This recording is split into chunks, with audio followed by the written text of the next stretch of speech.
This is Audible. Tantor Audio presents The Smartest Kids in the World and How They Got That Way by Amanda Ripley. Narrated by Kate Redding. Prologue: The Mystery. For most of my career at Time and other magazines, I worked hard to avoid education stories.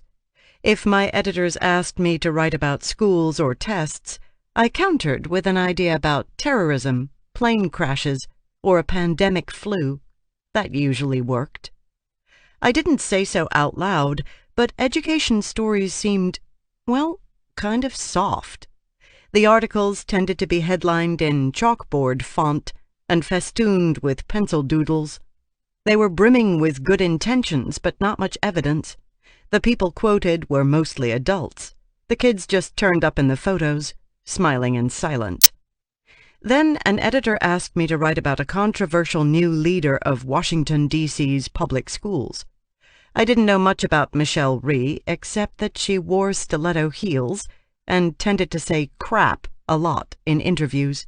So I figured it would be a good story, even if it meant slipping into the fog of education. But something unexpected happened in the fog. I spent months talking to kids, parents, and teachers, as well as people who have been creatively researching education in new ways. Pretty soon I realized that Rhee was interesting, but she was not the biggest mystery in the room.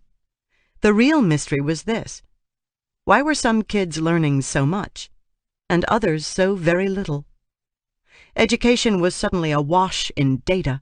We knew more than ever about what was happening or failing to happen from one neighborhood or classroom to the next, and it didn't add up. Everywhere I went, I saw nonsensical ups and downs in what kids knew, in rich neighborhoods and poor, white neighborhoods and black, public schools and private. The national data revealed the same peaks and valleys, like a sprawling, nauseating roller coaster. The dips and turns could be explained in part by the usual narratives of money, race, or ethnicity, but not entirely. Something else was going on, too. Over the next few years, as I wrote more stories about education, I kept stumbling over this mystery. At Kimball Elementary School in Washington, D.C., I saw fifth graders literally begging their teacher to let them solve a long division problem on the chalkboard. If they got the answer right, they would pump their fists and whisper-shout, "Yes!" This was a neighborhood where someone got murdered just about every week, a place with 18% unemployment. In other places, I saw kids bored out of their young minds, kids who looked up when a stranger like me walked into the room, watching to see if I would, please God, create some sort of distraction to save them from another hour of nothingness. For a while, I told myself that this was the variation you'd expect, from one neighborhood to the next, from one principal or teacher to another. Some kids got lucky, I supposed, but most of the differences that mattered had to do with money and privilege. Then one day I saw a chart, and it blew my mind. The United States might have remained basically flat over time, but that was the exception, it turned out. Look at Finland. It had rocketed from the bottom of the world to the top without pausing for breath. And what was going on in Norway, right next door, which seemed to be slip-sliding into the abyss despite having virtually no child poverty? And there was Canada, careening up from mediocrity to the heights of Japan. If education was a function of culture, could culture change that dramatically, that fast? Worldwide, children's skills rose and fell in mysterious and hopeful ways, sometimes over short periods of time. The mystery I'd noticed in Washington, D.C. got far more interesting when viewed from outer space. The vast majority of countries did not manage to educate all their kids to high levels, not even all of their better-off kids. Compared to most countries, the United States was typical, not much better, nor much worse. But in a small number of countries, really just a handful of eclectic nations, something incredible was happening. Virtually all kids were learning critical thinking skills in math, science, and reading. They weren't just memorizing facts, they were learning to solve problems and adapt. That is to say, they were training to survive in the modern economy. How to explain it? American kids were better off, on average, than the typical child in Japan, New Zealand, or South Korea. Yet they knew far less math than those children. Our most privileged teenagers had highly educated parents and attended the richest schools in the world, yet they ranked 18th in math compared to their privileged peers around the world, scoring well below affluent kids in New Zealand, Belgium, France, and Korea, among other places. The typical child in Beverly Hills performed below average compared to all kids in Canada. Not some other distant land. Canada! A great education by the standards of suburban America looked, from afar, exceedingly average. At first I told myself to resist the hype. Did it really matter if we ranked #1 in the world in education outcomes? Or even #10? Our elementary students did fine on international tests, thank you very much, especially in reading. The problems arose in math and science, and they became most obvious when our kids grew into teenagers. That's when American students scored 26th on a test of critical thinking in math, below average for the developed world. But so what? Our teenagers had performed at or below average on international tests for as long as anyone had been counting. It had not mattered much to our economy so far. Why should it matter in the future? The United States was a big, diverse country. We had other advantages that overwhelmed our K-12 mediocrity, right? We still had world-class research universities, and we continued to invest more in research and development than any other nation. It was easier to start a business here than in most places on Earth. The values of hard work and self-sufficiency coursed like electricity through the United States, just as they always had. But everywhere I went as a reporter, I saw reminders that the world had changed.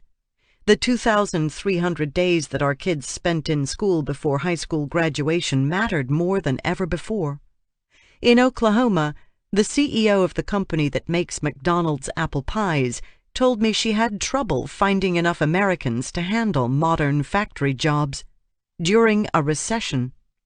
The days of rolling out dough and packing pies in boxes were over.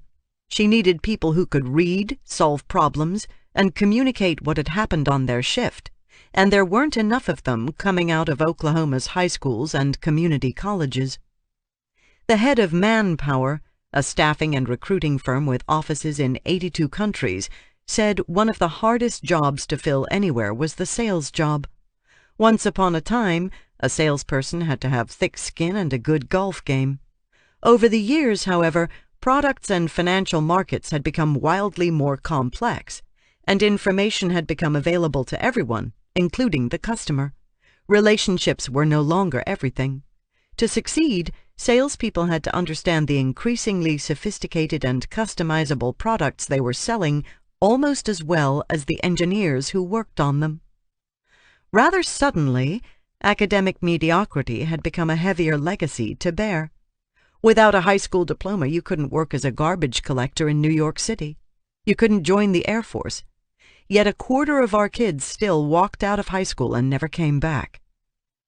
Not long ago, 0 countries had a better high school graduation rate than the United States. By 2009, about 20 countries did. In an era in which knowledge mattered more than ever, why did our kids know less than they should?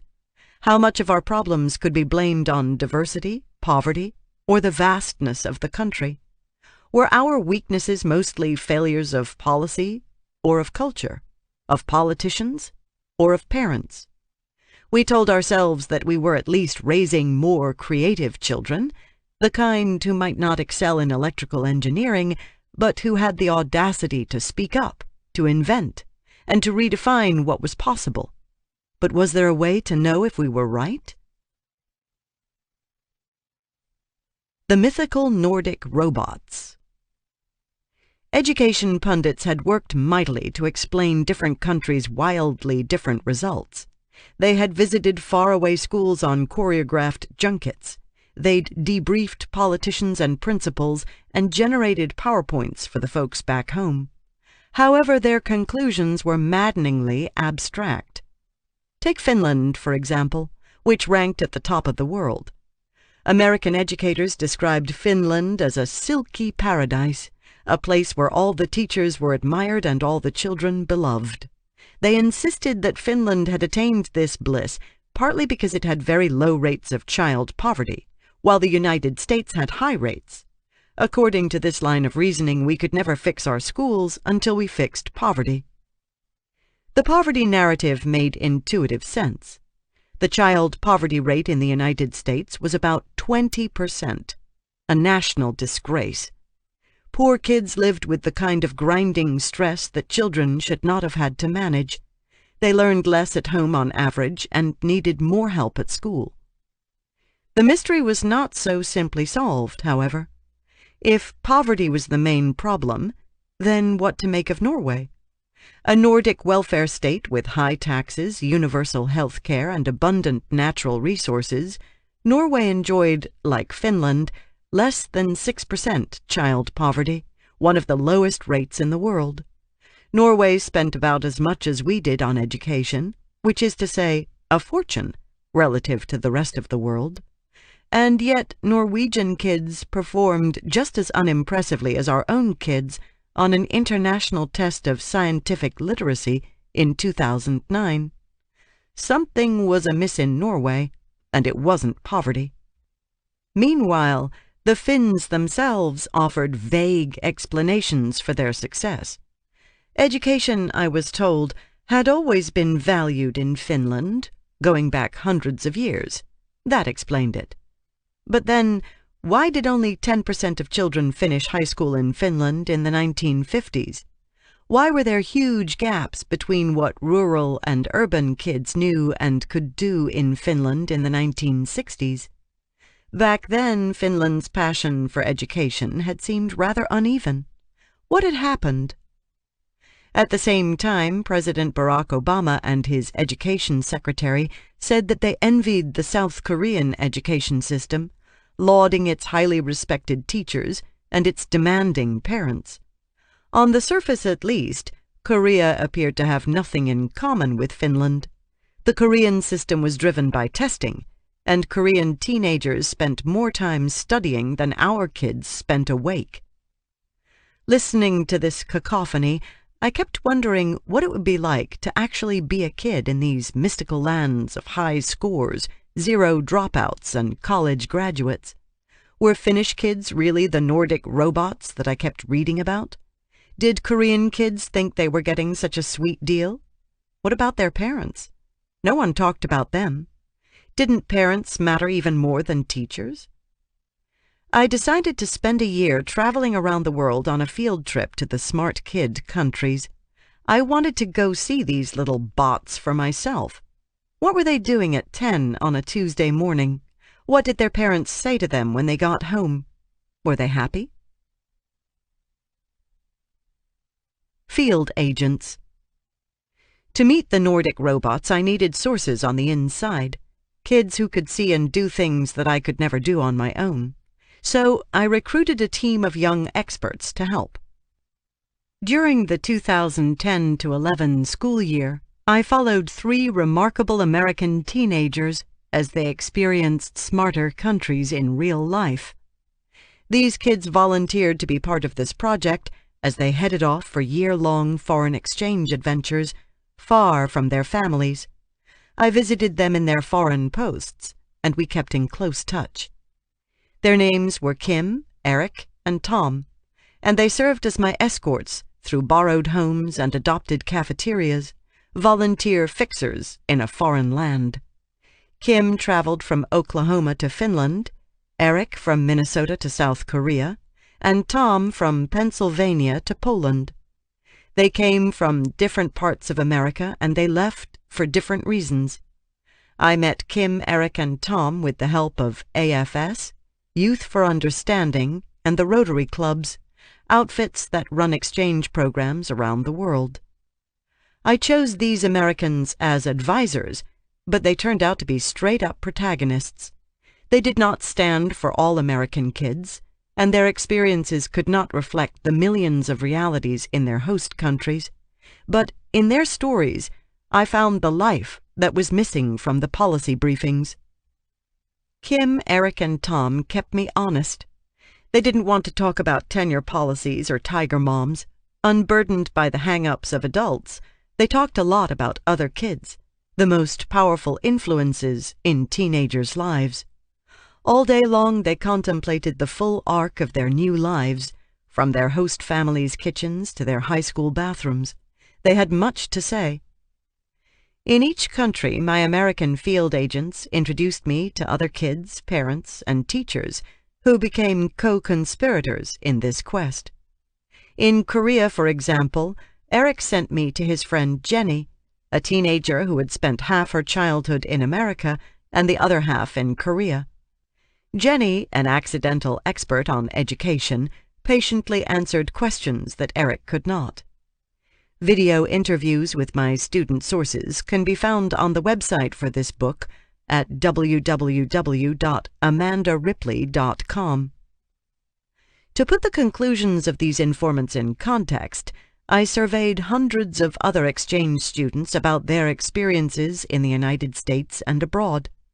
Unlike almost everyone else who proffers an opinion about education in other countries, these young people had first-hand experience. I asked them about their parents, schools, and lives in both places. Their answers changed the way I thought about our problems and our strengths. They knew what distinguished an American education, for better and for worse, and they did not mind telling. When I finally came back to the United States, I felt more optimistic, not less. It was obvious that we'd been wasting a lot of time and money on things that didn't matter.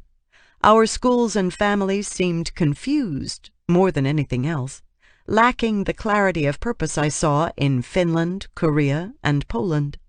Yet I also didn't see anything anywhere that I didn't think our parents, kids, and teachers could do just as well or better one day. What I did see were whole generations of kids getting the kind of education all children deserve. They didn't always get it gracefully, but they got it. Despite politics, bureaucracy, antiquated union contracts, and parental blind spots, the surprisingly universal plagues of all education systems everywhere, it could be done, and other countries could help show us the way. Part 1. Fall, Chapter 1. The Treasure Map. Andreas Schleicher sat down quietly toward the back of the room, trying not to attract attention. He did this sometimes, wandering into classes he had no intention of taking. It was the mid-1980s, and officially speaking he was studying physics at the University of Hamburg, one of Germany's most elite universities. In his free time, however, he drifted into lectures the way other people watched television. This class was taught by Thomas Neville Postlethwaite, who called himself an educational scientist. Schleicher found the title curious. His father was an education professor at the university and had always talked about education as a kind of mystical art, like yoga. You cannot measure what counts in education, the human qualities, his father liked to say. From what Schleicher could tell, there was nothing scientific about education, which was why he preferred physics. But this British fellow, whose last name Schleicher could not pronounce, seemed to think otherwise. Postlethwaite was part of a new, obscure group of researchers who were trying to analyze a soft subject in a hard way, much like a physicist might study education, if he could. Schleicher listened carefully to the debate about statistics and sampling, his pale blue eyes focused and intense. He knew that his father would not approve, but in his mind he started imagining what might happen if one really could compare what kids knew around the world while controlling for the effect of things like race or poverty. He found himself raising his hand and joining the discussion. In his experience, German schools had not been as exceptional as German educators seemed to think. As a boy, he'd felt bored much of the time and earned mediocre grades. But as a teenager, several teachers had encouraged his fascination with science and numbers, and his grades had improved. In high school, he'd won a national science prize, which meant he was more or less guaranteed a well-paying job in the private sector after college.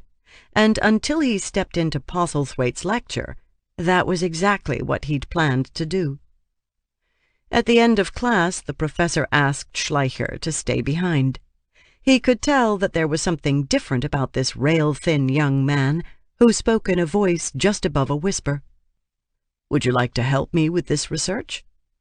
Schleicher stared back at him, startled. "I know nothing about education." "Oh, that doesn't matter," Postlethwaite said, smiling. After that, the two men began to collaborate, eventually creating the first international reading test. It was a primitive test, which was largely ignored by members of the education establishment, including Schleicher's father.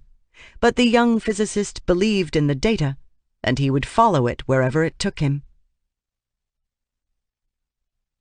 The geography of smart.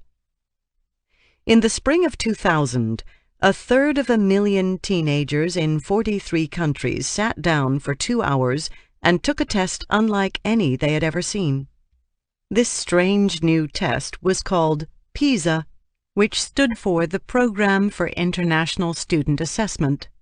Instead of a typical test question which might ask which combination of coins you needed to buy something, PISA asked you to design your own coins, right there in the test booklet. PISA was developed by a kind of think tank for the developed world called the Organization for Economic Cooperation and Development, and the scientist at the center of the experiment was Andreas Schleicher. It had been over a decade since Schleicher had wandered into Postlethwaite's class. He'd worked on many more tests since then, usually in obscurity. The experience had convinced him that the world needed an even smarter test, one that could measure the kind of advanced thinking and communication skills that people needed to thrive in the modern world. Other international tests had come before PISA, each with their own forgettable acronym, but they tended to assess what kids had memorized, or what their teachers had drilled into their heads in the classroom. Those tests usually quantified students' preparedness for more schooling, not their preparedness for life. None measured teenagers' ability to think critically and solve new problems in math, reading, and science. The promise of PISA was that it would reveal which countries were teaching kids to think for themselves. By December 4, 2001, the results were ready. The OECD called a press conference at the Château de la Muette, the grand Rothschild mansion that served as its headquarters in Paris. Standing before a small group of reporters, Schleicher and his team tried to explain the nuances of PISA. "We were not looking for answers to equations or to multiple-choice questions," he said. "We were looking for the ability to think creatively." The reporters stirred, restless for a ranking. Eventually he gave them what they wanted. The number 1 country in the world was Finland. There was a pause. Schleicher was himself a bit puzzled by this outcome, but he didn't let it show. "In Finland, everyone does well," he said, "and social background has little impact." Finland?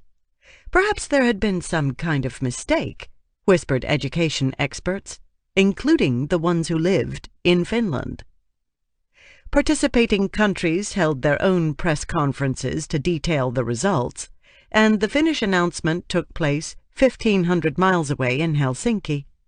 The education minister strode into the room expecting to issue a generic statement to the same clutch of Finnish journalists she always encountered, and was astonished to find the room packed with photographers and reporters from all over the world. She stammered her way through the statement and retreated to her office. Afterward, outside the Ministry of Education, Foreign TV crews interviewed bewildered education officials in below-freezing December temperatures, their jackets flapping in the sea breezes off the Gulf of Finland. They had spent their careers looking to others, the Americans or the Germans, for advice on education.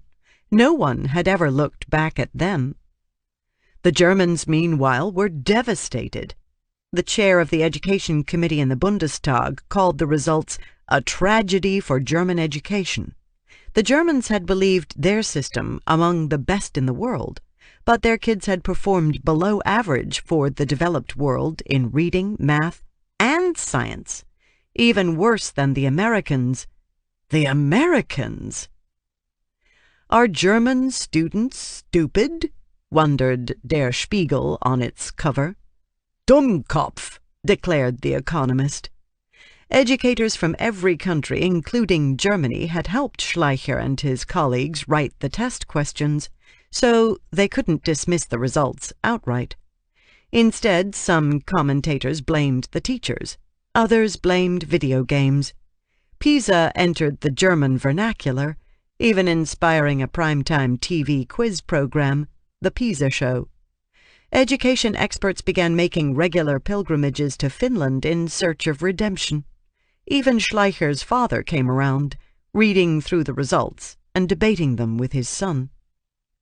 Across the ocean, the United States rang in somewhere above Greece and below Canada, a middling performance that would be repeated in every subsequent round. U.S. teenagers did better in reading, but that was only mildly comforting, since math skills tended to better predict future earnings. Even in reading, a gulf of more than 90 points separated America's most advantaged kids from their least advantaged peers. By comparison, only 33 points separated Korea's most privileged and least privileged students, and almost all of them scored higher than their American counterparts. U.S. Education Secretary Rod Page lamented the results. "Average is not good enough for American kids," he said. He vowed, wrongly, as it would turn out, that No Child Left Behind, President George W. Bush's new accountability-based reform law, would improve America's standing. Other Americans defended their system, blaming the diversity of their students for lackluster results. In his meticulous way, Schleicher responded with data. Immigrants could not be blamed for America's poor showing. The country would have had the same ranking if their scores were ignored. In fact, worldwide, the share of immigrant children explained only 3% of the variance between countries. A student's race and family income mattered, but how much such things mattered varied wildly from country to country. Rich parents did not always presage high scores, and poor parents did not always presage low scores. American kids at private school tended to perform better, but not any better than similarly privileged kids who went to public school. Private school did not, statistically speaking, add much value. In essence, PISA revealed what should have been obvious but was not, that spending on education did not make kids smarter. Everything depended on what teachers, parents, and students did with those investments. As in all other large organizations, from GE to the Marines, excellence depended on execution, the hardest thing to get right. Kids around the world took the PISA again in 2003, 2006, 2009, and 2012. More countries had signed on, so by 2012, the test booklet came in more than 40 different languages. Each time, the results chipped away at the stereotypes. Not all the smart kids lived in Asia, for one thing. For another, U.S. kids did not have a monopoly on creativity. PISA required creativity, and many other countries delivered. Money did not lead to more learning either. Taxpayers in the smartest countries in the world spent dramatically less per pupil on education than taxpayers did in the United States. Parental involvement was complex, too. In the education superpowers, parents were not necessarily more involved in their children's education, just differently involved. And, most encouragingly, the smart kids had not always been so smart. Historical test results showed that Finnish kids were not born smart. They had gotten that way fairly recently. Change, it turned out, could come within a single generation. As new rounds of data spooled out of the OECD, Schleicher became a celebrity wonk. He testified before Congress and advised prime ministers. "Nobody understands the global issues better than he does," said U.S. Education Secretary Arne Duncan. "And he tells me the truth, what I need to hear, not what I want to hear." UK Education Secretary Michael Gove called him the most important man in English education, never mind that Schleicher was German and lived in France. On every continent, PISA attracted critics.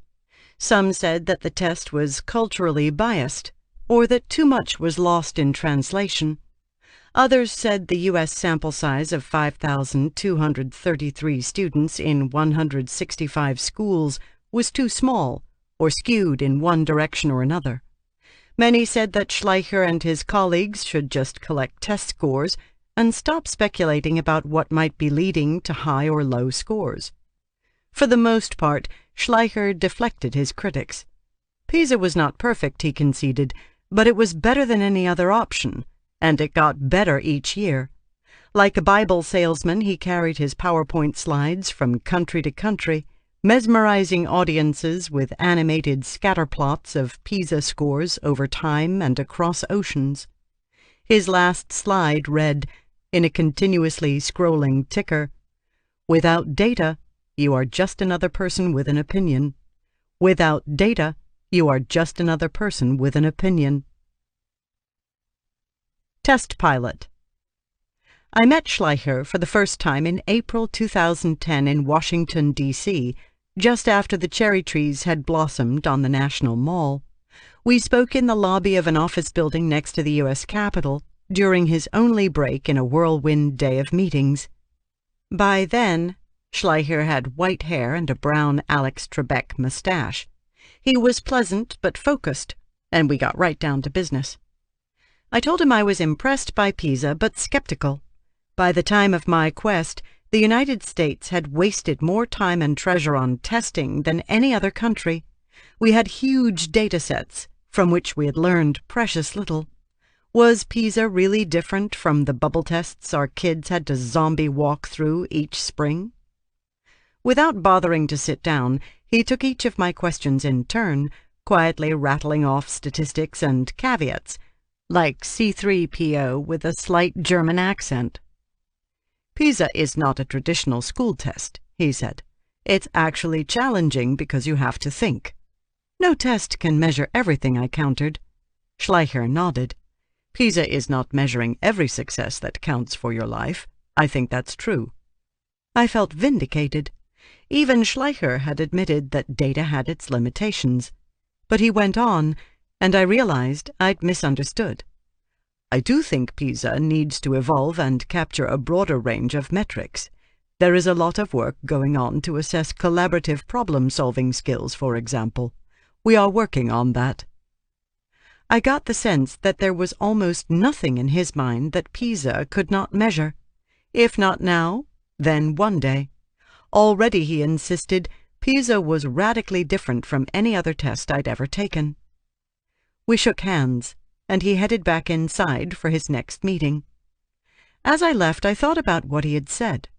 Schleicher, of all people, was a man to be taken literally. If PISA was really different from any test I'd ever taken, there was only one way to know if he was right. My PISA score. I got there early, probably the only person in history excited to take a standardized test. The researchers who administered PISA in the United States had an office on K Street in downtown D.C., near the White House, wedged between the law firms and lobbyists. In the elevator, it occurred to me that I hadn't actually taken a test in 15 years. This could be embarrassing. I gave myself a quick pop quiz. What was the quadratic formula? What was the value of pi? Nothing came to mind. The elevator doors opened. A nice young woman who had been ordered to babysit me showed me to an office. She laid out a pencil, a calculator, and a test booklet on a table. She read the official directions aloud, explaining that the PISA was designed to find out what you've been learning and what school is like for you. For the next 2 hours, I answered 61 questions about math, reading, and science. Since certain questions could reappear in later versions of the test, the PISA people made me promise not to reveal the exact questions. I can, however, share similar examples from past PISA tests and other sample questions that PISA has agreed to make public. Several questions asked for my opinion, followed by rows of blank lines for writing my answer. That was odd, since when did a standardized test care about anyone's opinion? Other questions reminded me of problems I'd encountered as an adult, having to decipher the fine print of a healthcare policy before choosing it, or comparing the fees of checking accounts offered by competing banks. It seemed more like a test of life skills than school skills. All the math formulas were provided, thank God, including the value of pi. But I noticed that I had to really think about my answers. When I tried to speed through a math section, I had to go back and erase several answers. One sample reading question featured a company flu shot notice, the kind of bland announcement you might find hanging on the bulletin board at your job. The flyer, designed by an employee named Fiona, was not remarkable in any way, just like a real HR flyer. The test asked for an analysis of Fiona's work. Fiona wanted the style of this information sheet to be friendly and encouraging. Do you think she succeeded? Explain your answer by referring in detail to the layout, style of writing, pictures, or other graphics. For me, the science section was the trickiest. I resorted to guessing more than once. Many of the questions were about everyday science you might use in real life. What happened to your muscles when you exercised? Which foods were high in vitamin C? I finished with about 20 minutes to spare. Unlike a real student, I got to grade my own test. It took about an hour, since each answer could receive 0 full or partial credit, depending on how close it came to the many options listed in the answer key. Smart tests usually had to be graded by humans, at least in part, which is what made them expensive and rare. For the question about the flu shot flyer, there was no one right answer. Yes or no, the only way to get full credit was to defend your opinion by citing at least one specific feature of the flyer and evaluating it in detail. It wasn't enough to merely repeat that the style was friendly and encouraging. Those words were already included in the question. Interesting, easy to read, and clear were considered too vague. The assessment had to be original, and expectations were high. Worldwide, only 4 out of 10 teenagers got that question right. The questions varied slightly from country to country. Students from Mexico, for example, would not have been asked to measure the diameter of Lake Erie. Details like that didn't matter very much, because PISA was not just a test of facts. It was a test of the ability to do something useful with facts. Finally, I announced my score to my chaperone, since there was no one else to tell. I had gotten just one wrong, a science question. "Good job," she said generously. We both knew I had 22 more years of life experience than normal PISA takers, including 4 years of college. After I left the building, my sense of relief faded. My score, I realized, did not bode well for teenagers in my own country. This test was not easy, but it wasn't that hard either. On one question that I'd gotten right, only 18% of American 15-year-olds were with me. There were other questions like that, which many or most of the Finns and the Koreans were getting right, just as I was, but most young Americans were getting wrong. PISA demanded fluency in problem-solving and the ability to communicate. In other words, the basic skills I needed to do my job and take care of my family in a world choked with information and subject to sudden economic change. What did it mean for a country if most of its teenagers did not do well on this test? Not all of our kids had to be engineers or lawyers, but didn't all of them need to know how to think? I still didn't believe PISA measured everything, but I was now convinced that it measured critical thinking. The American Association of University Professors had called critical thinking the hallmark of American education, an education designed to create thinking citizens for a free society. If critical thinking was the hallmark, why didn't it show itself by age 15?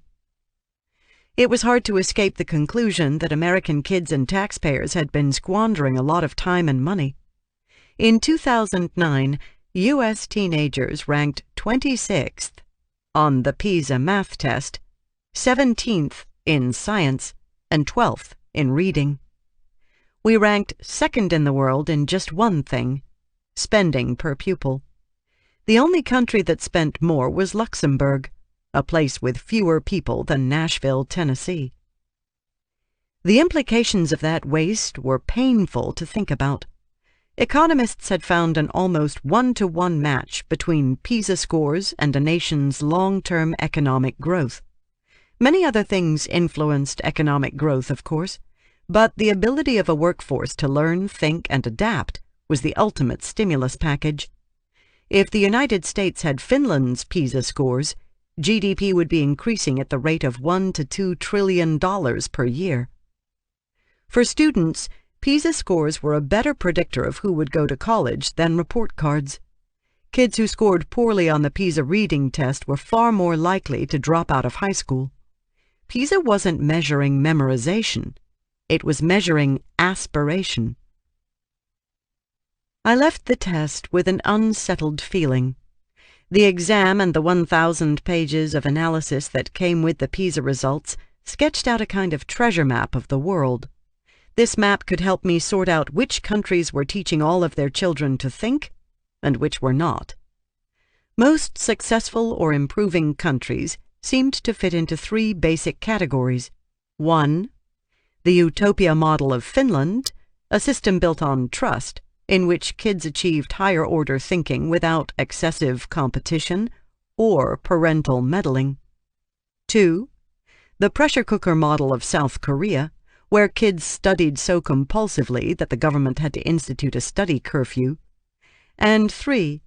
The metamorphosis model of Poland, a country on the ascent, with about as much child poverty as the United States, but recent and dramatic gains in what kids knew. Still, PISA could not tell me how those countries got so smart, or what life was like for kids in those countries, day in and day out, compared to life in America. Children's life chances depended on something beyond what any test could measure. Were Korean girls and boys driven to learn, or just succeed? There was a difference. Did Finnish teenagers have as much character as they had math skills? I had the data, and I needed the life. I set out to visit Finland, Korea, and Poland to see what the rest of the world could learn from the kids who lived there.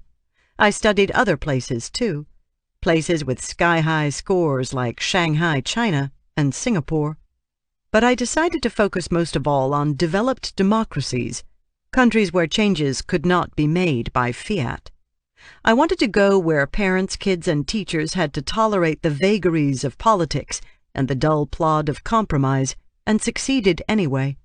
That was a magical thing that had to be seen to be believed. Chapter 2. Leaving. If the town of Sallisaw, Oklahoma was famous for anything, it was for something the locals did not often discuss. In the 1939 book The Grapes of Wrath, a fictional family called the Joads fled the Dust Bowl during the Great Depression. When they drove off in search of better life, it was Sallisaw they were running from. The ancient, overloaded Hudson creaked and grunted to the highway at Sallisaw and turned west, John Steinbeck wrote, and the sun was blinding. In early 2008, when Kim was 12, Sallisaw was on the brink of the second worst depression in U.S. history. It wasn't obvious, not right away anyway. Highway I-40 ran alongside the town connecting Oklahoma to Arkansas.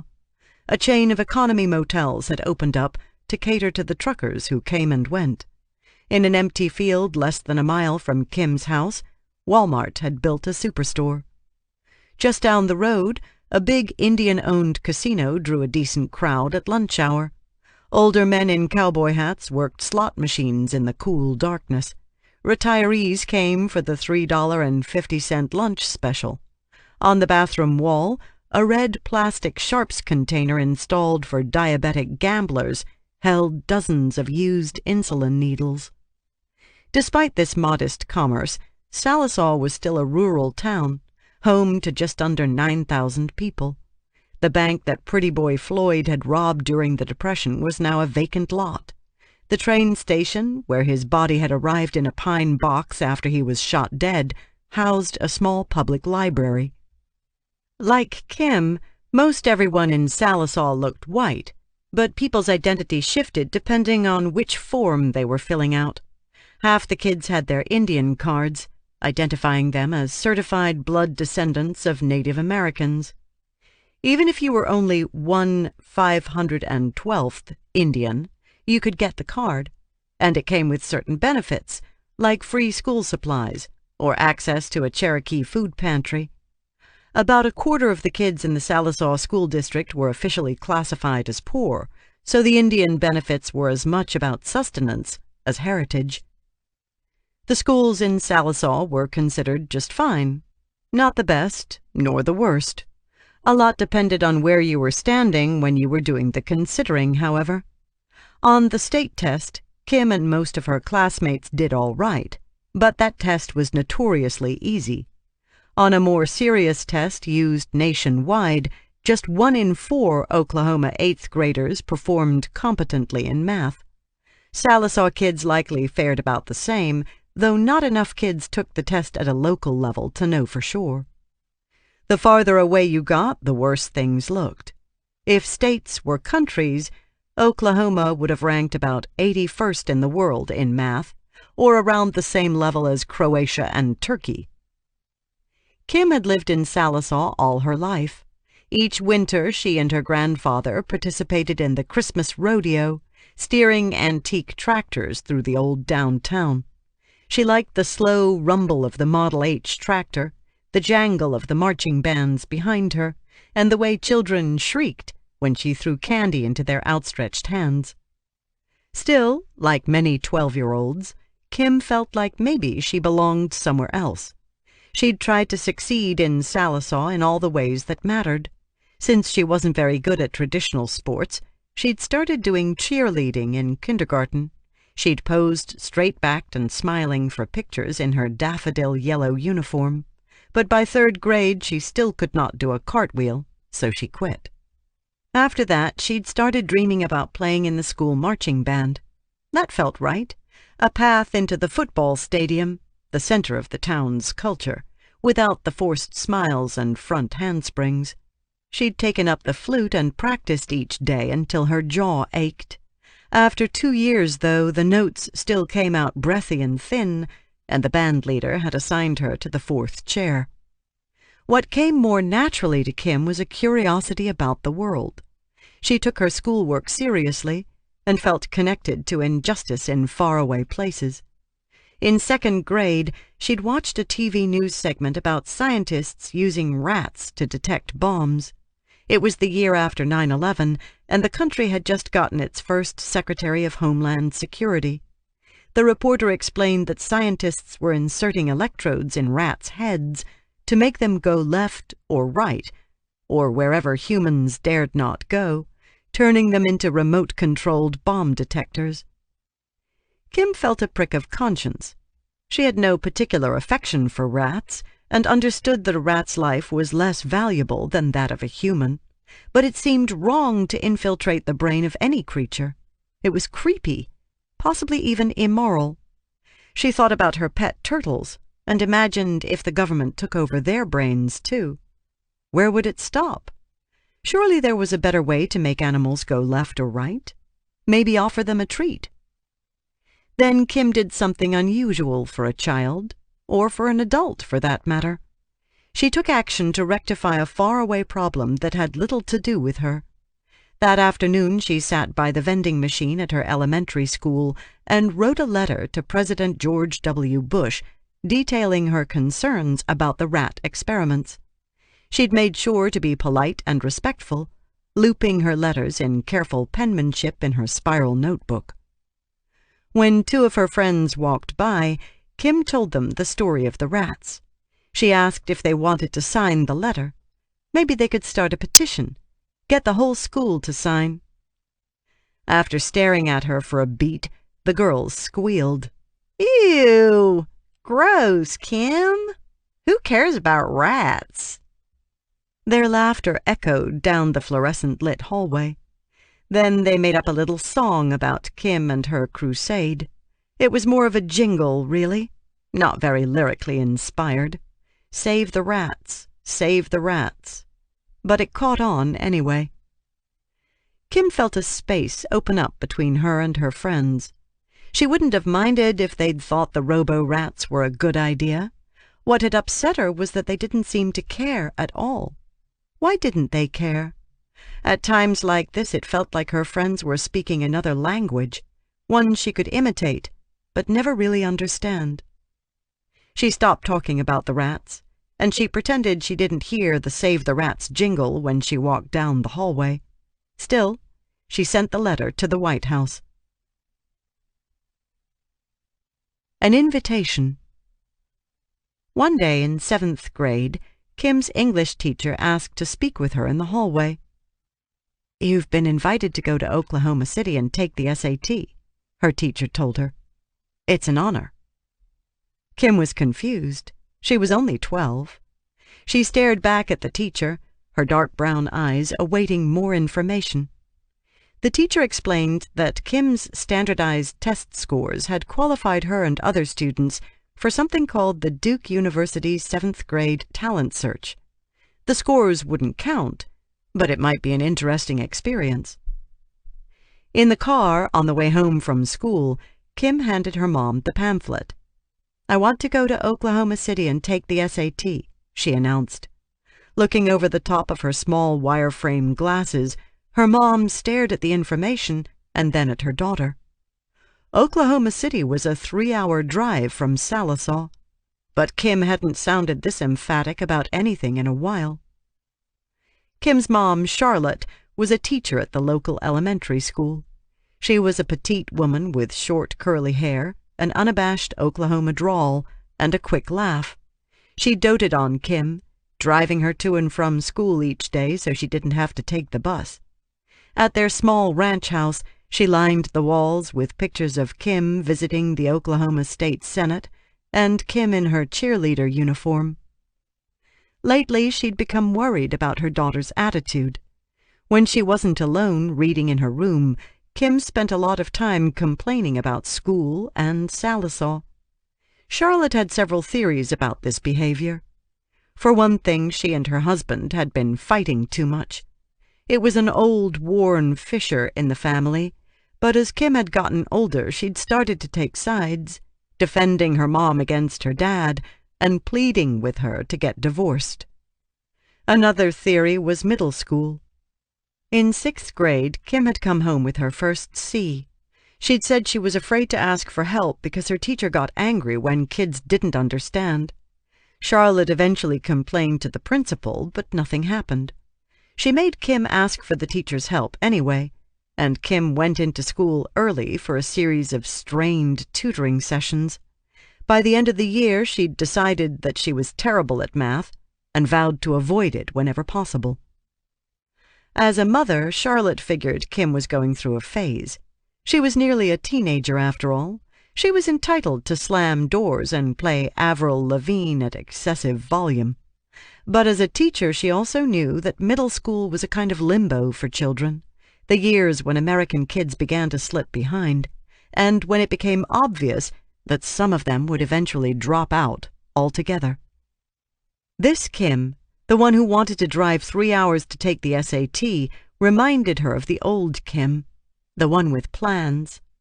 As she drove home, Charlotte silently added up the cost of going to Oklahoma City. They would probably need to spend the night in a hotel to get to the test on time, not to mention gas and food. As they pulled into the driveway, she made up her mind. "Okay, let's go see how you do." A few weeks later, at a mostly empty Oklahoma City high school, Kim sat down with a small group of kids to take the SAT. She answered the essay question as best she could, twisting her long brown hair round and round her index finger. She'd always liked to write, and people had told her she was good at it. When she got to the math section, though, the problems had letters in them where there should have been numbers. Maybe it was a misprint? She looked around. No one else seemed confused, so she focused on the word problems and guessed on the rest. By the end, she'd twirled her hair into a nest of knots. She had a grinding headache, like her brain had been slowly cooked over a low flame. She took 4 aspirin and slept the whole ride home. 1 month later, Kim's teacher handed her an envelope with her SAT scores. When her mom picked her up from school, the two of them sat in the car and stared at the paper, trying to decipher what the numbers meant. "Oh, look here. It says you've done better than 40% of college-bound Oklahoma high school seniors in critical reading," her mom said. "What?" said Kim, grabbing the paper. "That can't be right." Kim read and reread the words. How could she have done better than any college-bound high school seniors, let alone 40%? What had those kids been doing for the past 5 years? "Wow, I am very disappointed in my state right now." "Oh, Kim," her mom said, rolling her eyes and putting the car into drive. But as they drove home, Kim had a second reaction. This was the first time she had ever won anything. It wasn't a cheerleading trophy, but still. She looked down at the scores again. Then she turned to look out the window, so her mom wouldn't see her smile. Later that spring, Kim and her parents drove to Tulsa for a recognition dinner for the top-scoring SAT takers. Kim wore the yellow-flowered sundress she'd gotten for the band recital. The Sequoia County Times ran a short article, along with a picture of Kim and her silver medal. Usually the newspaper ran stories about Salisaw basketball and football players, the local celebrities. It felt strange to see her name in the same font. Back at home, Kim put the medal in her desk drawer. It made her nervous to have it out in the open. What if it was the last thing she won? Better to forget about the whole episode until she took the SAT for real in high school. But a few weeks later, a brochure arrived from Duke's summer camp for the gifted and talented. Her SAT scores had gotten their attention. The story was not over after all. She was invited to learn Shakespeare and study psychology in Durham, North Carolina. Reading the pamphlet, Kim felt disoriented, as if she'd stumbled upon a new planet.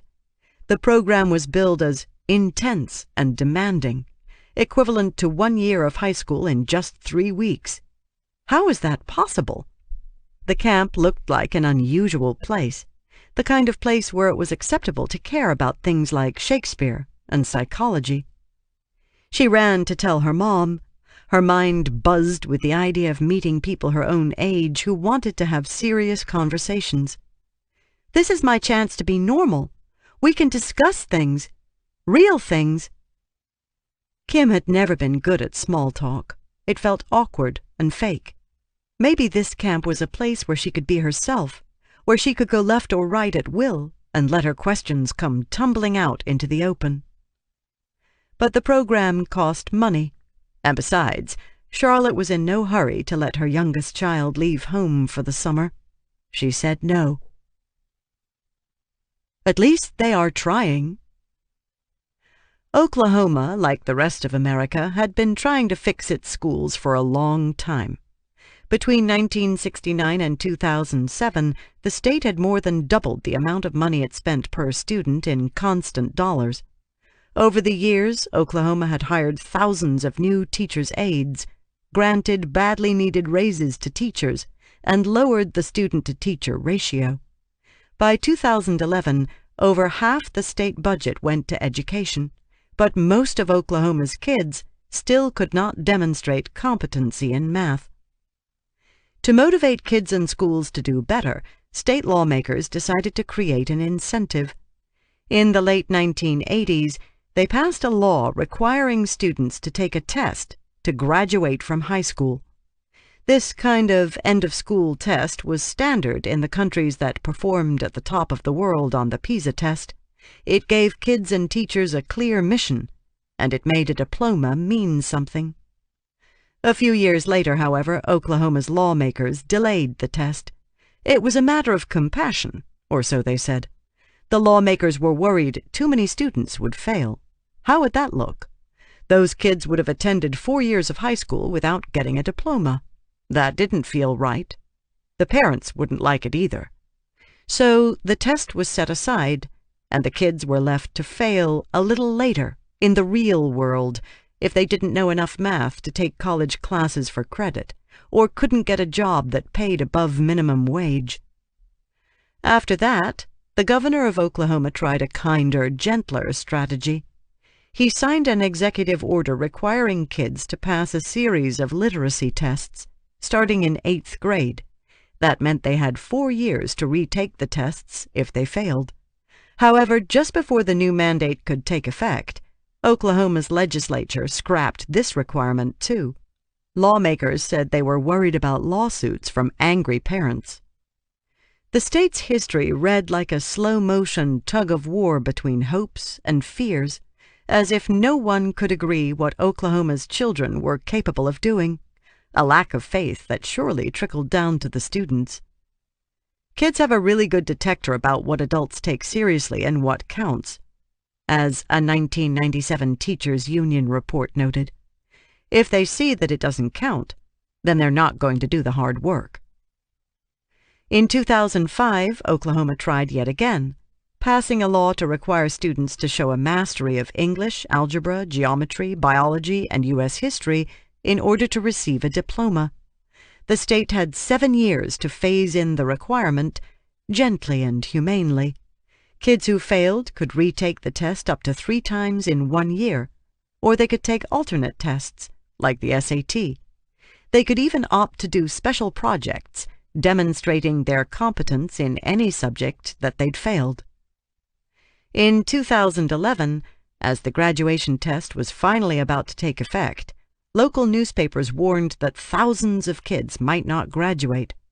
An Oklahoma School Boards Association official predicted that the results would be devastating. One superintendent told the Tulsa World that the graduating class of seniors might be known as the lost generation. A Republican legislator introduced a bill to delay the test for 2 more years. When I first visited Kim's hometown, the young new superintendent of Sallisaw gave me a tour of the brick 1-story high school, past the orange and yellow lockers lining the cinder block hallways. The last high school had been built by WPA workers during the Depression. This one, opened in 1987, looked like many American high schools, institutional but tidy, with blocks of color and light. The basketball court was the school's jewel, the school's black diamond mascot, gleaming on the hardwood floor, dated back to the 1920s, when coal mining was a major local industry. Scott Farmer had just been appointed the town's first new superintendent in 20 years.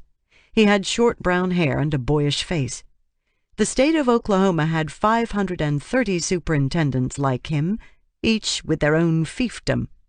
There were about as many superintendents in Oklahoma as there were members of Congress for the entire country. This tradition of hyperlocal control, hardwired for inefficiency, hinted at one reason that the United States spent so much more than other countries on education. Farmer made about $100,000 per year, which made him one of the top earners in Sallisaw. He had an assistant superintendent, too, along with 8 director-level managers and a school board. It was quite an operation for a district that included just 4 schools, but it was hardly unusual. Compared to the rest of the state, in fact, Sallisaw was one of the more efficient school districts in Oklahoma. When I asked Farmer to describe Sallisaw High School's biggest challenge, he talked mostly about parental involvement, lamenting the low turnout for parent-teacher conferences. "I'm just not convinced that parents quit caring," Farmer said, shaking his head. "But that's something we need to work on, reminding them of the importance of lifelong learning." I'd heard this argument often in U.S. schools, not just in Oklahoma. It seemed to be common knowledge that parents were AWOL in our schools. Even other parents thought so. In a survey about the best ways to improve education, most American adults cited more involved parents. Reality was more complicated, however. Whatever U.S. parents were doing wrong, they were in fact showing up at their children's schools more often than they had in 20 years. In 2007, 9 out of 10 parents said they'd attended at least one parent-teacher conference or school meeting that school year. Some were coming to school for disciplinary meetings, uncomfortable encounters with assistant principals and stone-faced kids. But whether they came for positive reasons or negative, American parents were not as hands-off as most of us seemed to think. So, what explained the disconnect? It might have depended on how you defined involved. When I talked to Ernie Martins, Sallisaw High School's principal for the past decade, he had no complaints about parental involvement. Sure, parent-teacher conferences weren't as well attended as they were in the younger grades, but that was okay, he said. High school students didn't need that kind of hand-holding. Instead, about 3/4 of the Sallisaw parents got involved in some other way, usually with the Football Booster Club, the Basketball Booster Club, or the Future Farmers of America chapter. Only about 1 in 4 of his parents were what he would consider uninvolved. In fact, Principal Martin said his biggest problem was not parental involvement at all. His biggest problem was expectations. They were, he said, too high. Politicians and so-called reformers expected too much from his students. "We have a lot of our kids who come from dysfunctional homes," he said. "We're the only normal thing they have in their life." It was all well and good to talk about high expectations in political speeches, but he lived in the real world, in a part of the country where some parents read to their children and some never did. In his world, some mothers thought breakfast was a bag of potato chips, and some fathers hid methamphetamines in the backyard barbecue. In Sallisaw, nearly 1 in 4 students failed to graduate high school within 4 years. Martins and Farmer had different narratives about why that was, but they were both looking in the same direction. Neither saw education itself as the primary problem or the main solution. Both pointed to external forces, negligent parents, social ills, or out-of-touch government expectations. That, too, was a common refrain among educators all over the United States. Whatever the problem, it was, it seemed, largely outside their control. And they were right, of course. A long list of grim factors lay beyond their reach, from how much kids slept to how much television they watched. The stress that kids endured in many families taxed their bodies and minds, doing damage that no school could undo. The only problem with this narrative was that it was habit-forming. Once you start locating the source of your problems outside your own jurisdiction, it is hard to stop, even when the narrative is wrong. For example, Sallisaw had plenty of good students, too. Other than the destitute and the dropouts, Sallisaw High School had its success stories, like every town. About half the kids who graduated from Sallisaw enrolled in public colleges and universities in Oklahoma. Others went to out-of-state colleges or looked for jobs. What happened to these success stories after they left? Their colleges tested their basic skills and found them wanting. More than half these students were promptly placed into remedial classes at Oklahoma public colleges. That meant that some of Salisaw's best students were paying good money for college, often in the form of student loans, but they weren't getting college credit. These young men and women had been told their whole lives to get a high school diploma and go to college. That was the dream. But when they got there, they were stalled in limbo, redoing algebra or English as if they'd never left high school.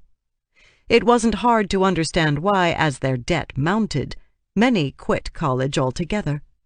1 out of 2 Oklahoma University students failed to graduate within 6 years. I asked Principal Martins about all the Salisaw alumni who were retaking math or English. "That really doesn't bother me," he said, "because at least they are trying." The main goal was to go to college. Whether his graduates succeeded there was out of his control, or so it seemed. The fact that those kids had spent 4 years in his school preparing to get to college, and that he'd given them a diploma that was supposed to mean they were ready, did not seem relevant. "Rich people do that. We don't do that." It was July 4th weekend, the year after she took the SATs, and Kim and her mom were visiting Kim's older half-sisters in Texas. It was too hot to do anything ambitious, so they stayed close to the air conditioning, playing Scrabble and petting the dogs. When her mom went outside to smoke a cigarette, Kim told her sister Kate she wanted to leave Salisaw. "I'd like to live somewhere where people are curious." Kate listened and nodded. She was a woman of action. She worked a retail job, but on her days off she liked to jump out of planes and explore caves. In her opinion, if Kim wanted to go away, she should think big. "Why don't you become an exchange student?" "You mean like go to another country?" In her head, Kim imagined a kid with floppy hair and leather flip-flops, backpacking around Europe. "Why not?" Kim laughed. "Rich people do that. We don't do that." It wasn't until Kim went home to Salisaw that she thought about the idea again. If Kate thought she could go to another country, maybe it wasn't a totally absurd idea. She Googled exchange programs and spent an hour clicking on random countries, imagining herself in each one.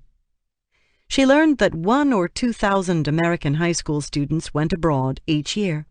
She found AFS, one of the largest exchange programs, by reading the blog of an American girl posted in Sweden. Kim liked the story of AFS. It had started out as the American Field Service, an ambulance convoy set up by American volunteers to help ferry wounded soldiers to safety during the World Wars. After liberating concentration camps at the end of World War II, the ambulance drivers were tired of carnage. They decided to reinvent the group, dedicating it to building trust between countries through cultural exchanges. The more Kim read, the less ridiculous the whole idea sounded.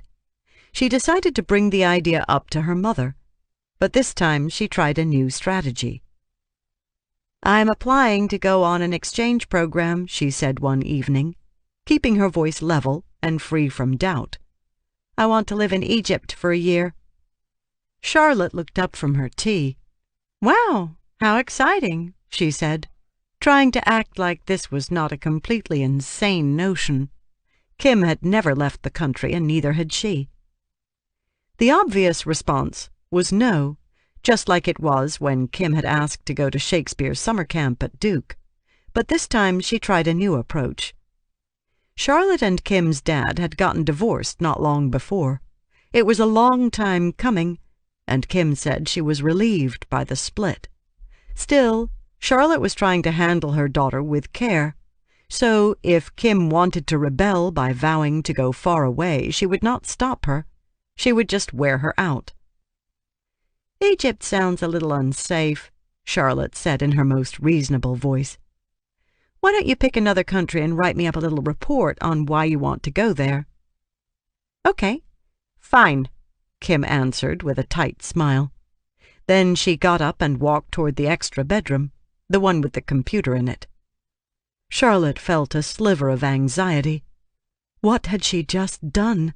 "And Kim," she called out after her. "Nowhere with sand." At the computer, Kim contemplated her remaining options. She didn't want to go to France or Italy. She wanted to be original, so she started reading about places she knew nothing about, obscure countries with languages she'd never heard and food she'd never eaten. One day she read about Finland, a snow castle country with white nights and strong coffee. She read that the Finns liked heavy metal music and had a dry sense of humor. Every year the country hosted something called the Air Guitar World Championship. That sounded promising, a place that didn't take itself too seriously. Then she read that Finland had the smartest kids in the world. Could that be right? Teenagers in Finland did less homework than Americans, but scored at the top of the world on international tests, which was weird, since Finland had been until fairly recently a largely illiterate farming and logging nation.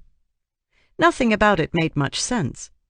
Sure, Finland was a small country full of white people, but not even the smallest, whitest states in America could compete with Finland's education results. Not even tiny New Hampshire, which was 96% white and had the highest median income in the nation and one of the lowest child poverty rates. Why hadn't New Hampshire done what Finland had done? Apparently, every kid in Finland got a decent education, regardless of how much money their parents made. It sounded like upside-down world in every way. Kim had found her destination. If Finland was the smartest country in the world, that's where she wanted to go. She wrote up a report for her mom, as agreed. She emphasized the education angle. Her mom was a teacher, after all, so she would find this argument hard to refute. She added blurbs about the population, a little over 5 million, the religion, mostly Lutheran, and the food, fish, dark rye bread, and lots of berries with mystical names like Arctic brambles and lingonberries. One fall morning she handed the Finland report to her mom. Charlotte took it and promised to read it. Then they left for Salisaw High School, where Kim was now a freshman. Her mom dropped her off by the flagpole and watched as Kim walked slowly into the orange brick building.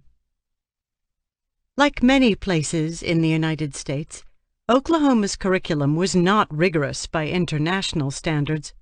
The state's science standards ranked among the least challenging in the nation, especially at the high school level. The word evolution did not appear anywhere in the 31-page document, for example. Kim was taking biology that year. She spent the class period that day copying terms and definitions into her notebook. She wasn't sure why. Maybe copying information from one piece of paper to another would help her memorize the information. Maybe not. Whatever the case, the time passed slowly. Kim's favorite class was English, which Oklahoma and most states took more seriously. She was reading Tuesdays with Morrie, and she loved it. The best days were the days her teacher pushed the desks into a circle and everyone talked about the book. Her most dreaded subject by far was math. After the misery of 6th grade, she had decided that math was not for her. She just wanted to get through the requirements that she needed to graduate. When Kim walked into Algebra 1 that day, her teacher was talking to the football players in her class. They had a lot to talk about since he was also a football coach and a former star football player at the same school. He was a nice guy, but like most everyone in Salisaw, he seemed to care more about football than Kim did. She stared out the window at the American flag waving in the breeze. She wondered if her Finnish teachers would be different. She had read that being a teacher in Finland was prestigious, like being a doctor here. That was hard to imagine. She wished her mom was treated like a doctor at the elementary school where she taught. She knew Finland didn't have American football. Would they be obsessed with ice hockey instead? Would they spend so much class time on ESPN.com? That afternoon, when her mom picked her up, Kim slid into the Hyundai Sonata's passenger seat and tried to refrain from asking if she had read the Finland report yet. "How was your day?" Charlotte asked. "I feel bored out of my skull," Kim answered, looking straight ahead. Charlotte let that go. She had read the report, and she had an ultimatum for Kim. "If you get all the papers filled out, and you raise all the money, then you can go to Finland." Kim turned toward her mom. "It costs $10,000. "I know." Beef jerky dreams. Kim posted the pictures of her flute on eBay and set the price at $85. It was after midnight in early October 2009, and her mom had long since gone to sleep. Kim had done this once before with her old dresses from middle school. She'd gotten no bids at all. A humiliating defeat. This time she tried not to get her hopes up. She stared at the screen for a while, unblinking, then made herself go to sleep. 2 days later, Kim logged into eBay. Her eyes widened. Offers had come in from around the world, including a top bid from the United Arab Emirates for $100. Her flute was wanted. She yelped and jumped up out of her chair, breaking into a little dance on the carpet. Her flute would travel farther than she ever had. She started looking for a box. Honestly, she couldn't wait to get rid of it. That fall, Kim spent all of her free time raising money for Finland.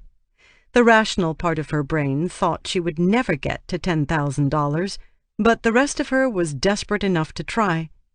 She bought a case of beef jerky online and sold it door to door. Total profit, $400. Not bad. She baked Rice Krispies treats all night long and sold them at a table outside of Marvin's grocery store. Profit, $100.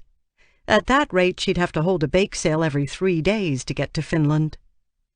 She tried the internet, which everyone knew was the best place to find easy money in 21st century America. She created a blog, asking strangers to sponsor her quest. "I understand our economy's down right now, but I'll gladly accept even the smallest amount of money," she wrote. "I hope you'll part with just a few dollars for some girl with a crazy dream." To show people where Sallisaw was, she included a map of the I-40 corridor. To her surprise, small donations started trickling in. They were all from relatives, who probably just felt sorry for her, but she took the money. Still, she didn't dare tell her grandfather about Finland. She was sure he'd think this was another one of her hippy-dippy plans, like the time she'd become a secret vegetarian for 3 months. How could she tell him she wanted to move to Europe for a year? Europe! As it was, he kept referring to President Obama as Kim's president. Kim was very close to her grandfather, a retired drilling superintendent for an oil company. They spent hours together, neither of them talking very much. He was an old-fashioned man with no desire to leave the countryside of Oklahoma. She feared he would never understand why anyone would want to move to Finland. Meanwhile, all around Kim, the Oklahoma economy was coming apart. The Therma-Tru door and window factory, citing the downturn in the housing market, announced plans to shut down its nearby manufacturing plant, taking 220 jobs with it. A horse racing track called Blue Ribbon Downs, one of Sallisaw's larger attractions, also closed its doors. The unemployment rate hit 10%. For a brief period, the county jail ran out of money. Even the good news came laced with anxiety. The Bama Companies, the Oklahoma-based supplier of McDonald's apple pies, was expanding. The company already had 4 facilities in the state. That year it opened another new factory in Guangzhou, China. To Kim, these headlines were like smoke signals, warning her to get out while she could. She sent in her AFS application and got tested for tuberculosis.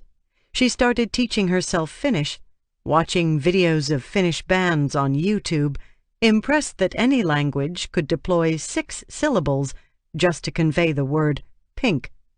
She bought a hermit crab and named it Tarja, after the first female Finnish president. Money wasn't her only problem. AFS couldn't find anyone in her area to do an in-home interview. Apparently, she lived too far from civilization. Her mom was willing to drive her to Tulsa, but AFS insisted that the interviewer had to come to her home to see Kim in her native living room. She waited and worried. To distract herself, she wrote blog posts and tried to explain herself to the world. Sometimes she succeeded, hitting just the right note between self-aware and sincere. Basically, I'm just a walking contradiction. For example, on the outside I appear sarcastic and cold, but in actuality I'm a bleeding heart, she wrote. I get a little sad whenever a spider is killed, but I think squirrels are pure evil. Chased twice, bitten twice. 3 separate occasions, by the way. In November, she mustered her courage and sat down with her grandparents to tell them about her plan. Her grandmother interrupted her. You mean your trip to Finland? Kim was shocked. They had known for weeks, as it turned out. Kim's grandmother was on Facebook and checked it daily. Daily! To Kim's relief, they had no objections. Kim's grandfather asked her if she knew the capital of Finland. Helsinki. He didn't say much more about it, and Kim didn't ask. She remembered then that he had traveled to oil wells in 7 different countries as a younger man. He must have known that the world was a big place and worth seeing. Just after Thanksgiving, Kim got a $3,000 scholarship. She wasn't sure where the rest of the money would come from, but she noticed that her grandparents started talking about when Kim went to Finland, not if. That December, she and her mom went to Walmart to get her passport photos taken. She didn't want to jinx anything, but she was impatient for her life to start. Then she got lucky again, winning a $2,000 scholarship intended for someone from Arkansas. AFS officials decided Sallisaw was close enough. Finally, AFS found someone to interview her. It took 3 months, and the woman had to drive for hours to get to Sallisaw. Kim and her mom tidied up the bathroom, set out some scented candles, and waited, nervously. When her interviewer arrived, Kim felt herself rambling. She heard herself criticizing her town, and she knew she'd made a mistake. The woman looked worried. You sound like you are trying to escape. Kim tried to reassure her. Okay, yes, maybe she wanted to escape a little, but she also wanted to explore, to see what life was like somewhere else, what she was like somewhere else. The letter arrived soon afterward. Despite the tortured interview, Kim had made it. She was officially an exchange student-to-be. Finally, just a couple of months before she was supposed to leave, Kim got one last donation from her grandparents. She tried to refuse, but her grandmother wrote her the check and walked away. With that, Kim had $10,000. One thing led to another, and soon everything became tangible and specific. That summer, Kim was sitting on her grandfather's recliner when the phone rang. She recognized the country code and jumped out of the chair. She pulled out her retainer and ran outside to get a better signal. Hello? Hello? This is Susanne from Finland. Her host mother's voice sounded far away. She spoke excellent English, with only a slight, hard-edged Nordic clip. We can't wait to meet you. Kim walked in circles, barefoot on the hot rock pathway. Susanne told her she was a journalist and a single mother of twin 5-year-old girls. They lived in an apartment in Pietarsaari, a small town on Finland's west coast. Kim would be going from one country town to another, from one single mother to another. Susanne told her to bring her warmest clothes. Chapter 3. The Pressure Cooker. Nothing seemed real until he saw the sign. It was dark pink with blue letters, and he spotted it through the sliding glass doors in front of him as he rolled his luggage cart toward the arrivals lounge at Gimhae International Airport in Busan. "Welcome to Korea, Eric," it said, in bubbly script, the kind waitresses use to write "Thank you" on the bottom of their checks. That boy holding the sign must be his host brother, standing next to his host mother and host father, his new Oma and Appa, or maybe it was Appa and Oma. He slowed down, his small frame finally absorbing the implications of this decision. He'd spent all 18 years of his life in Minnetonka, Minnesota, a white affluent suburb of Minneapolis. That was over now. For the next year he had chosen to live in Busan, South Korea, with total strangers. He ran his fingers through the thick pelt of brown hair on his forehead, which was growing frizzier by the second. The humidity had wrapped around him like a wool blanket from the moment he'd gotten off the plane. The glass doors opened and closed and opened again. Then he took a breath and rolled his cart through. Before he'd even left the United States, Eric was in some ways living in a different country than Kim in Oklahoma. Minnesota was one of the very few states that ranked among the top 20 nations in the world in education outcomes. Minnesota did not make it into the top tier with Finland or Korea, but in math, the state's teenagers performed about as well as teenagers in Australia and Germany. Even by those standards, Eric had attended a particularly high-powered high school. Newsweek regularly ranked Minnetonka High School among the top high schools in America. The place had 4 gymnasiums and a hockey rink, and looked more like a small college than a high school. Eric had opted to join the International Baccalaureate Diploma Program, an intense track within the school that was benchmarked to international standards. He had several teachers who were legendary in Minnetonka. Ms. Duncan, his history teacher, held an annual trial for Napoleon. Her students picked sides, researched their arguments, and then presented their case in full costume to a jury of alumni. On paper, anyway, Eric was going from one of the smartest states in the United States to one of the smartest countries in the world. Eric had already practiced what to do when he met his host family. Following Korean protocol, he bowed deeply from the waist as a sign of gratitude and respect. He also smiled widely like a proper Midwestern boy. His Korean family all bowed in response. Not as deeply, but it was clear that they were pleased with his effort. Then Eric froze. He had not planned out what to do after the bow. Should he hug them? Too much. Should he shake their hands? Too businesslike. Instead, he tried to introduce himself in Korean. This was a mistake. His lips would not cooperate. The sounds squeaked out of his mouth like the chirps of a spastic parakeet. Rosetta Stone had not gotten him far. "Don't worry," his Korean mother said in English, interrupting him with a smile. "We'll teach you how to do that." Then his Korean brother gave him a hug and started chattering away, excited to deploy his choppy English on a real American as they all walked together to the parking garage. Eric stuffed his heavy suitcases into the trunk of the Daewoo hatchback, and they headed off to his new home.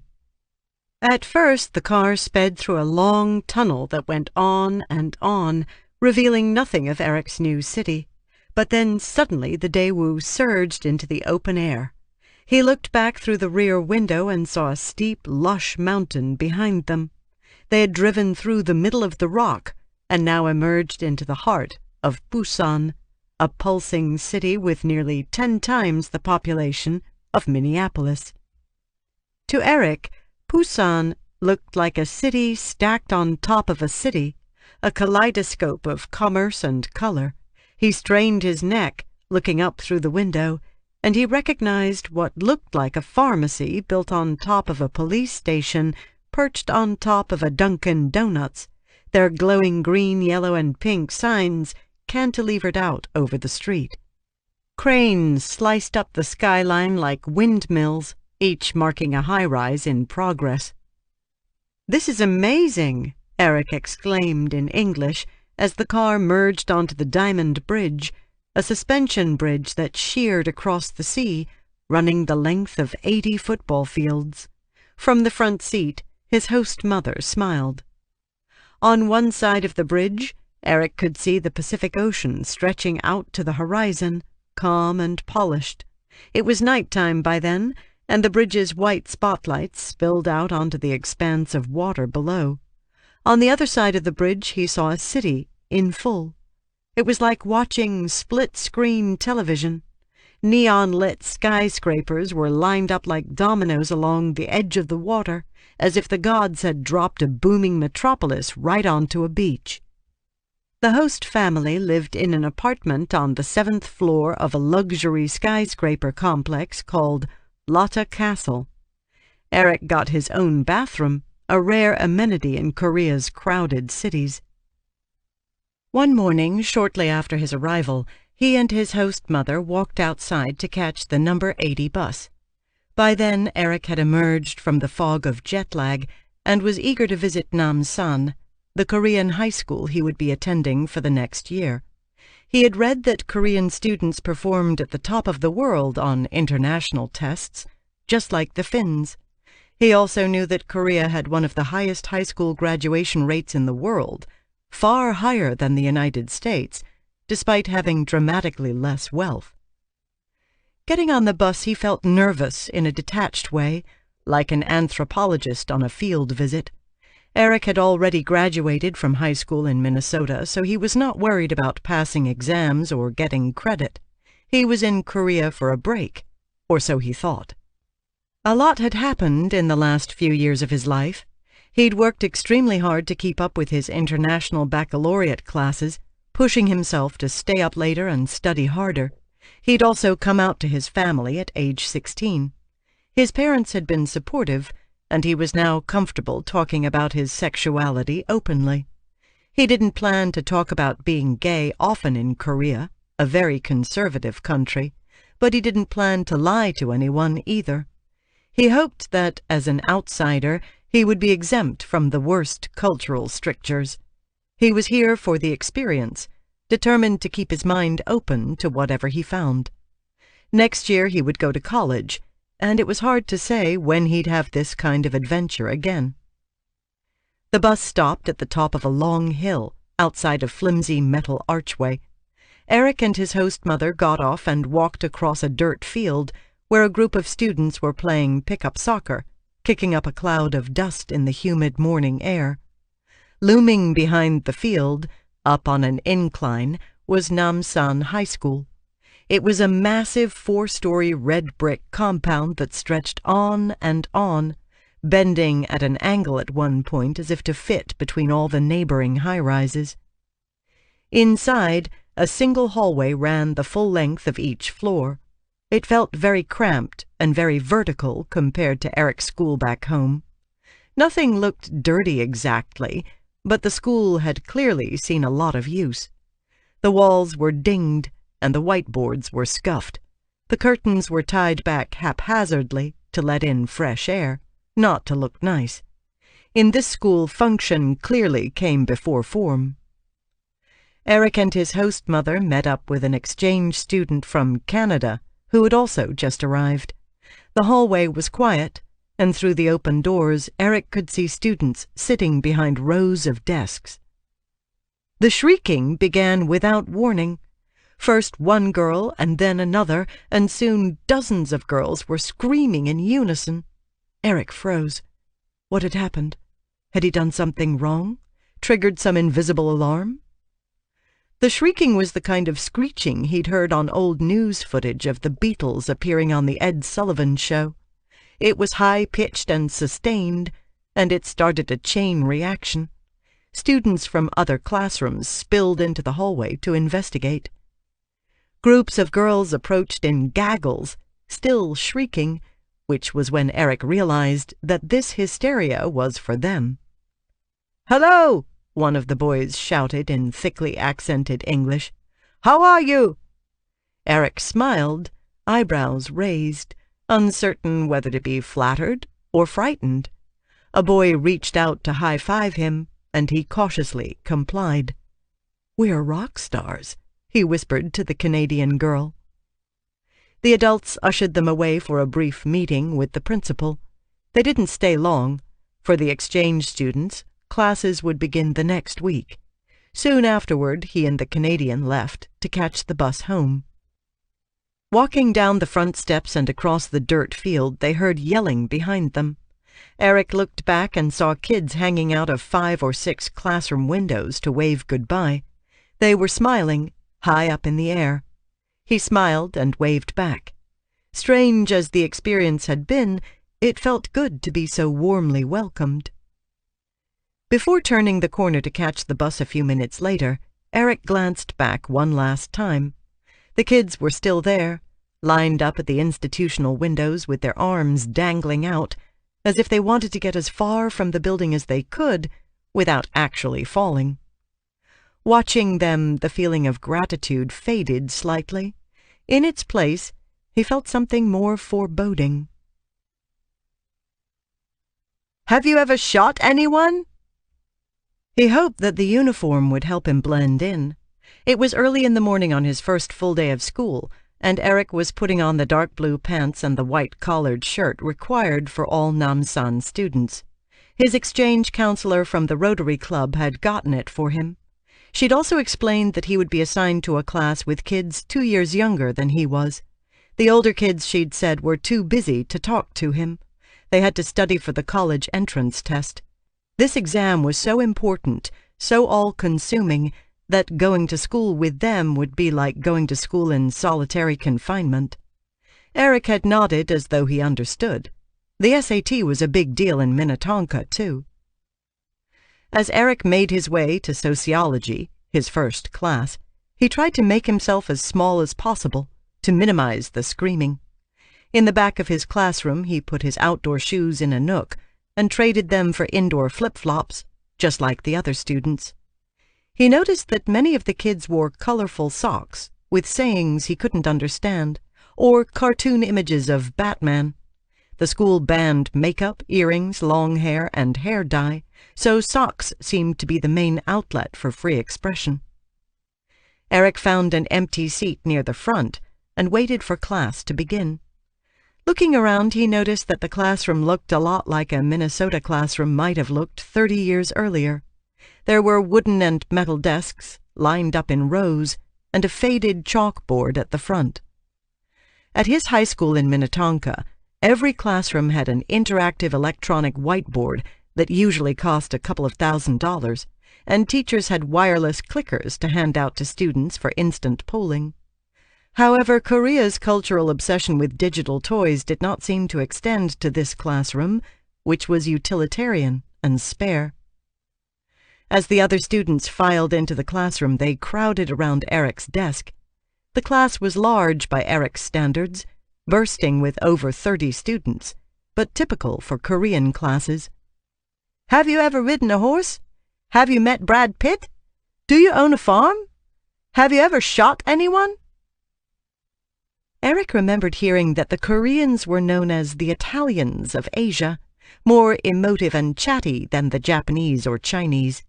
Now that the shrieking had diminished, he found the kids' curiosity charming, and he'd always liked to talk. "Yes, I have ridden a horse," he said. "I have not met many celebrities. I don't own a farm, and I have never shot anyone." The teacher walked into the room and stood at the front of the class. She was tall compared to most Korean women, and wore glasses. She carried a delicate microphone in one hand and a stick with a stuffed frog on the end of it in the other hand. It looked like a back scratcher, something you might find in a gift shop at the mall. Eric stopped talking and sat up straight at his desk, wondering what to make of the frog. Strangely, no one else seemed to react. The kids kept chatting with one another while the teacher stood there, waiting. It was painful to watch. Finally, the teacher tapped her frog stick on a desk to get everyone's attention, and the students slowly took their seats. As she lectured, a few of the kids talked over her in the back. Eric was surprised. He had seen worse behavior back in the States, but for some reason he had expected Korean kids to be more deferential. A few minutes later he glanced backwards at the rows of students behind him. Then he looked again. eyes wide. A third of the class was asleep, not nodding off, but flat out, no apology, sleeping, with their heads down on the desks. One girl actually had her head on a special pillow that slipped over her forearm. This was premeditated napping. How could this be? Eric had read all about the hard-working Koreans who trounced the Americans in math, reading, and science. He hadn't read anything about shamelessly sleeping through class. As if to compensate for his classmates, he sat up even straighter and waited to see what happened next. The teacher lectured on, unfazed. At the end of class, the kids woke up. They had a 10-minute break and made every second count. Girls sat on top of their desks or on overturned trash cans, chatting with each other and texting on their phones. A few of the boys started drumming on their desks with their pencils. They were strangely comfortable in the classroom, as if they were in their own living rooms at home. Next was science class. Once again, at least a third of the class went to sleep. It was almost farcical. How did Korean kids get those record-setting test scores if they spent so much of their time asleep in class? Soon he discovered the purpose of the teacher's back-scratcher. It was the Korean version of a wake-up call. Certain teachers would lightly tap kids on the head when they fell asleep or talked in class. The kids called it a love stick. At lunch, Eric followed the other students to the cafeteria and copied everything they did, filling up his tray with kimchi, a kind of spicy fermented cabbage that appeared at every meal in Korea, along with transparent noodles and what looked like vegetable and beef stew.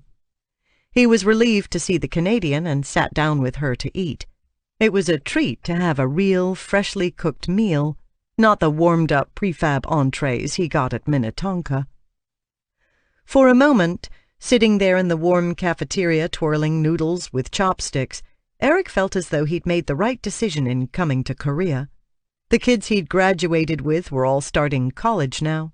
They'd bought their extra-long twin sheets at Bed Bath & Beyond and met their roommates.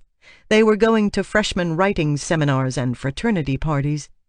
Eric had deliberately chosen to step off the treadmill. He'd spent 13 years in school and been politely bored much of the time. Like a lot of kids all over the world, he'd spent a lot of time staring at clocks, doodling in margins, and wondering whether this was all there was. For the last 2 years of high school, the International Baccalaureate program had challenged him in a way nothing else had, and it had reminded him how it felt to really learn, to think and discover things for the sake of discovery, not because it was what he was supposed to do. So after he'd gotten accepted into DePaul University in Chicago, he'd checked the box to defer. He'd wanted to live in Asia, to discover a totally different world in which he understood nothing at all whatsoever, and marinate in the strangeness for a while. Then he could come back and decorate a dorm room and let his life after high school begin. The Korean kids bolted down their food and then raced outside to claim the small amount of free time they had left. Some of the boys played soccer in the dirt, and a few of the girls sat on the steps and hunched over their smartphones, logged on to World, which was like Facebook with more privacy controls. Eric was one of the last students to finish his food and leave the cafeteria. Between classes, Eric asked one of the other students about this test he kept hearing about, the one Korean high school seniors took before they graduated. "It's like your SAT in America," the boy told Eric, "except that your score determined the rest of your life." "In Korea, your education can be reduced to a number," the boy explained. "If your number is good, you have a good future." The highest score guaranteed acceptance into one of Korea's 3 most prestigious universities, and with that, you were destined for a good job, a nice house, and a lifetime of ease. Everyone would respect you. You were chosen by God, as another student put it, only half joking. But there was a problem. Only 2% of seniors got into these top 3 schools. So the exam was a choke point for the ambitions of millions of kids and their parents. Eric's classmates talked about this test with dread. They would spend the next 2 years of their lives studying, planning, and praying to do well on this test. Not one of them looked forward to it. Minnesota had a graduation test of its own. Eric had taken the math portion his junior year, but it was so easy that he couldn't imagine failing it. Kids who scored below the cutoff were automatically enrolled in a special class and allowed to retake the test again and again until they passed. The Korean test, by contrast, was offered 1 day each year, and it was designed to be very difficult. Students who did poorly could take it again, but they had to wait a year. In Eric's next class, the teacher wrote each student's test score on the chalkboard, using ID numbers, not names.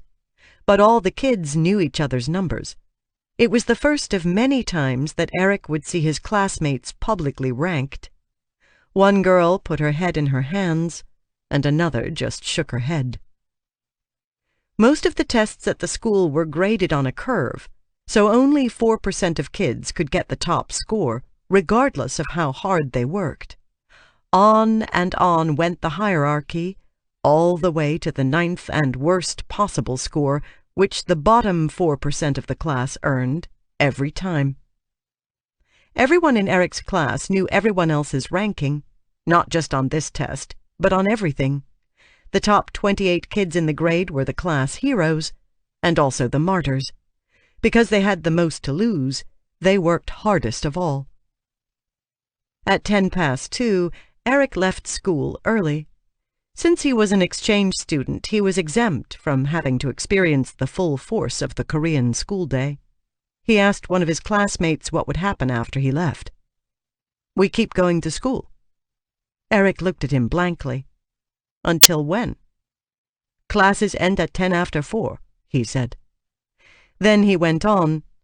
After classes, the kids cleaned the school, mopping the floors, wiping the chalkboards, and emptying the garbage.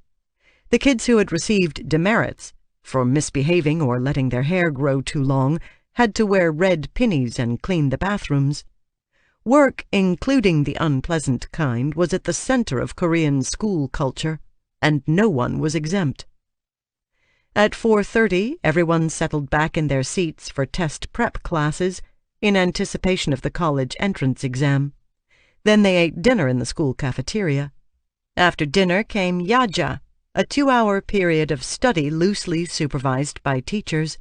Most kids reviewed their notes from the day or watched online test prep lectures as the teachers roamed the hallways and confiscated the occasional illicit iPod. Around 9 in the evening, Eric's classmates finally left Namsan. But the school day still wasn't over. At that point, most kids went to private tutoring academies known as hagwons. That's where they did most of their real learning, the boy said. They took more classes there until 11, the city's hagwon curfew. Then, finally, they went home to sleep for a few hours before reporting back to school at 8 the next morning. Eric listened to this epic regimen with a mounting feeling of dread. How could teenagers do nothing, literally nothing, but study? Suddenly he understood what he had seen in class that day. The kids had acted like they lived in the classroom because they essentially did. They spent more than 12 hours there every weekday, and they already went to school almost 2 months longer than kids back in Minnesota. His classmates slept in their classes for one primal reason: because they were exhausted. Suddenly, Eric wanted very badly to leave early. By 2:15, he and the Canadian girl were walking across the dirt field, headed away from Namsan, 7 hours before their classmates could leave. While the Korean kids worked, the exchange students went into a convenience store. Eric noticed an ice cream bar made with red bean paste, molded into the shape of a fish. He bought it, hoping it wouldn't taste like fish. It didn't. It tasted like vanilla. Around 2:30, he caught the bus back home. The Korean kids kept working. Lying on his bed back at his host family's apartment, Eric thought more about what the boy had told him. Korean kids essentially went to school twice, every weekday. He had found one possible explanation for Korea's PISA scores, and it was depressing. Kids learned a lot, but they spent a ridiculous amount of time doing so. They had math classes at school and math classes in hagwons. He was astounded by the inefficiency of it all. In Korea, school never stopped. Staring out the window at the city, he recalibrated. Before he'd left the United States, he had thought that American schools did too much standardized testing and put too much pressure on kids and teachers. Everyone always seemed to be complaining about tests and over-programmed kids. Now, thinking back on the rhetoric about high-stakes testing and stressed-out kids, Eric almost laughed. American tests were not high stakes for students. In fact, the stakes couldn't have been much lower, especially for standardized tests. The consequences, if there were any, extended mostly to the adults who worked at the school. Their school might, for example, be labeled in need of improvement by the federal government, and in a few places a small fraction of teachers with extremely low scores might eventually lose their jobs. But for most kids, standardized tests were frequent, unsophisticated, and utterly irrelevant to their lives. Even regular classroom tests did not mean as much in the United States as they did in Korea. If kids did poorly in the United States, there was always a caveat. The test was unfair, or, that's okay, not everyone can be good at math. In Korea, the lesson was cleaner. You didn't work hard enough, and you had to work harder next time. He started to realize that pressure was a relative term, and so was testing. From what Eric had seen so far, Namsan seemed designed to convey, through austere classrooms and brutal hierarchies, one message: that kids' futures depended not on their batting averages, their self-esteem, or their Facebook status, but on how hard they worked to master rigorous academic material. Was this what it took, he wondered, to score at the top of the world on international tests? If so, Eric wasn't sure he'd want to be number one. Iron Child Competition. I met Korea's education minister, Lee Joo-ho, at his office in Seoul. He had a boyish cowlick and a default expression of mild amusement, both of which artfully masked the ambition that had powered his career up to this point. Lee was a product of the Korean pressure cooker. He had attended an elite high school and Seoul National University, one of the country's top 3 universities. Then he'd earned his Ph.D. in economics at Cornell. He'd risen swiftly up the Korean hierarchy, becoming a professor, then a politician. But when he became the Minister of Education, he did so with the goal of dismantling the pressure cooker, piece by piece. We drank tea around a large table with his entourage of advisers, none of whom spoke. When I asked if he agreed with President Obama's glowing rhetoric about the Korean education system, he smiled a tired smile. It's a question he got asked often, usually by Korean reporters who could not understand what the U.S. president, or anyone, would find to like about Korea's system.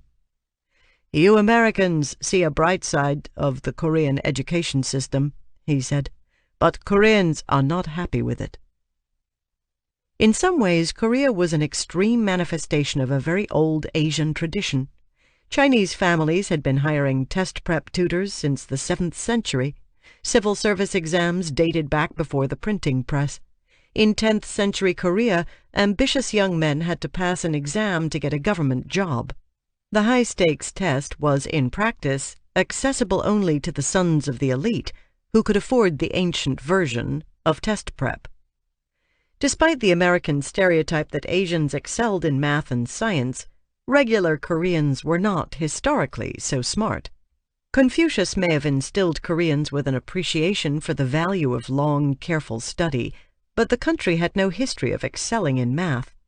In fact, the vast majority of its citizens were illiterate as recently as the 1950s. When the country began rebuilding its schools after the Korean War, the Korean language did not even have words for modern concepts in math and science. New words had to be coined before textbooks could be published. In 1960, Korea had a student-teacher ratio of 59-1. Only a third of Korean kids even went to middle school. Poverty predicted academic failure. If PISA had existed back then, the United States would have trounced Korea in every subject. Over the next 50 years, Korea became what Lee called a talent power. The country had no natural resources, so it cultivated its people instead, turning education into currency. This period of frenetic economic growth created a kind of lottery for Korean parents. If their children got into the best middle schools, which put them on track for the best high schools, which gave them a chance at getting into the top universities, then they would get prestigious, well-paying jobs, which would elevate the entire family. This competition followed very explicit rules. Score above a certain number on the college exam, and you were automatically admitted to a top university. Forever after, you would be paid more than others, even for doing the same work. The system was as predictable as it was brutal. It sent a very clear message to children about what mattered. University admissions were based on students' skills as measured by the test. Full stop. Nobody got accepted because he was good at sports or because his parents had gone there. It was, in a way, more meritocratic than many U.S. colleges had ever been. Without this education obsession, South Korea could not have become the economic powerhouse that it was in 2011. Since 1962, the nation's GDP had risen about 40,000%, making it the world's 13th largest economy. Education acted like an anti-poverty vaccine in Korea, rendering family background less and less relevant to kids' life chances over time. But there weren't enough of those university slots or coveted jobs, so the lottery morphed into a kind of iron child competition that parents and kids resented, even as they perpetuated it. It was an extreme meritocracy for children that hardened into a caste system for adults. Even when more universities opened, the public continued to fixate on the top 3. There was a warning for the rest of the world. Competition had become an end unto itself, not the learning it was supposed to motivate. The country had created a monster, Lee told me. The system had become overly competitive, leading to an unhealthy preoccupation with test scores and a dependence on private tutoring academies. Even over summer break, libraries got so crowded that kids had to get tickets to get a space. Many paid $4 to rent a small air-conditioned carrel in the city's plentiful supply of for-profit self-study libraries. Korea's sky-high PISA scores were mostly a function of students' tireless efforts, Lee believed, not the country's schools. Kids and their families drove the results. Motivation explained Korea's PISA scores more than curriculum, in other words. Per student, Korean taxpayers spent half as much money as American taxpayers on schools, but Korean families made up much of the difference out of their own pockets. In addition to hagwon fees, they had to pay for public school, since the government subsidy didn't cover all the expenses. Eric's school was not the most elite public school in Busan, but it still cost about $1,500 per year. On paper, Eric's high schools in Minnesota and Korea had some things in common. Both Minnetonka and Namsan boasted dropout rates of less than 1%, and both schools paid their teachers similarly high salaries. However, while Minnetonka kids performed in musicals, Namsan kids studied and studied some more. The problem was not that Korean kids weren't learning enough or working hard enough. It was that they weren't working smart. The iron child culture was contagious. It was hard for kids and parents to resist the pressure to study more and more. But all the while they complained that the fixation on rankings and test scores was crushing their spirit, depriving them not just of sleep, but of sanity. Collateral damage.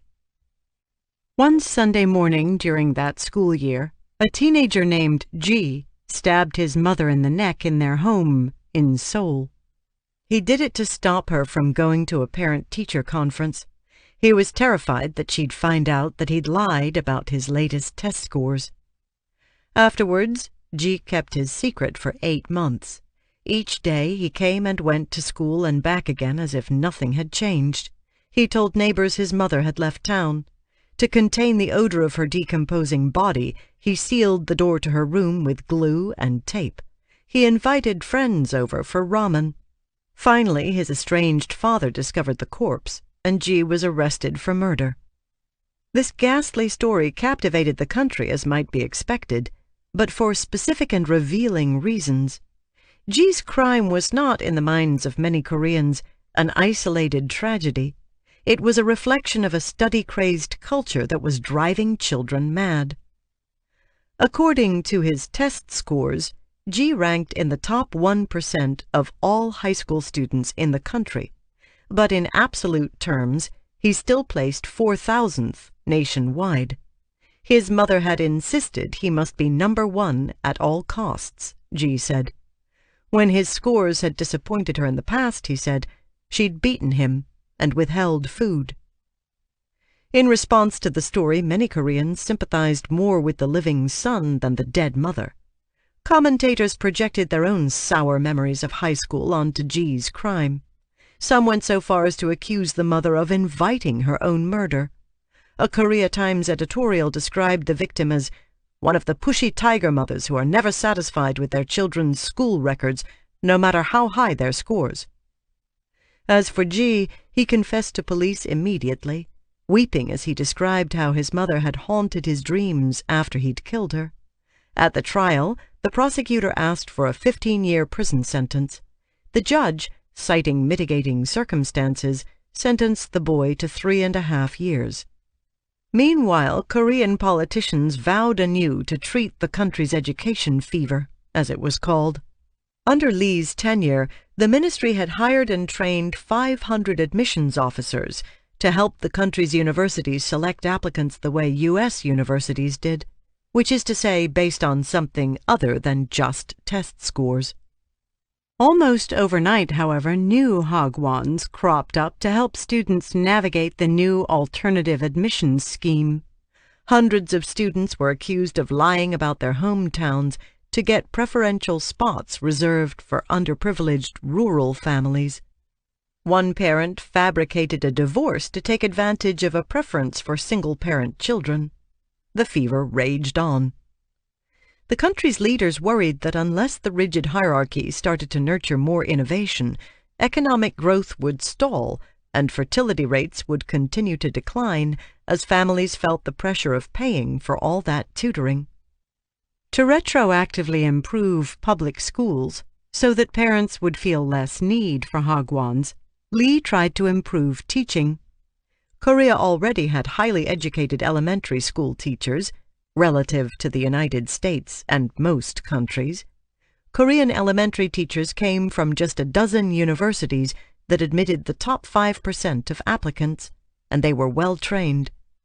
Middle school teachers in training in Korea performed at the top of the world on a mathematics test administered in 6 countries, trouncing future teachers in the United States.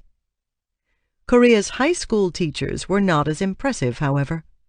During a shortage of teachers decades earlier, the government had made a fateful mistake, allowing too many colleges to train secondary teachers.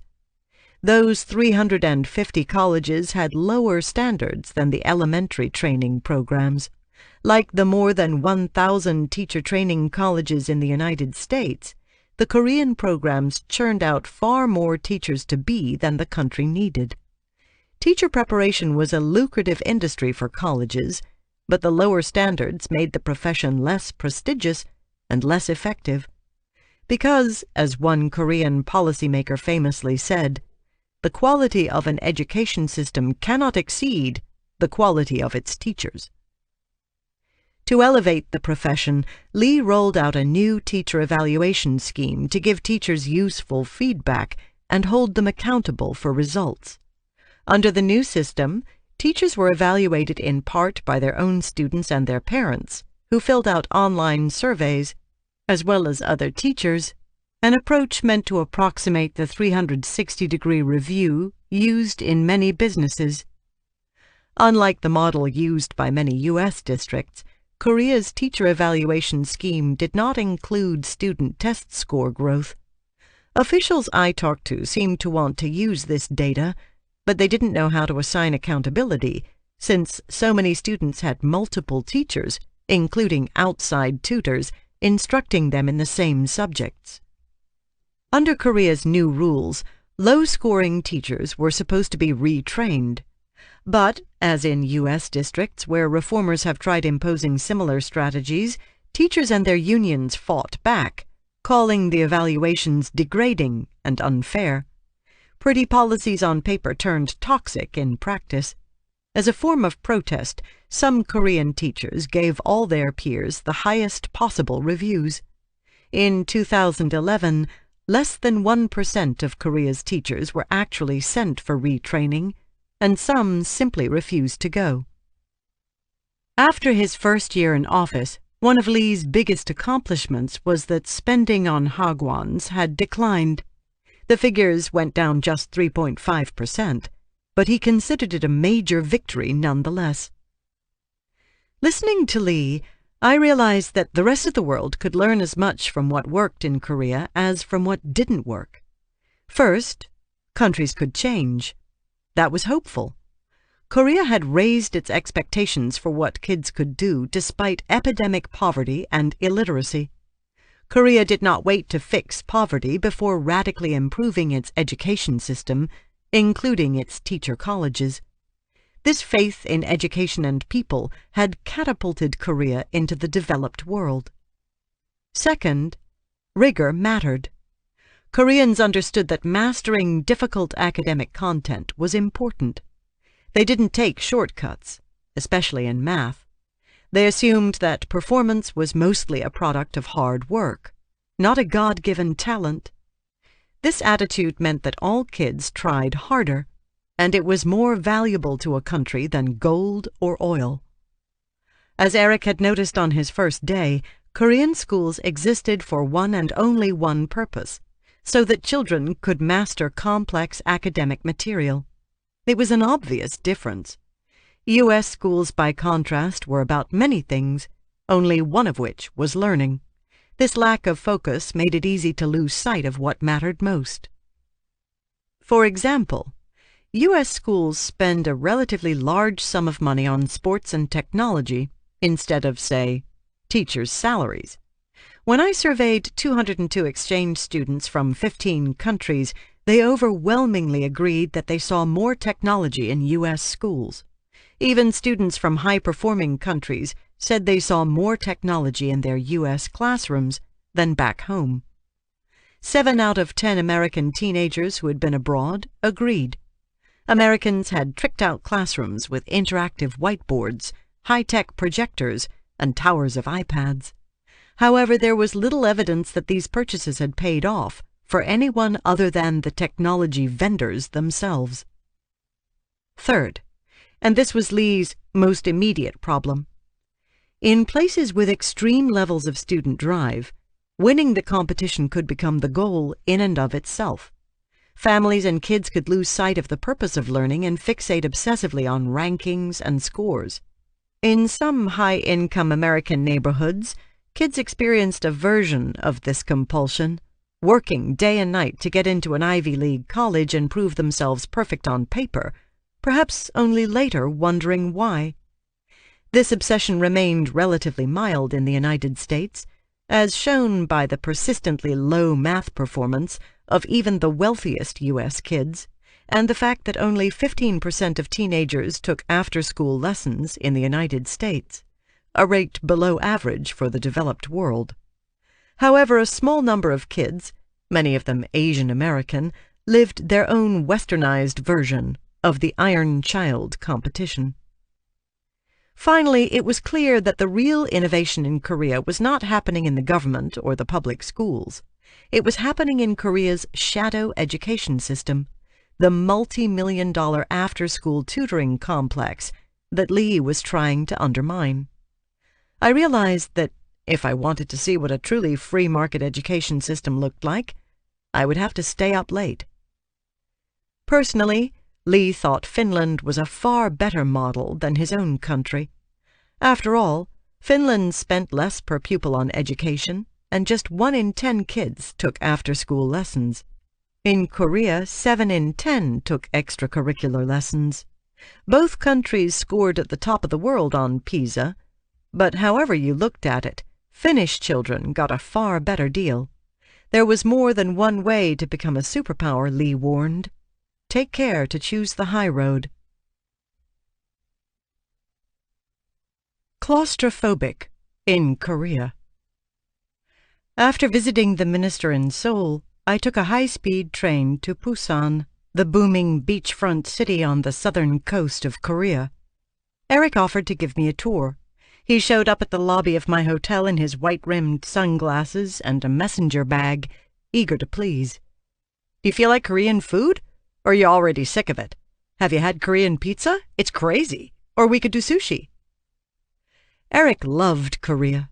As we walked through the clamor of the shopping stalls, he pointed out socks with Barack Obama's face on them and made me try his favorite yogurt drink.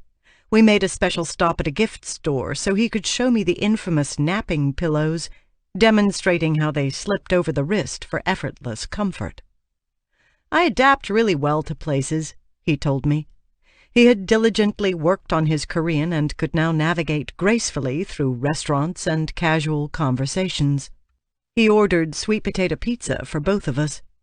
By this time, he'd spent a night at a Buddhist temple high in the mountains. He'd learned Taekwondo. On one harrowing evening at a fish market, he'd even forced himself to eat a live baby octopus wrapped around his chopstick. Eric appreciated the weirdness of Korea and the warmth of Koreans. Really, the only problem was school. He had tried to keep his mind open, but he dreaded those days at Namsan, sitting for 6 hours with students too stressed or exhausted to talk for more than 5 minutes between classes, then taking the bus home alone. It wasn't that Eric couldn't be alone. In fact, he had a lot of experience with isolation. He'd spent years as a closeted gay teenager in America. He knew about loneliness. But he had discovered that the pressure to conform extended well beyond sexuality in Korea. Teenagers were in all kinds of closets, sometimes literally, locked into small, airless spaces, studying for the test. "The students I've talked to despise the system," he said, shaking his head. "They absolutely loathe it." Eric admired one part of the Korean system, the high expectations that everyone had for what kids could do. He was curious about the hagwons, where his classmates said they learned so much. However, he was learning that the top of the world could be a lonely place, and the important question was not just which kids lived there, but what they had gone through to get there. Chapter 4. A Math Problem. 5,000 miles away, Tom's teacher asked him a question. It was his first day of school in Poland. He'd sat quietly in the back, trying to make himself small and unremarkable. But now she stared back at him, waiting, so he repeated the one sentence he knew by heart. "Nie mówię po polsku." I don't speak Polish. Then he smiled, the clueless exchange student. This tactic had worked well for him so far. Tom would turn 18 in 2 weeks. He had a perpetual 5 o'clock shadow and dark eyes, the face of a young man hovering precariously atop a boy's body. When he smiled, flashing the dimples he'd inherited from his mother, he looked at least 3 years younger. American teachers had accepted Tom's excuses, generally speaking. Yet this teacher spoke back to him, repeating the question in English. "Could you please solve the problem?" She held out a piece of chalk and motioned for Tom to come to the front of the room. It was math class, and she'd written a polynomial problem on the board. Tom got up, heart surging, and walked slowly to the board. The other 22 Polish students watched the American, wondering what would happen. The story of Poland, A symphony of suffering and redemption will come later in this book. But for now, suffice to say that Tom found himself in a brooding country with a complicated past, which was precisely why he'd wanted to live there. In America, Tom had lived in Gettysburg, Pennsylvania, the site of the bloodiest battle in the American Civil War. Some 51,000 men were wounded or killed on the hills of Tom's hometown. Thousands of tourists stalked the empty, silent battlefields each year, looking for relics or ghosts, or a lingering sensation of some kind. However, since the 1800s, Gettysburg had become much less interesting in Tom's opinion.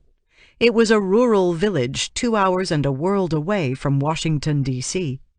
As a little boy, Tom had no interest in Union or Confederate toy soldiers, the kind sold by the sackful in the town souvenir shops. He played with World War II soldiers instead. As a teenager, Tom played the cello, listened to Sonic Youth, and watched Woody Allen movies. He occupied himself in the margins of the high school culture, which revolved around sports and the future farmers of America. In August, the Gettysburg Warriors football team held an all-you-can-eat pig roast to kick off the season. The local coffeehouse closed before the sun had set. Early on, Tom had learned that the world outside of his home could be a complicated place. His father was a family law attorney, facilitating divorces and waging custody battles. His mother was the town's chief public defender. She worked out of a windowless basement office, representing Gettysburg's least popular residents, including a young man facing the death penalty for killing a wildlife conservation officer. To escape the strain of their jobs, Tom's parents read. They read the way other families fished or watched television, together but apart. On Friday nights, they took Tom and his 2 brothers to Barnes & Noble, where they would wander off in their separate directions to choose their own adventures. On rainy Saturdays, they might all be found reading, sometimes in different rooms. The only noise was the sound of the rain. Tom's 2 older brothers read leisurely, but Tom read hungrily, as if in search of a metaphor that he could never quite find. In the summer, his mom would see him in the backyard reading for hours on end. One winter, he read nothing but Anton Chekhov. He read The Pianist twice. For his senior year of high school, Tom had decided to exchange Gettysburg for one of his old-world novels. He'd wanted to go to Eastern Europe because he'd thought it would be romantic to live somewhere where people knew the names Dostoevsky and Nabokov. He hadn't traveled much, but he believed in the promise of a faraway place, one that could sustain the kind of romance he'd read about and conjured in his head. He'd imagined himself learning to play Chopin in the homeland of Chopin. And there he was, in Poland at last. Everything was more or less going according to his plan. The thing is, when Tom walked to the front of that classroom in Poland that day, he was carrying an American burden no one could see. Despite his Yola Tango t-shirt and his Winter of Chekhov, Tom was, in at least one way, a prototypical American teenager. Tom was not good at math. He'd started to lose his way in middle school, as so many American kids did. It had happened gradually. First he hadn't understood one lesson, and then another and another. He was too embarrassed to ask for help. He hadn't wanted to admit that he wasn't as smart as other kids. Then he'd gotten a 0 on a pre-algebra quiz in 8th grade. In other classes, a bad grade could be overcome. But in math, each lesson built on what happened before. No matter how hard he tried, he couldn't seem to catch up. It felt like he was getting dumber, and it was humiliating. The next year, he got an F in math. Math eluded American teenagers more than any other subject. When people talked about the United States' mediocre international scores, they were not really talking about reading. American teenagers scored 12th in reading on PISA, which was a respectable performance, above average for the developed world. There was still far too big a gap between privileged kids and low-income kids, but the overall average was decent. In math, the average score placed the United States 26th in the world, below Finland, 3rd, Korea, 2nd, and Poland, 19th. American teenagers did poorly in science, too, but their math results were, statistically speaking, the most ominous. Math had a way of predicting kids' futures. Teenagers who mastered higher-level math classes were far more likely to graduate from college, even when putting aside other factors like race and income. They also earned more money after college. Why did math matter so much? Some reasons were practical. More and more jobs required familiarity with probability, statistics, and geometry. The other reason was that math was not just math. Math is a language of logic. It is a disciplined, organized way of thinking. There is a right answer. There are rules that must be followed. More than any other subject, math is rigor distilled. Mastering the language of logic helps to embed higher-order habits in kids' minds. The ability to reason, for example, to detect patterns, and to make informed guesses. Those kinds of skills had rising value in a world in which information was cheap and messy.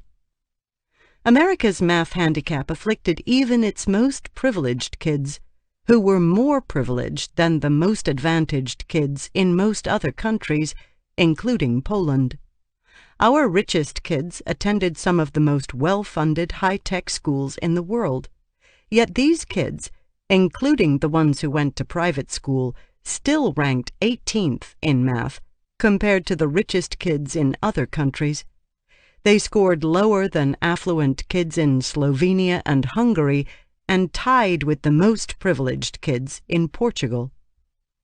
Our poorest kids did even worse, relatively speaking, coming in 27th compared to the poorest kids in other developed countries, far below the most disadvantaged kids in Estonia, Finland, Korea, Canada, and Poland, among many other nations. Why weren't our kids learning this universal language of logic? As I traveled around the world on this quest, I kept encountering this puzzle. Again and again, the data revealed a startling math deficiency in the United States. Like a lack of nutrition, it started when children were small and took a cumulative toll. Studies had shown that American third graders were being asked easier math questions that required simpler responses than children the same age in places like Hong Kong. By the time our kids graduated from high school, less than half were prepared for freshman year college math. If our international performance was the mystery, then math held the most important clues. That morning, in Wrocław, Poland, Tom picked up the chalk. All his old feelings of incompetence came swirling back. He started writing. He knew he could do this. The problem wasn't that hard, and he was older than most of the kids in the class. Just then the chalk snapped in half. He let the piece fall and continued writing. But something was wrong. He must have missed a step. Whatever he was doing, it wasn't working, and he knew it. He kept writing anyway. Behind him, one of the Polish students giggled. His hands felt damp with sweat. Finally, the teacher spoke. "Does anyone else want to try?" Tom shuffled back to his seat. She didn't call on him again. As the semester went on, Tom noticed differences between his math class in Poland and his math class in Pennsylvania. Back in America, Tom and all his classmates had used calculators. In his Polish math class, calculators were not allowed. Tom could tell the kids were doing a lot of the math in their minds. They had learned tricks that had become automatic, so their brains were freed up to do the harder work. It was the difference between being fluent in a language and not. After the first test, the teacher announced the scores in front of the class, so everyone could hear. As a new exchange student, Tom had been exempt from the test himself. But listening to the grade announcements, he felt intensely uncomfortable. Like Eric in Korea, he couldn't imagine such a public reckoning in his American classroom. Nor could he imagine everyone doing so poorly. In Poland, the lowest grade was always 1, and the highest was 5. After each test, he waited to see if anyone would get a 5. No one ever did. No one seemed surprised or shattered either. They shouldered their book bags and moved on to the next class. He tried to imagine no one ever getting an A in Gettysburg. Would they give up, or would they try harder? Kids in Poland were used to failing, it seemed. The logic made sense. If the work was hard, routine failure was the only way to learn. Success, as Winston Churchill once said, is going from failure to failure without losing your enthusiasm. Tom had failed in math too, back in 8th grade in Pennsylvania, but he hadn't experienced that failure as normal or acceptable. He'd experienced it as a private trauma. Failure in American schools was demoralizing and to be avoided at all costs. American kids could not handle routine failure, or so adults thought. Like many young people, the lesson Tom had learned from his failure was that he wasn't good at math, and that he should stay away from it whenever possible. He didn't know back in high school how central math was to philosophy and music, 2 subjects he loved. He didn't know that math could be cosmically beautiful, and it was something he could master with hard work, time, and persistence, just the way he'd mastered Chekhov. The country of Minnesota. Of the 3 American students I followed, Eric was the only one who did not loathe math. Coincidence or not, Eric's home state of Minnesota was one of only 2 states that came close to achieving world-class math performance. Roughly speaking, Minnesota ranked below just a dozen other countries, including Canada, Korea, and Finland, in math proficiency. Only Massachusetts did better in the United States. When Eric arrived in Korea, he had a solid math background. There were lots of reasons for this. One might have been that his timing was good. Had he been born earlier, things might have turned out differently. In 1995, Minnesota 4th graders placed below average for the United States on an international math test. Despite being a mostly white, mostly middle-class state, Minnesota was not doing well in math. When Eric started kindergarten 2 years later, however, the state had smarter and more focused math standards. When he was 11, Minnesota updated those standards again, with an eye toward international benchmarks. By the time he went to high school, his peers were scoring well above average for the United States and much of the world. In 2007, Minnesota elementary students rocked a major international math test, performing at about the same level as kids in Japan. What was Minnesota doing that other states were not? The answer was not mystical. Minnesota had started with a relatively strong education system. Then they'd made a few pragmatic changes, the kind of common-sense repairs you would make if you believed math was really, truly important, and that all kids were capable of learning it. First, Minnesota officials agreed on a single set of clear, targeted standards.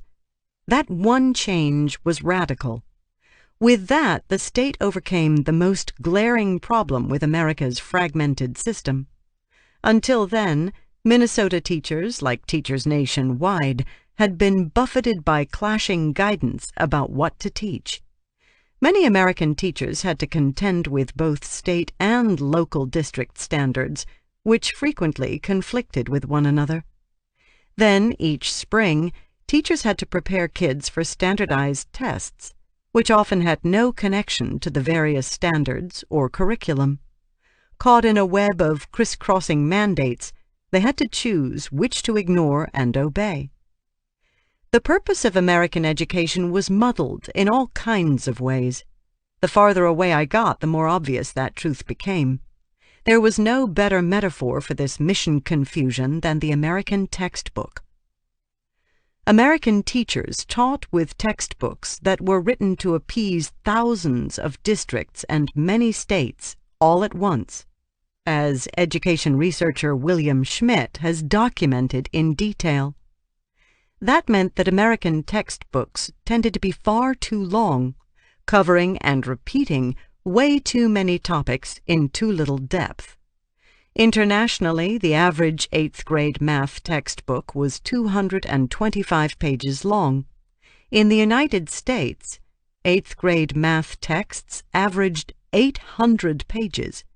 That was about 300 pages longer than all 13 volumes of Euclid's Elements.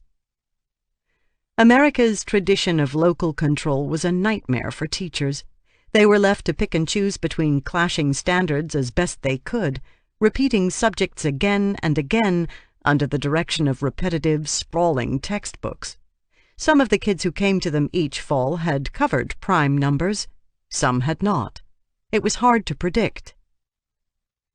The end result was that American students ended up learning about, say, fractions every single year, from 1st to 8th grade, while their peers in smarter countries covered fractions in grades 3 through 6. In a majority of states, American kids learned decimals for 6 years, until they were nearly catatonic with boredom, while kids in the world's education superpowers covered decimals for 3 years and moved on.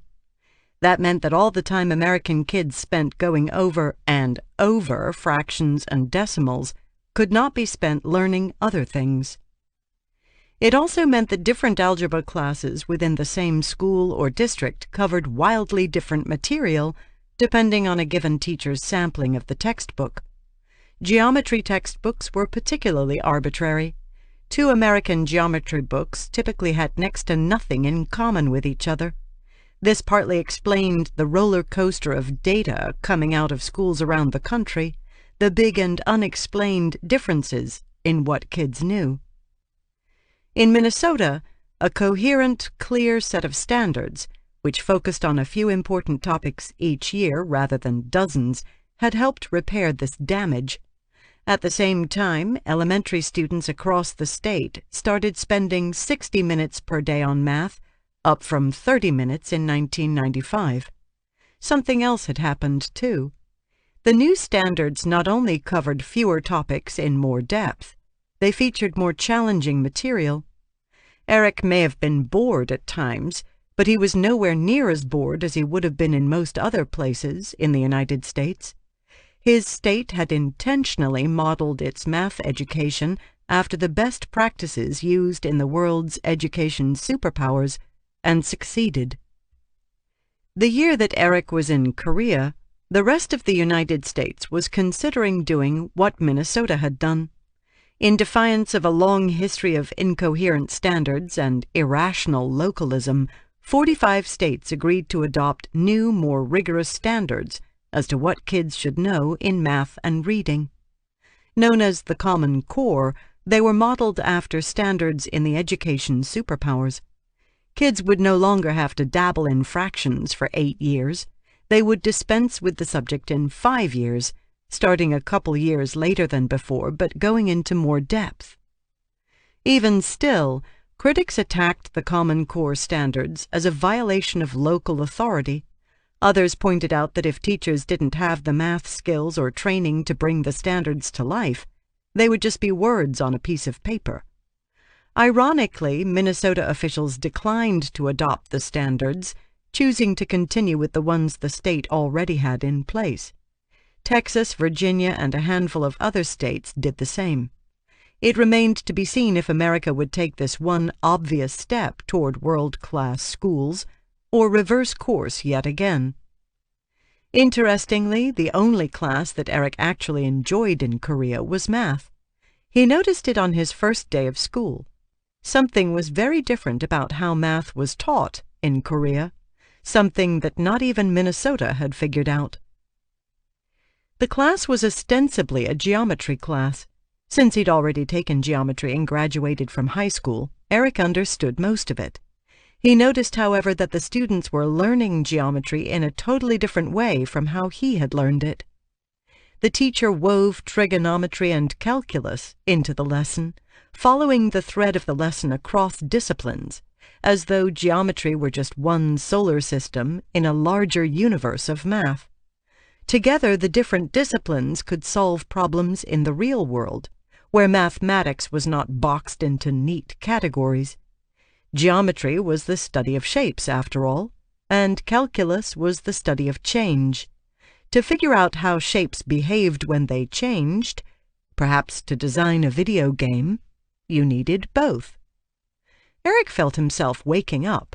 He had not known geometry could be so interesting. Although he'd always done well in math in Minnesota, he had sometimes found it boring. In 3rd grade, his teacher had told his mother he was having problems doing double-digit addition and had done terribly on a test. His mother was surprised. Eric had been doing double-digit addition at home for years. When she asked to see the test, she'd noticed that Eric had left many of the problems blank.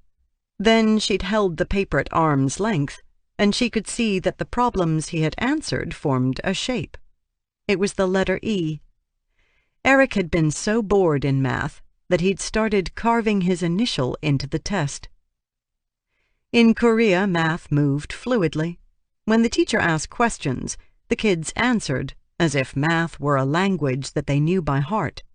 As in Tom's class in Poland, calculators weren't allowed, so kids had learned mental tricks to manipulate numbers quickly. Eric was impressed to see the equivalent of sophomores understanding the references to calculus.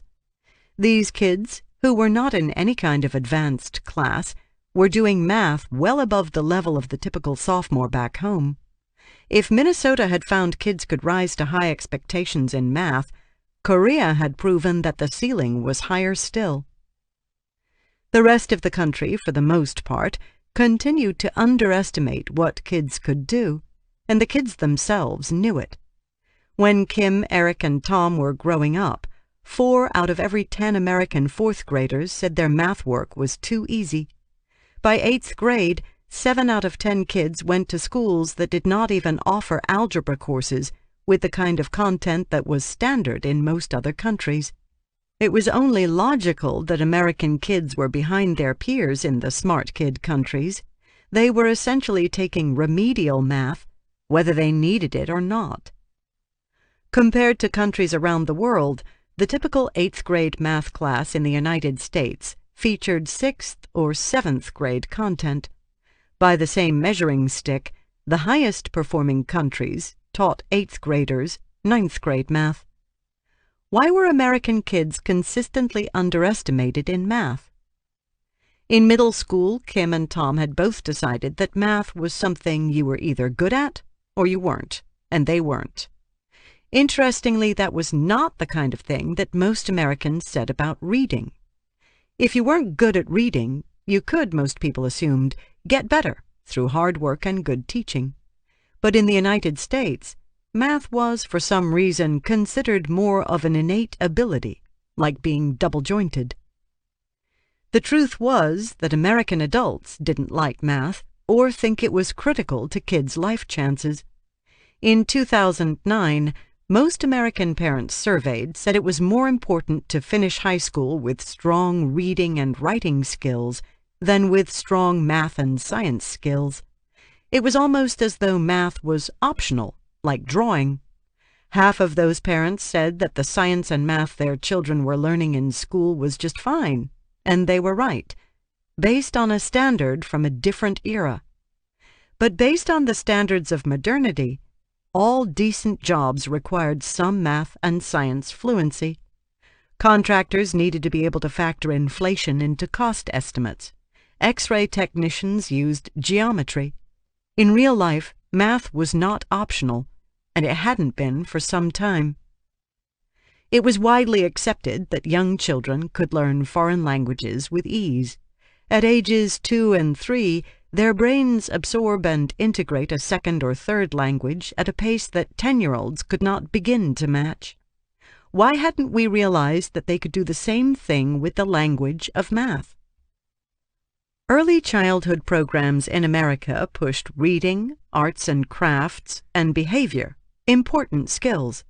Yet playing with numbers was still considered taboo, a subject best left to the later years, despite America's obvious and enduring math handicap.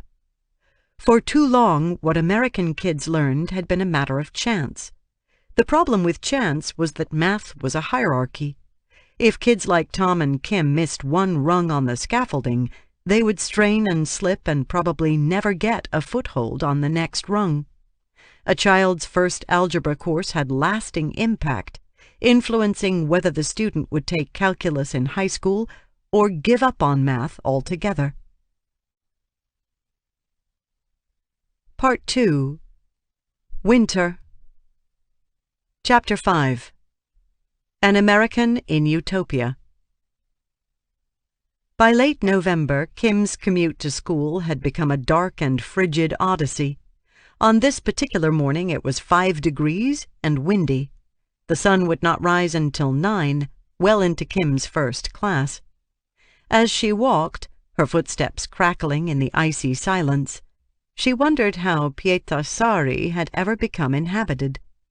Perched on the west coast of Finland, the town was 300 miles from Helsinki. How could anyone have endured this winter and thought it was a good idea to stay for another? Pietarsaari had around 20,000 residents by then, but aside from the occasional car, she saw no other humans for most of her journey. Up ahead she could make out the lights of the Pietarsaari Lukio, her high school. From the outside it looked even more depressing than her school back home, a fact that still surprised her 3 months into her stay. Both schools were low-slung brick structures, but this one was built out of off-white bricks that had turned gray and dreary with age. A large clock outside the school had stopped working some time ago. This was not the way Finnish schools had looked in her imagination. She walked inside as groups of laughing boys and pretty girls passed by, ignoring her. The entryway of the school was small and institutional. There were trophies on display, like at Salisaw High School, but they seemed like an afterthought, dusty and dull. The newest one was 10 years old. Had no teams won a single trophy in a decade? She walked on, trying not to bump into anyone. She sat down in her Finnish class, smiling shyly at the girls next to her. Kim's Finnish teacher seemed even more animated than usual, saying something in Finnish that Kim did not understand. Then the teacher began passing out copies of a heavy book to all the students. Kim recognized the cover. It was Seven Brothers, a Finnish classic published in 1870. Even Kim knew about Seven Brothers. When it was written, the Finns were the underclass in their own country. They'd endured 5 centuries of Swedish, then Russian domination.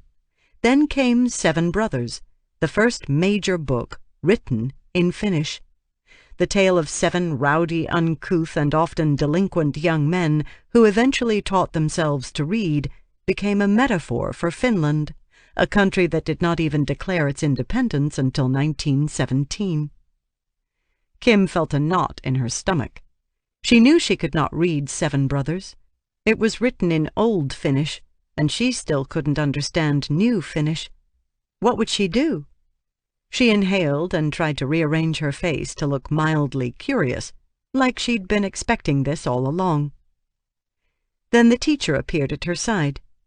Kim's teacher, Tiina Stara, was slim and attractive with layered brown hair and a quick smile. She leaned down toward Kim. In her hands she had a different book. This book was much wider and thinner, with a glossy, shiny cover. "This is for you," she said quietly in English. Kim looked at the cover. Instead of 7 brothers, it had a cartoon image of 7 dogs, all dressed in old-fashioned costume, howling in unison. She translated the title in her head. 7 Dog Brothers. Kim laughed. It was a children's book. "It's in Finnish, but simple Finnish," Stara explained. She looked nervous, as if afraid she might hurt Kim's feelings. "I hope you don't think this is childish. It's just that I would love for you to be able to experience this story because it is very important for us in Finland, and the plot is the same, so you can follow along with our conversation."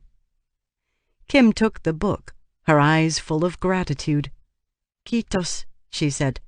"Thank you."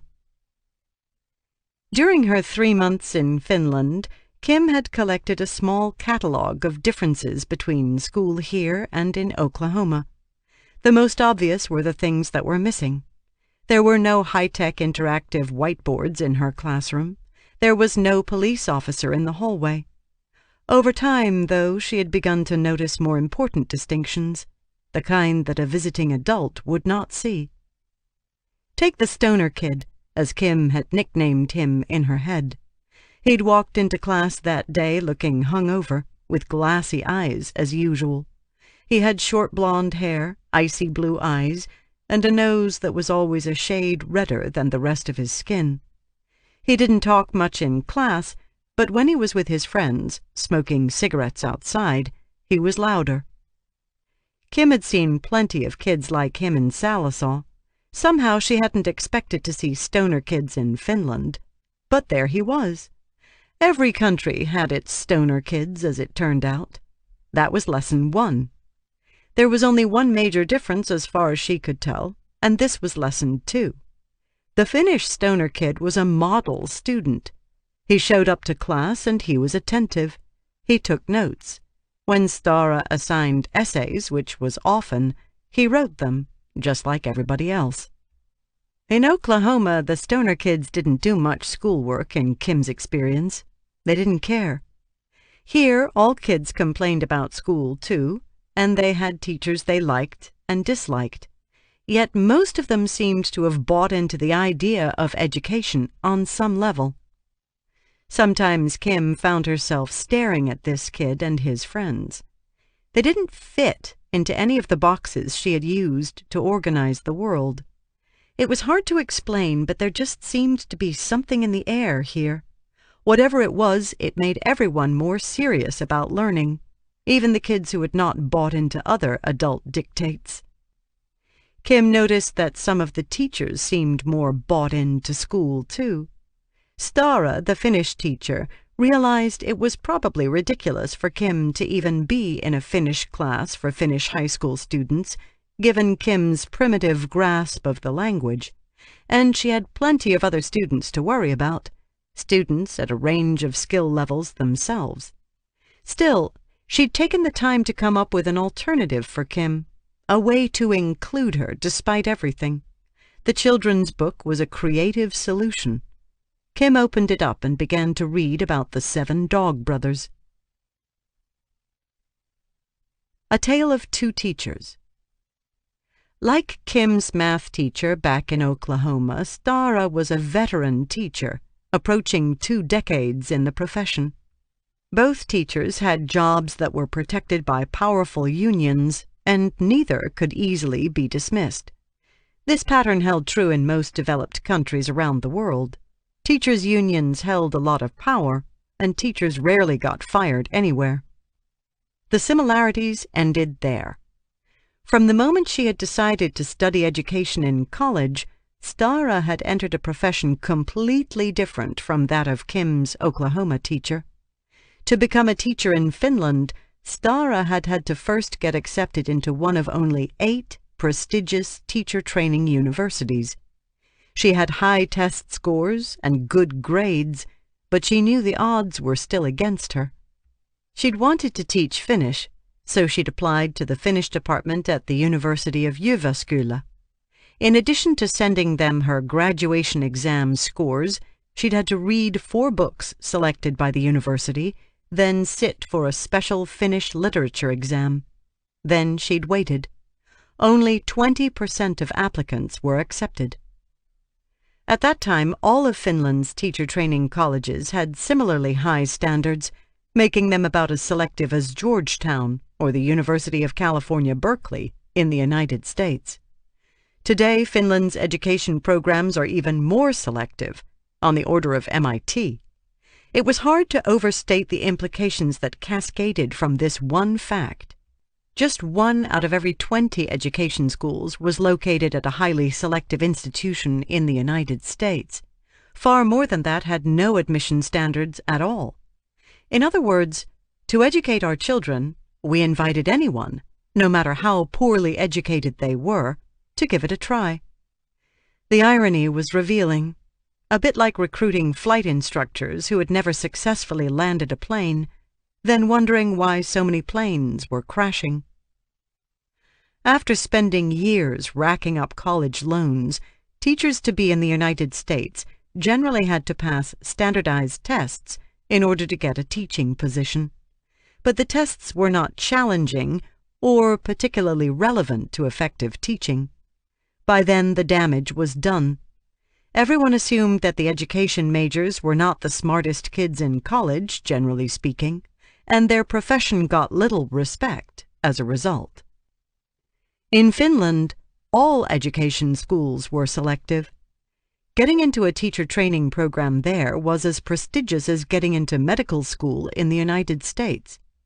The rigor started in the beginning, where it belonged, not years into a teacher's career, with complex evaluation schemes designed to weed out the worst performers and destined to demoralize everyone else.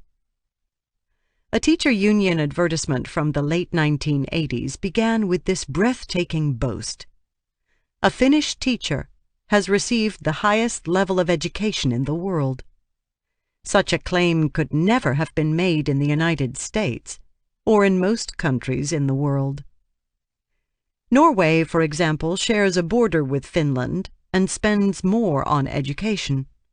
But Norway is not choosy about who gets to become a teacher, and the quality of preparation varies wildly, just as it does in the United States. Norwegians have fretted about the quality of their teacher training colleges for decades, and the government routinely interferes in the training to try to make it better. As in many countries, teachers are made to attain ever more amounts of training and education without much regard for quality. Partly as a result, Norwegian 15-year-olds perform at about the same middling levels as teenagers in the United States on PISA, and even the most privileged among them perform poorly in math compared to advantaged teenagers worldwide. Back in Finland, Stara still remembers the day she got the letter of acceptance, her mother's excitement, the rush of relief. She didn't celebrate. Finns were much too modest to brag about such things in those days, but she felt very, very lucky. When she arrived at the University of Jyväskylä, Stara spent the first 3 years studying Finnish literature. She read intensely and wrote multiple 20-page papers. She analyzed novels, poems, and short stories, something English trainee teachers do not generally do in the United States. At the same time, she took other required courses, including statistics. In her 4th year, out of 6 years of study, she began the teacher training program. All Finnish teachers were required to get a master's degree, which meant something very different than it did in the United States. For 1 full year of her master's program, Stara got to train in one of the best public schools in the country. She had 3 teacher mentors there, and she watched their classes closely. When she taught her own classes, her mentors and fellow student teachers took notes. Afterward, she got feedback, some of it harsh, in much the way medical residents are critiqued in teaching hospitals. It was hard, but exhilarating. She learned she needed to get better at motivating her students at the start of each lesson before she did anything else. In time, she improved.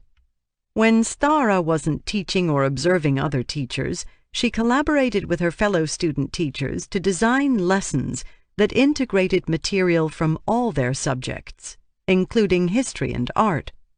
Then they practiced teaching those lessons, pretending they were students.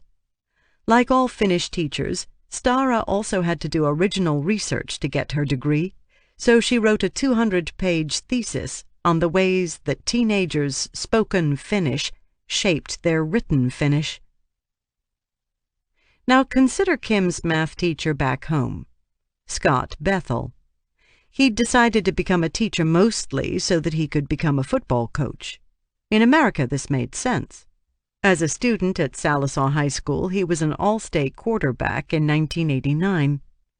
"My dad taught at a school about 10 miles from here," Bethel told me. He was also a football coach, and I was always good at sports, and I thought, you know what, I'd like to become a coach. Although Bethel hadn't taken calculus in high school, he'd always been pretty good at math. So he figured the best way to become a coach was to become a math teacher.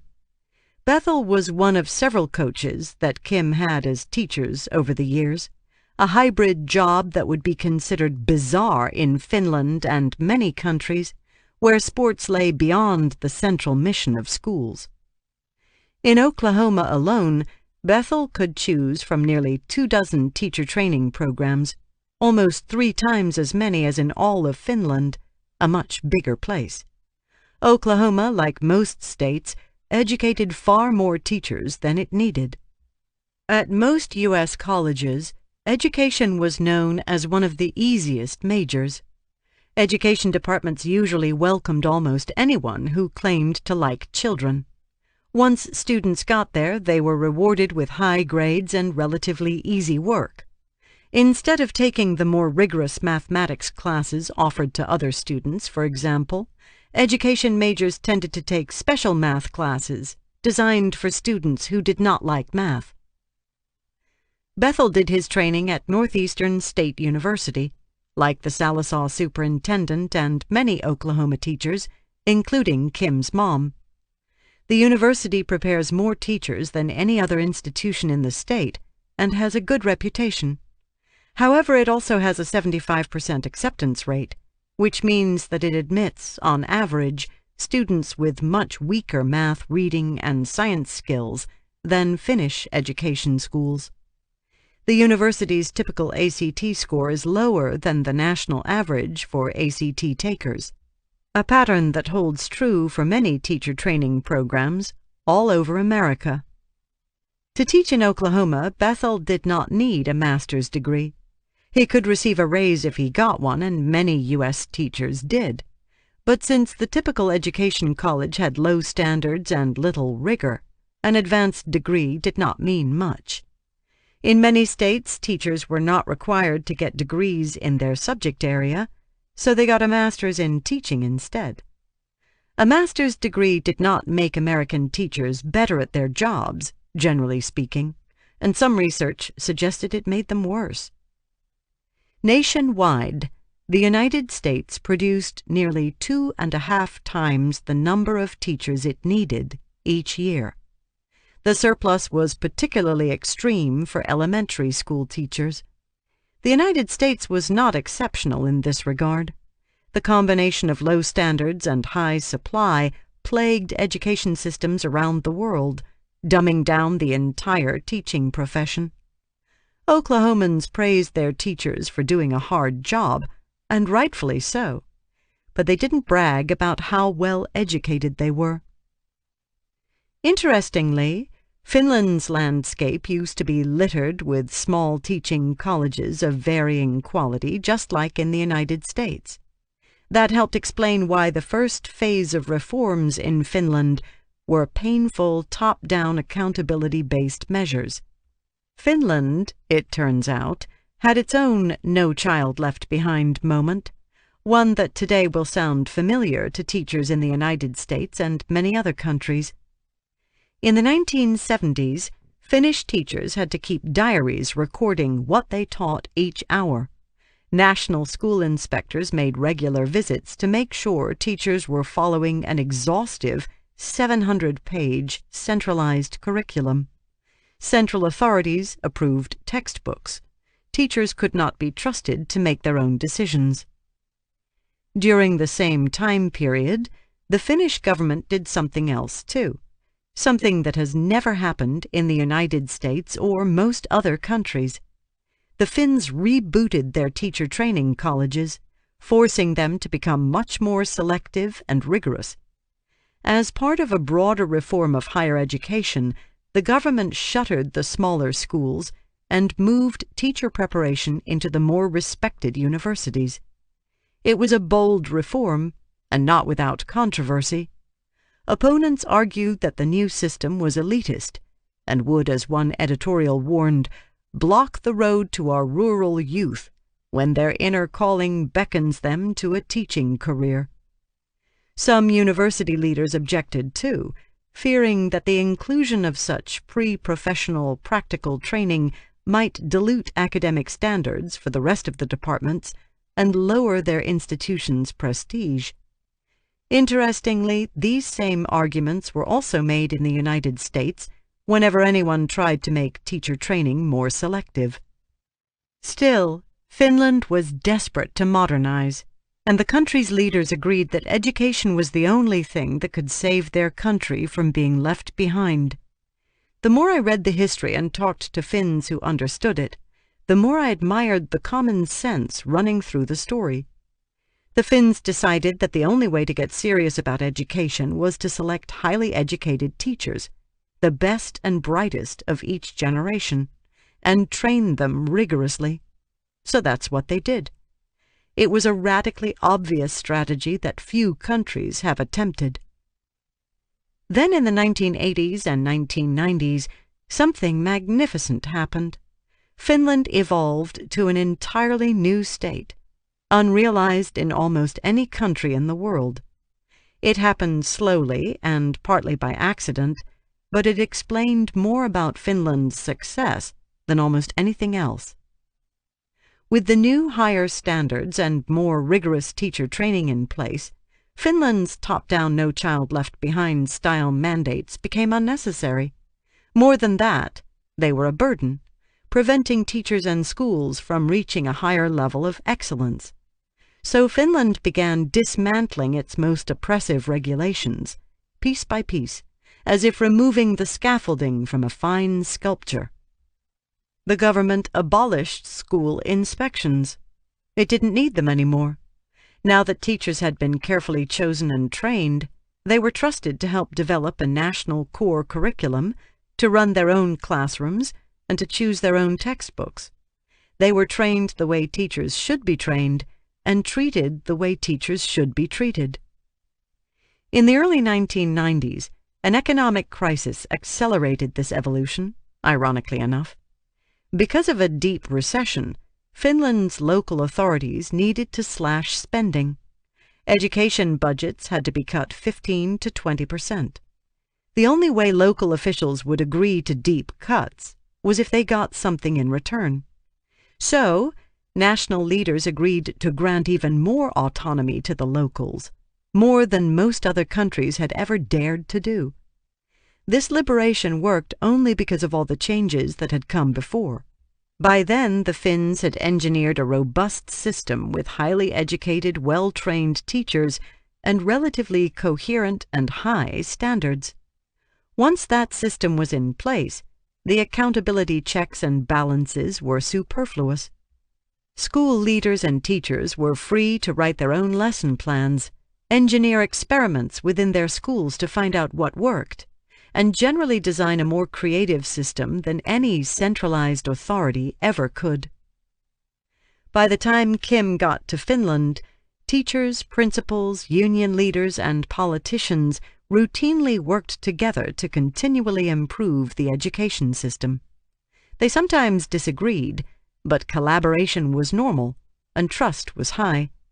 The government conducted standardized testing of targeted samples of students to make sure schools were performing, but there was no need to test all students year after year.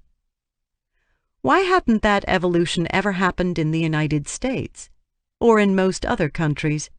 Had anyone even tried? The examples were few but revealing. As the new education commissioner in Rhode Island, one of Deborah Gist's first acts was to raise the minimum test scores for teachers to be in 2009. At the time, Rhode Island allowed lower scores than almost any state in the nation. She had the power to change this unilaterally, and she did, taking one small step in the direction of Finland by requiring new teachers to score significantly higher on the SAT, ACT, and the Praxis, a teacher certification test. Immediately, critics called her elitist, lobbing the same accusations critics had used against reformers in Finland in the 1970s. Some argued that a teacher who struggled in school was actually a better teacher, because that teacher could relate to students who were failing. It was a perverse logic. Would a doctor who had botched several surgeries be an ideal medical school professor? Others worried that higher standards would lead to a teacher shortage. Yet Rhode Island's teacher colleges already churned out 1,000 teachers a year, about 800 more than the school system needed to hire.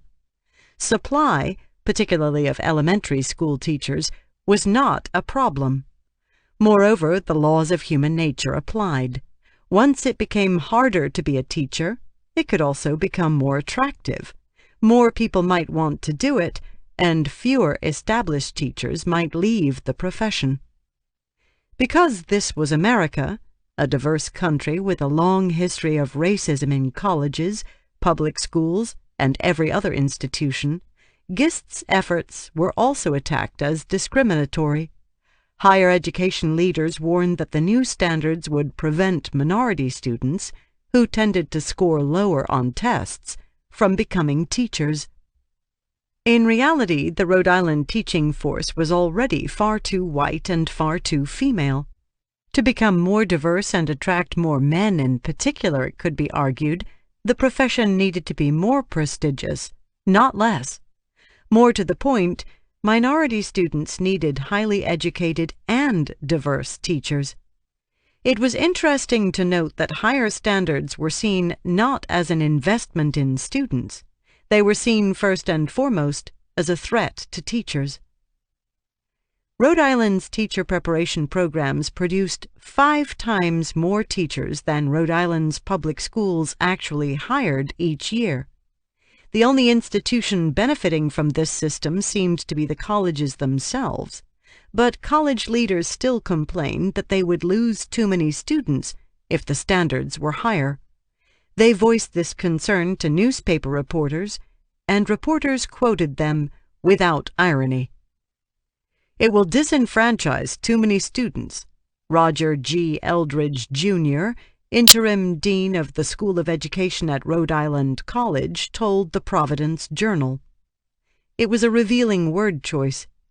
Disenfranchise usually means to deprive someone of a sacred legal right, such as the right to vote. And that is, in fact, how many people viewed the job. Most Americans said teaching was a hard and important job, but many of them, including teachers and teaching professors, didn't seem to believe it required serious intellectual heft. Under the new higher standards, about 85% of Rhode Island College's education students would not make the cut, the dean threatened. Coming from the college that produced more Rhode Island teachers than any other, this was an astounding statistic, one that should have been a source of deep shame, but was not. Gist did not back down, however. "I have the utmost confidence that Rhode Island's future teachers are capable of this kind of performance," she said. She did agree to phase in the higher cut score gradually over 2 years, and to allow colleges to ask for waivers for highly promising candidates who did not make the cut score. 3 years later, she had not received any waiver requests. At Rhode Island College, the percentage of minority students studying to be teachers went from 8.8% to 9.24%, remaining essentially unchanged, despite all predictions to the contrary. For some American teachers, the lack of serious training didn't matter. They made up for what they didn't know by learning on the job. Some got lucky and had a strong principal or mentor. For other teachers, though, this education gap did matter. As more of their students aspired to attend college, and the economy increasingly rewarded higher-level thinking, more teachers were being asked to teach material they'd never really learned themselves.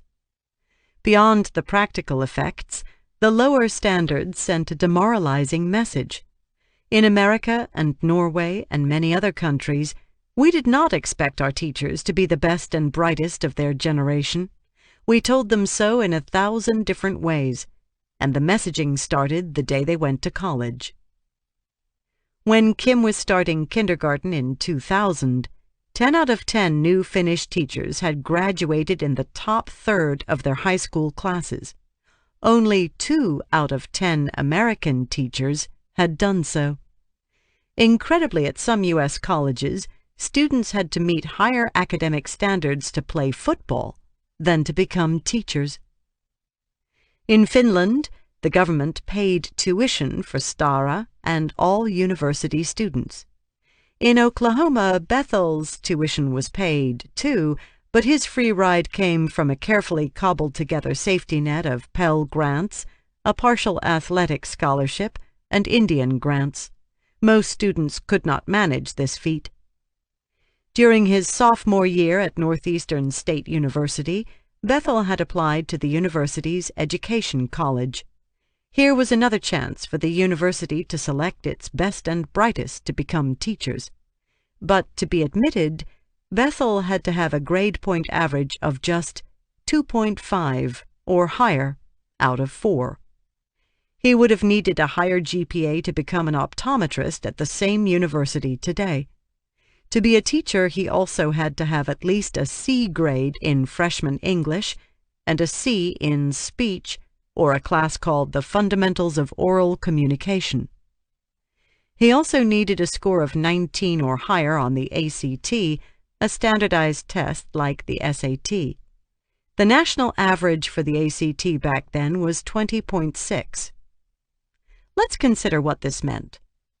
It was acceptable to perform below average for the country on a test of what you had learned throughout your educational career if you aspired to dedicate your career to education. At the Education College, Bethel discovered that he didn't have to major in math to become a high school math teacher, so he didn't. Nationwide, less than half of American high school math teachers majored in math. Almost a third did not even minor in math. The problem was even worse among students training to teach younger children. A large majority of elementary education majors are afraid of math, one Oklahoma math department chair said in response to a 2005 survey. This fear will be passed on to their students. Another estimated that about a quarter of teachers graduating from his or her college actively hated math and showed no interest in improving.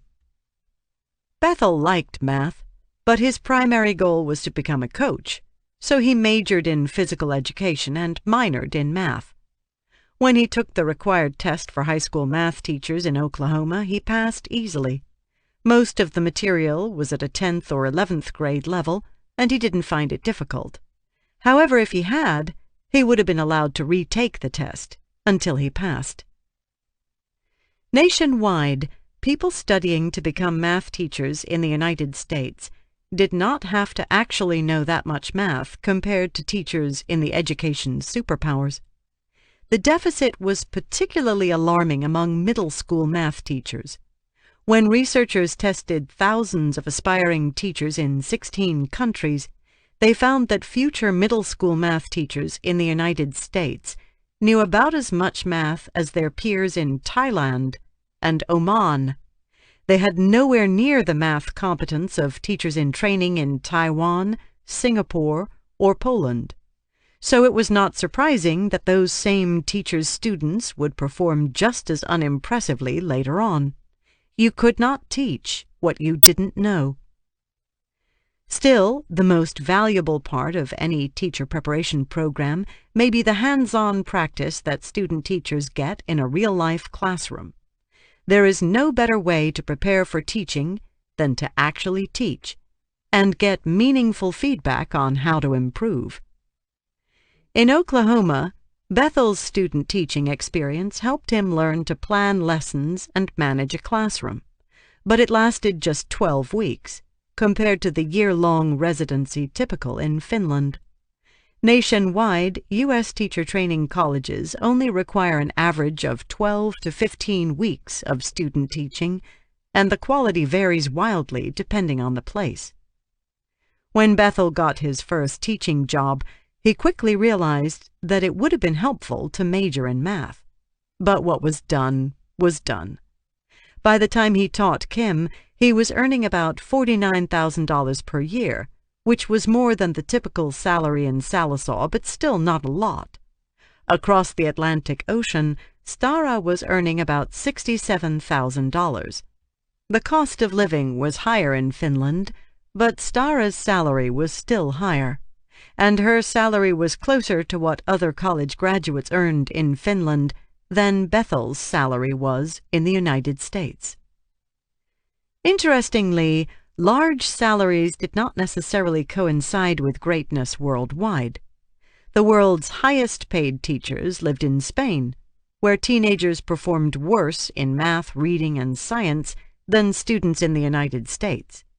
But in higher-functioning education systems, larger salaries could help schools attract better-educated teachers and retain them over time, establishing a baseline of professionalism and prestige.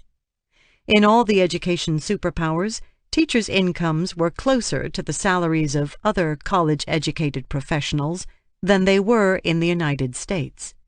In most cases, classes were also larger than they were in the United States, making the cost of the salaries more manageable. As I listened to teachers like Stara and Bethel, I started to suspect that all these differences interacted in chronological order. Because teacher colleges selected only the top applicants in Finland and other education superpowers, those schools could spend less time doing catch-up instruction and more time on rigorous hands-on training. Because teachers entered the classroom with rigorous training and a solid education, they were less likely than American teachers to quit in frustration. This model of preparation and stability made it possible to give teachers larger class sizes and pay them decently, since the turnover costs were much lower than in other countries. And since they had all this training and support, they had the tools to help kids learn, year after year, and to finally pass a truly demanding graduation test at the end of high school. The subconscious effects were just as powerful. As one U.S. exchange student to Finland explained in the survey conducted for this book, "My Finnish school fostered a great deal of respect for the institution and faculty in the students. This can be partly explained by the academic rigors that teachers had to endure in their journeys to becoming educators. The students were well aware of how accomplished their teachers were." One thing led to another. Otherwise, one thing led to much less. If the rigor didn't start at the beginning, then the most challenging high school graduation test in the world would not succeed. Federal mandates could only go so far. Without highly educated and well-trained teachers and principals, kids could make only limited progress each year. Realizing that they could never pass the graduation test, many would tune out and give up. The more time I spent in Finland, the more I started to worry that the reforms sweeping across the United States had the equation backwards.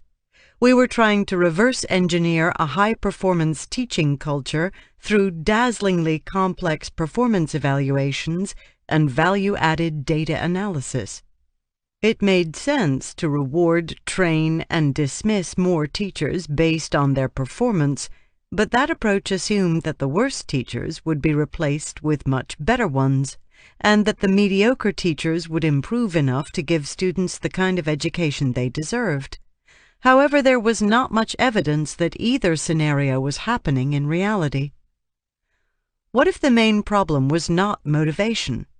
Was it possible to hammer 3.6 million American teachers into becoming master educators if their SAT scores were below average? The lesson from Finland had a linear elegance. If we wanted to get serious about education at long last, we needed to start at the beginning.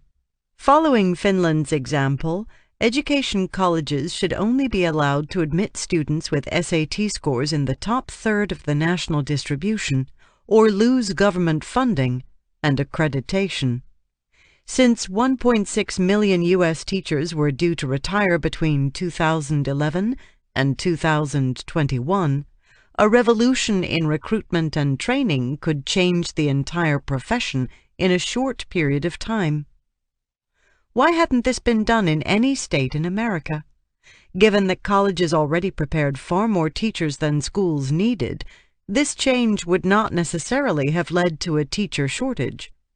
Over time, it might have actually increased the popularity of the profession by making it more prestigious. It was a bizarre oversight. For all the time and energy that American educators had spent praising Finland, it was remarkable that they did not insist upon this most obvious first step. It was almost as if we wanted the prestige of Finland's teachers, but didn't really believe that our teachers needed to be highly educated and unusually accomplished in order to merit that prestige. But why, then, did Finland? Why do you guys care so much? After class, Kim had a free period, a full 70 minutes with nothing scheduled. This was the other big difference she'd noticed about Finland, the inexplicable stretches of luxurious freedom. She kept finding herself released into the ether, trusted to find her way through long stretches of time. She could even walk out of the school in the middle of the day and go to a coffee shop in the village until her next class began. It was hard to get used to. Even outside school she felt this freedom. She had learned her way to the Halapahalli supermarket by bike, and although it took her an embarrassingly long time to find the simplest ingredients, her host mother didn't seem to worry if she wasn't home on time. Parents in general seemed to trust their kids more. Kim routinely saw 8-year-olds walking to school alone, wearing reflective vests to keep them visible in the dark. At the high school, she rarely saw parents for any reason. Teenagers were treated more like adults. There were no regularly scheduled parent-teacher conferences. None. If teachers had a problem with the student, they usually just met with the student. Kim wandered into the central lobby of the school and sat on one of the gray couches. Back home, she'd had 5 minutes free between classes, and anyone caught hanging out was in trouble. Part of her was still in Oklahoma, waiting for someone to come bust her. 2 girls from her class sat down next to her. They said hello to Kim and started talking about how hard they'd studied for midterm exams last year, lamenting all the work they had ahead of them. Most of the time, the Finnish students were just as aloof as her guidebooks had told her they would be. But Kim was still new enough that she could ask them about Finland to make conversation. So she collected her courage and blurted out the question that had been on her mind. "Why do you guys care so much?" The girls looked at her, confused. Kim felt her cheeks flush, but she barreled ahead. "I mean, what makes you work hard in school?" It was a hard question to answer, she realized, but she had to ask. These girls went to parties. They texted in class and doodled in their notebooks. They were normal, in other words. Yet they seemed to respect the basic premise of school, and Kim wanted to know why. Now both girls looked baffled, as if Kim had just asked them why they insisted on breathing so much. "It's school," one of them said finally. "How else will I graduate and go to university and get a good job?" Kim nodded. It was a fair question. Maybe the real mystery was not why Finnish kids cared so much, but why so many of her Oklahoma classmates did not. After all, for them too, getting a good education was the only way to go to college and get a good job. Somewhere along the way, however, many of them had stopped believing in this equation. They didn't take education very seriously. Maybe because they were lazy, spoiled, or dysfunctional in some other way. Or maybe because, in their experience, education wasn't all that serious. How is it possible you don't know this? Listening to Kim's impressions of Finland, I wondered if she were unique. Kim came from a relatively low-performing state, and no one would say she had an overly generous attitude toward her hometown. Would other exchange students notice the same differences? What about a teenager traveling in the opposite direction? Would a Finnish girl who'd chosen to come to the United States see a mirror image of what Kim had noticed in Finland? Every year, about 400 Finnish kids travel to the United States to live and study. Most of them ended up in the Midwest in public high schools. To find out what they thought of their borrowed land, I started tracking them down. It didn't take long to notice a pattern. Elina came to America from Helsinki when she was 16, the same age as Kim. She came because she'd spent much of her life dreaming about the American high schools she saw on television and in movies, the prom, the pep rallies, and all the twinkling rituals of the American teenager. In America, Elina lived with a host family in Colon, Michigan, a small town named after the punctuation mark, just outside Kalamazoo. At first, Elina's new world looked a lot like home. Colon was surrounded by lakes and trees. The population was 95% white and native-born. On weekends, men zipped themselves into down jackets and played ice hockey on frozen lakes. The winter lasted most of the year, just like back home. Early on, however, Elina discovered one important difference about America. Back home, she'd been a good student. In Colon, she was exceptional. She took Algebra 2, the most advanced math class offered at Colon High. On her first test, she got 105%. Until then, Elina had thought it was mathematically impossible to get 105% on anything. She thought she might have more trouble in U.S. history class, since she was not, after all, American. Luckily, her teacher gave the class a study guide that contained all the questions and answers to the exam. On test day, Elina coasted through the questions because, well, she'd seen them in advance. When the teacher handed the tests back, Elina was unsurprised to see she'd gotten an A. She was amazed, however, to see that some of the other students had gotten C's. One of them looked at her and laughed at the absurdity. "How is it possible you know this stuff?" "How is it possible you don't know this stuff?" Elina answered. I talked to Elina after she had left the United States and gone to college in Finland. She was planning to work in foreign affairs one day. Now that some time had gone by, I wondered if she had a theory about what she'd seen in her American school. Were the students too coddled, or the opposite? Too troubled? Too diverse? Maybe they were demoralized by all the standardized testing. Elina didn't think so. In her experience, American kids didn't study much because, well, they didn't have to. "Not much is demanded of U.S. students," she said. In Finland, her exams were usually essay tests, requiring her to write 3 or 4 pages in response. "You really have to study. You have to prove that you know it," Elina told me about Finnish high school. In the United States, her tests were typically multiple choice. "It was like elementary school in Finland," she said. In that history class, she remembers, the class spent an inordinate amount of time making posters. We did so many posters. I remember telling my friends, "Are you kidding me? Another poster?" It was like arts and crafts, only more boring. The teacher gave all the students the information for the poster, and the kids just had to cut and glue their way to a finished product. Everybody's poster featured the same subject. The expectations were lower in America, Elina concluded, and the consequences were too. She took a journalism class in Colon that was taught by an outstanding teacher. Everyone loved this teacher, including Elina.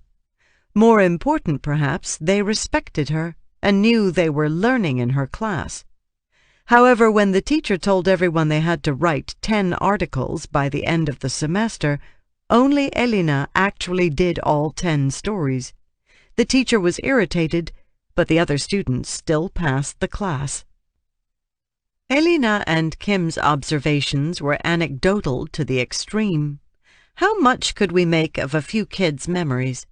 But it was remarkable how many kids from all different lands agreed on this point. In a large national survey, over half of American high schoolers echoed Elena's impression, reporting that their history work was often or always too easy.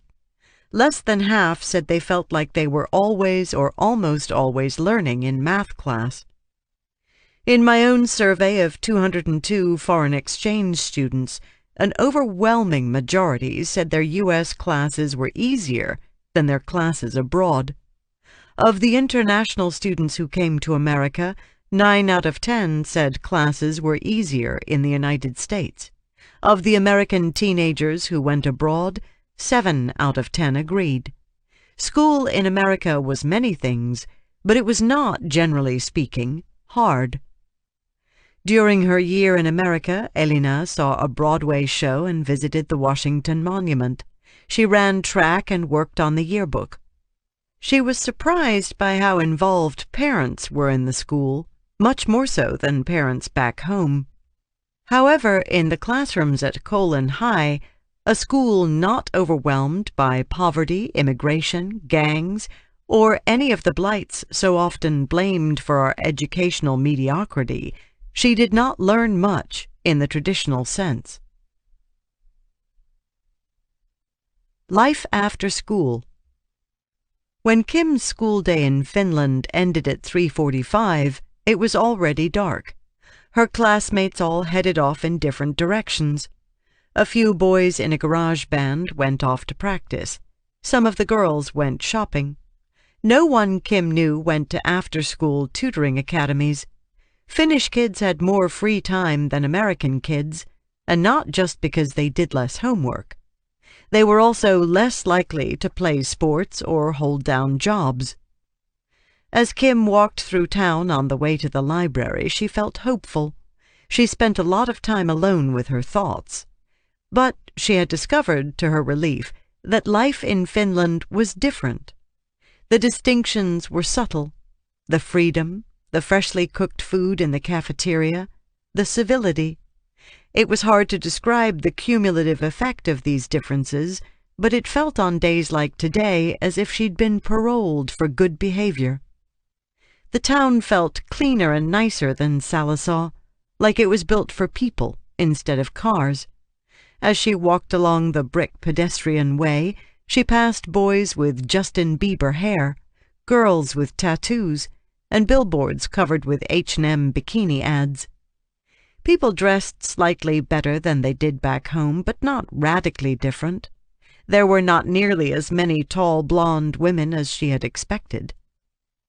The neighborhood surrounding her school was filled with 18th and 19th century wooden houses, built after Russians sacked the village and drove out most of the townspeople in the 1700s. Kim had been keeping a mental list of the ordeals Pietarsaari had endured, from famine to communism. It had been fired on by the British Navy and bombed by the Allies during World War II. The mystical land of smart children and Nokia, the one she had read about in America, was a relatively recent development. After the library, she walked to Café Nemo, one of her favorite coffee shops. She'd come so often that the British owner had nicknamed her Oklahoma. She ordered in Finnish, proud to have built up a tolerance to the strong Finnish coffee. Finally, it was time to go back to the apartment. She was out of excuses. Although she adored Susanna, her vivacious host mother, going home was one of the more stressful parts of Kim's day. Despite her best efforts, her 5-year-old host sisters had not warmed to her. They resented the attention their busy single mother gave to this strange intruder. It made no sense to them, and indeed sometimes to Kim, that their mom had taken in yet another daughter. When Susanna was not in the room, the girls called Kim döva and laughed. Kim looked it up. It meant stupid. When she tried to study, they came in and banged on her laptop keyboard. The number 4 had recently stopped working. Yet her bedroom doubled as their playroom, so Kim didn't feel she had the right to make them leave. The girls were testing her, as small children will. Kim had never had a younger sibling, and she had no idea how or whether to discipline the twins. They were not her children, and she was not really their sister. She blamed herself. Each day she vowed anew that she would find a way to make them like her. In many ways, Finland had been the adventure she'd hoped it would be. She'd jumped into a hole in the ice in a frozen lake, an insane tradition in line with the Finns' proud history of endurance. She'd grown to look forward to the warmth of the host family's tiny home sauna after the cold walk home. She'd even made a couple of friends, and not all of them were exchange students. Her biggest problem was that she herself had not changed very much. Not yet, anyway. Most of the time she felt unsure of herself. At school she rarely spoke. At home, eager to please her host family, she stifled her frustration. Then she went quiet and sullen when the frustration built up inside her. Kim told herself it was the language barrier. It was hard to find her voice when she literally did not know the words. But this sensation felt unpleasantly familiar, like a bad habit she'd brought with her across the ocean. In her darkest hours, lying awake in her bunk bed in Pietarsaari, she wondered if the feeling would shadow her everywhere. Chapter 6. Drive.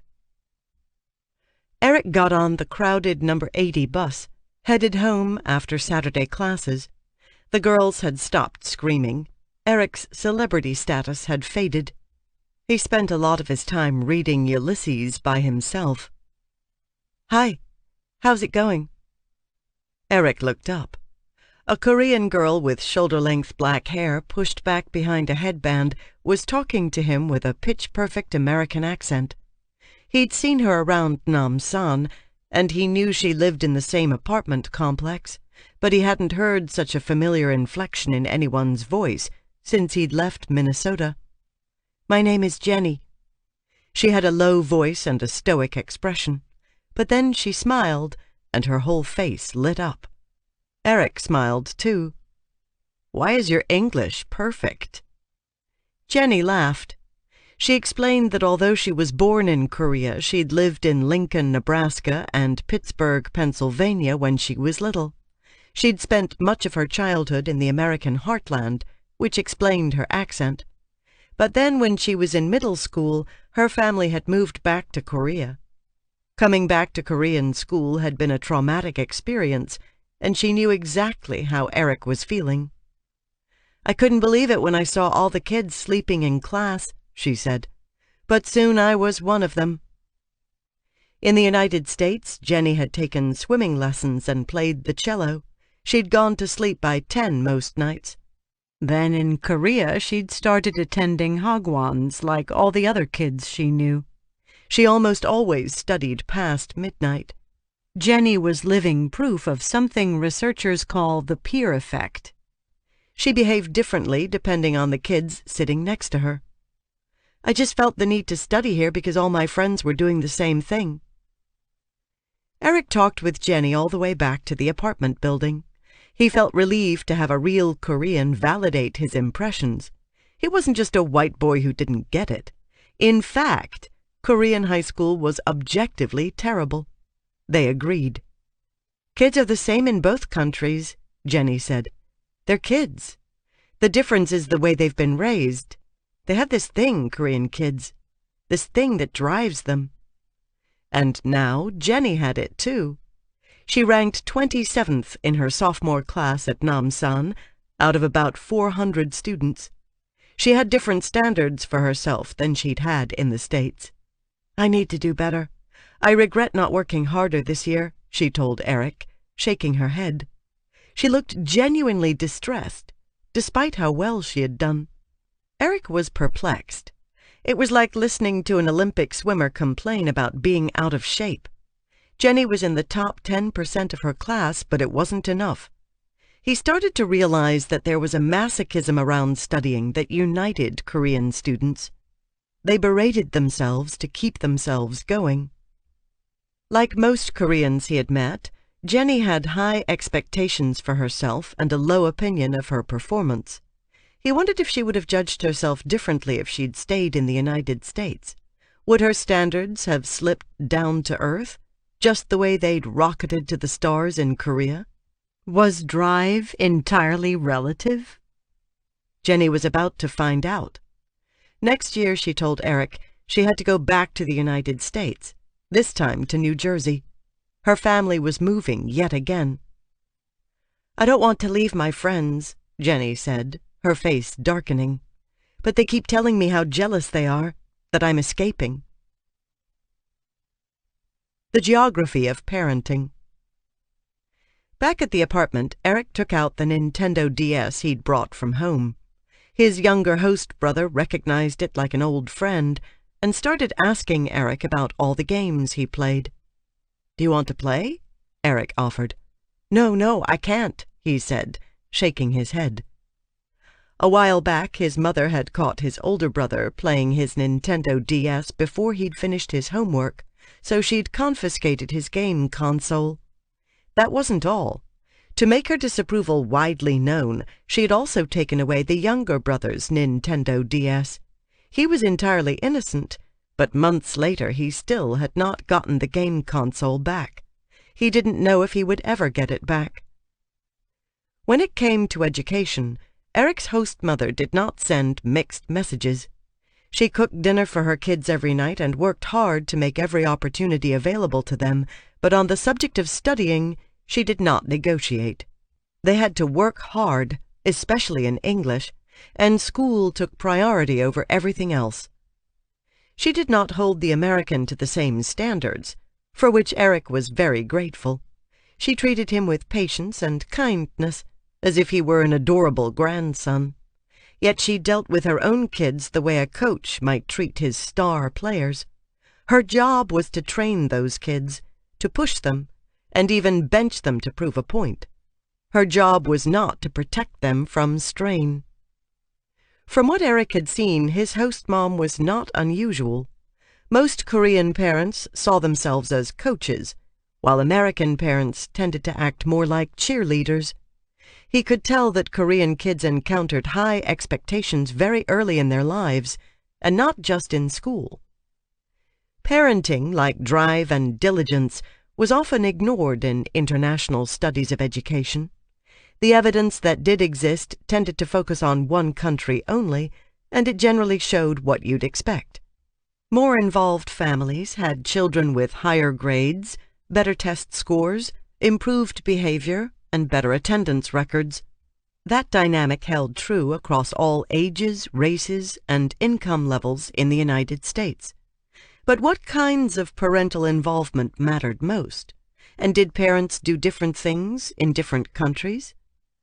Andreas Schleicher, the PISA scientist, noticed after the first PISA test in 2000 that a student's home environment dramatically affected scores. He wanted to know more about how families shaped education, so he tried to get all the participating countries to agree to survey parents. Most countries' officials were more interested in the traditional levers of educational policy, however, the in-school factors like spending and class size that they felt they could control, which was a pity, since parents could control a lot too, if they knew what mattered. By 2009, Schleicher and his colleagues had managed to convince 13 countries and regions to include parents in the PISA. 5,000 of the students who took the PISA test brought home a special survey for their parents. The survey asked how they had raised their children and participated in their education, starting from when they were very young. Strange patterns emerged. For example, parents who volunteered in their kids' extracurricular activities had children who performed worse in reading on average than parents who did not volunteer, even after controlling for other factors, like socioeconomic background. Out of 13 very different places, there were only 2, Denmark and New Zealand, in which parental volunteering had any positive impact on scores at all, and it was small. How could this be? Weren't the parents who volunteered in the school community showing their children how much they valued education? Weren't the mothers who chaperoned field trips and fathers who brought orange slices to soccer games the ones with the most time and energy to devote to their children? The data was baffling. Yet other research within the United States revealed the same mysterious dynamic. Volunteering in children's schools and attending school events seemed to have little effect on how much kids learned. One possible explanation might be that the parents who were volunteering were more active precisely because their children were struggling at school, and it is possible that their children would have performed even worse if the parents had not gotten involved. Then again, maybe the volunteering parents were spending their limited time coaching basketball and running school auctions, leaving less energy for the kinds of actions that did help their kids learn. By contrast, other parental efforts yielded big returns, the survey suggested. When children were young, parents who read to them every day or almost every day had kids who performed much better in reading all around the world by the time they were 15. It sounded like a public service cliché. Read to your kids. Could it be that simple? Yes, it could, which was not to say that it was uninteresting. After all, what did reading to your kids mean? Done well, it meant teaching them about the world, sharing stories about faraway places, about smoking volcanoes and little boys who were sent to bed without dinner. It meant asking them questions about the book, questions that encouraged them to think for themselves. It meant sending a signal to kids about the importance of not just reading, but of learning about all kinds of new things.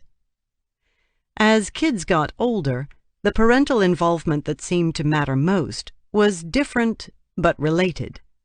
All over the world, parents who discussed movies, books, and current affairs with their kids had teenagers who performed better in reading.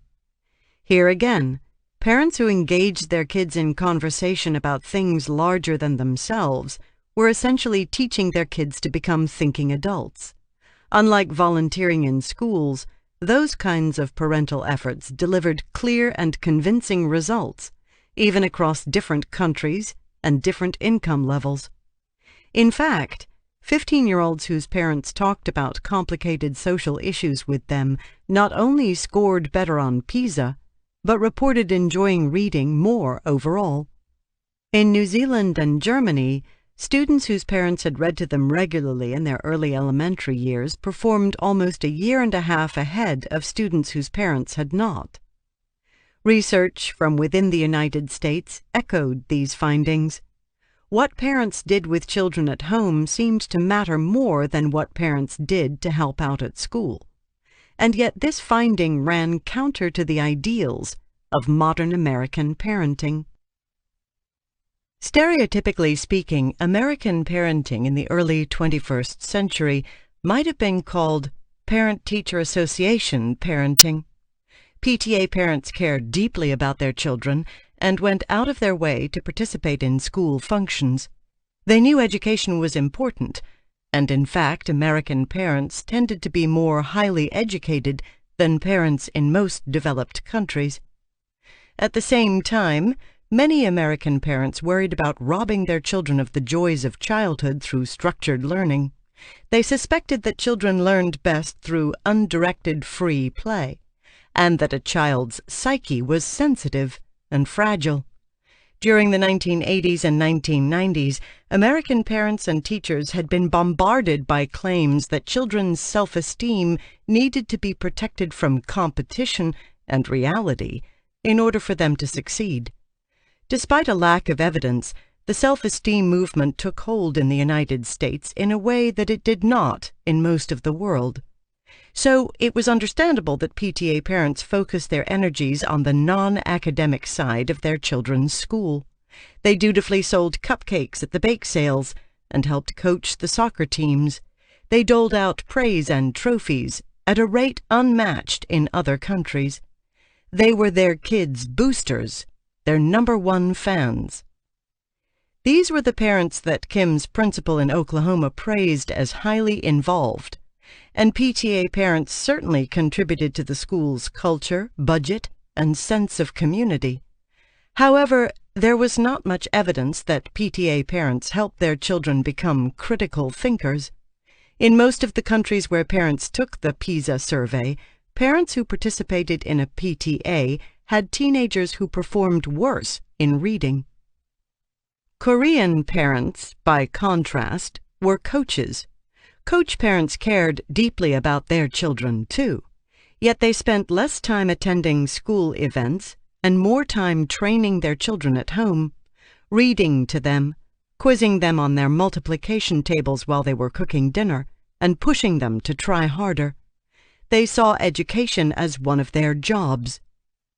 This kind of parenting was typical in much of Asia, and among Asian immigrant parents living in the United States. Contrary to the stereotype, it did not necessarily make children miserable.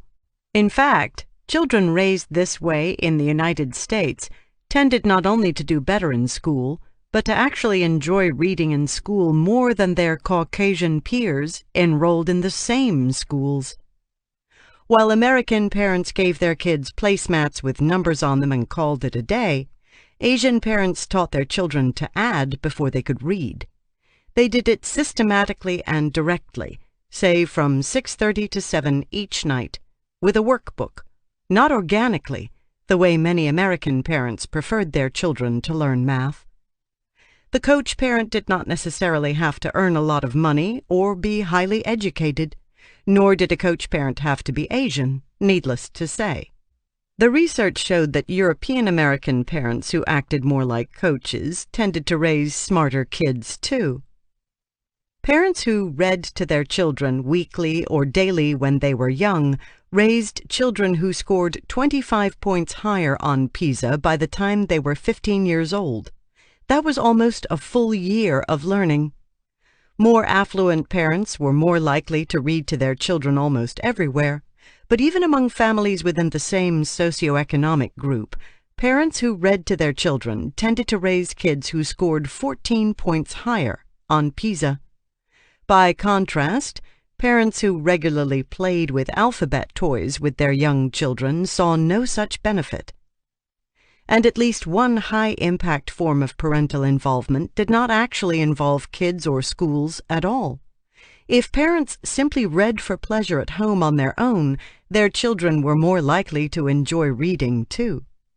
That pattern held fast across very different countries and different levels of family income. Kids could see what parents valued, and it mattered more than what parents said. Only 4 in 10 parents in the PISA survey regularly read at home for enjoyment. What if they knew that this one change, which they might even vaguely enjoy, would help their children become better readers themselves? What if schools, instead of pleading with parents to donate time, muffins, or money, loaned books and magazines to parents and urged them to read on their own and talk about what they'd read in order to help their kids? The evidence suggested that every parent could do things that helped create strong readers and thinkers once they knew what those things were. Parents could go too far with the drills and practice in academics just as they could in sports, and many Korean parents did go too far. The opposite was also true. A coddled moon bounce of a childhood could lead to young adults who had never experienced failure or developed self-control or endurance, experiences that mattered as much or more than academic skills.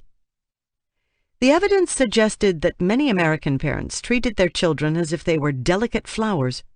In one Columbia University study, 85% of American parents surveyed said that they thought they needed to praise their children's intelligence in order to assure them they were smart. However, the actual research on praise suggested the opposite was true. Praise that was vague, insincere, or excessive tended to discourage kids from working hard and trying new things. It had a toxic effect, the opposite of what parents intended. To work, praise had to be specific, authentic, and rare. Yet the same culture of self-esteem boosting extended to many U.S. classrooms. In the survey of exchange students conducted for this book, about half of U.S. and international students said that American math teachers were more likely to praise their work than math teachers abroad. Fewer than 10% said that their international teachers were more likely to praise. That finding was particularly ironic, given that American students scored below average for the developed world in math. It also suggested that whatever the intent of American teachers, their praise was probably not always specific, authentic, and rare. Adults didn't have to be stern or aloof to help kids learn. In fact, just asking children about their school days and showing genuine interest in what they were learning could have the same effect on PISA scores as hours of private tutoring. Asking serious questions about a child's book had more value than congratulating the child for finishing it, in other words. Around the world, people who studied parenting usually divided the various styles into 4 basic categories. Authoritarian parents were strict disciplinarians, the "because I said so" parents. Permissive parents tended to be indulgent and averse to conflict. They acted more like friends than parents. In some studies, permissive parents tended to be wealthier and more educated than other parents. Neglectful parents were just how they sounded, emotionally distant and often absent. They were also more likely to live in poverty. Then there was the 4th option, authoritative. The word was like a mashup of authoritarian and permissive. These parents inhabited the sweet spot between the two. They were warm, responsive, and close to their kids, but as their children got older, they gave them freedom to explore and to fail and to make their own choices. Throughout their kids' upbringing, authoritative parents also had clear, bright limits, rules they did not negotiate. We're socialized to believe that warmth and strictness are opposites. Doug Lemhoff writes in his book, Teach Like a Champion. The fact is, the degree to which you are warm has no bearing on the degree to which you are strict, and vice versa. Parents and teachers who manage to be both warm and strict seem to strike a resonance with children, gaining their trust along with their respect. When researcher Jelani Mandara at Northwestern University studied 4,754 U.S. teenagers and their parents, he found that kids with authoritative parents had higher academic achievement levels, fewer symptoms of depression, and fewer problems with aggression, disobedience, and other antisocial behaviors. Other studies have found similar benefits. Authoritative parents trained their kids to be resilient, and it seemed to work. It is perilous to make sweeping generalizations about people based on their ethnic heritage, but the research does suggest patterns. In the United States, European American parents are more likely to exhibit authoritative styles than Hispanic or African American parents who trend toward authoritarian styles of parenting, although all ethnicities include all 4 kinds of parents. However, the Asian American parenting style may be the most consistently authoritative. For example, studies have shown that Chinese American parents are more hands-on with their children when they are young, training them in the ways of reading, writing, and math, but then they give their kids significantly more autonomy as they get older, a model that sounds eerily similar to the stereotype of the Finnish parent. In high school, Asian immigrant parents really have a more hands-off approach, says Ruth Chow, who has studied parenting styles for over 2 decades. They're not doing direct instruction. They're not managing the child's schoolwork anymore. They feel that if they are still having to do that, then there's really a problem. After studying the data, Schleicher took his own advice. At his home in Paris, he and his wife were raising 3 children. They attended public school in a country that, like the United States, did not have strong PISA scores. Before he saw the research, he had always assumed that the ideal parent would spend several hours helping his children do their homework or complete other school projects. But there was a problem. He frequently didn't have several hours free to look over their shoulders. As a result, he did very little. The data showed that he had more choices than he thought. From then on, even on his most hectic days, Schleicher at least asked his kids how school had gone, what they had learned, and what they had liked most. He talked to them about news and social issues of the day.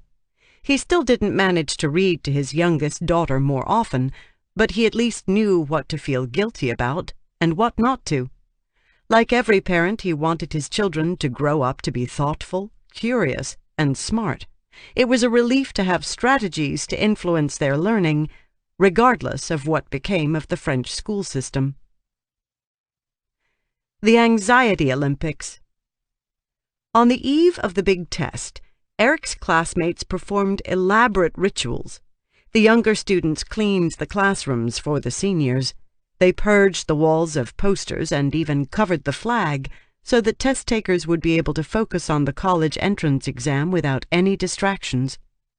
At the supermarket, Eric saw special displays of fancy good luck candies for parents to buy their test-taking children, amulets to protect them through this ordeal. On the street, parents filed into temples and churches to offer one last prayer. The whole country obsessed over the test.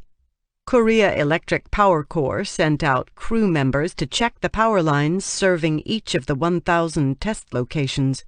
The morning of the test, the stock market opened an hour late to keep the roads free for the more than 600,000 students headed to the test.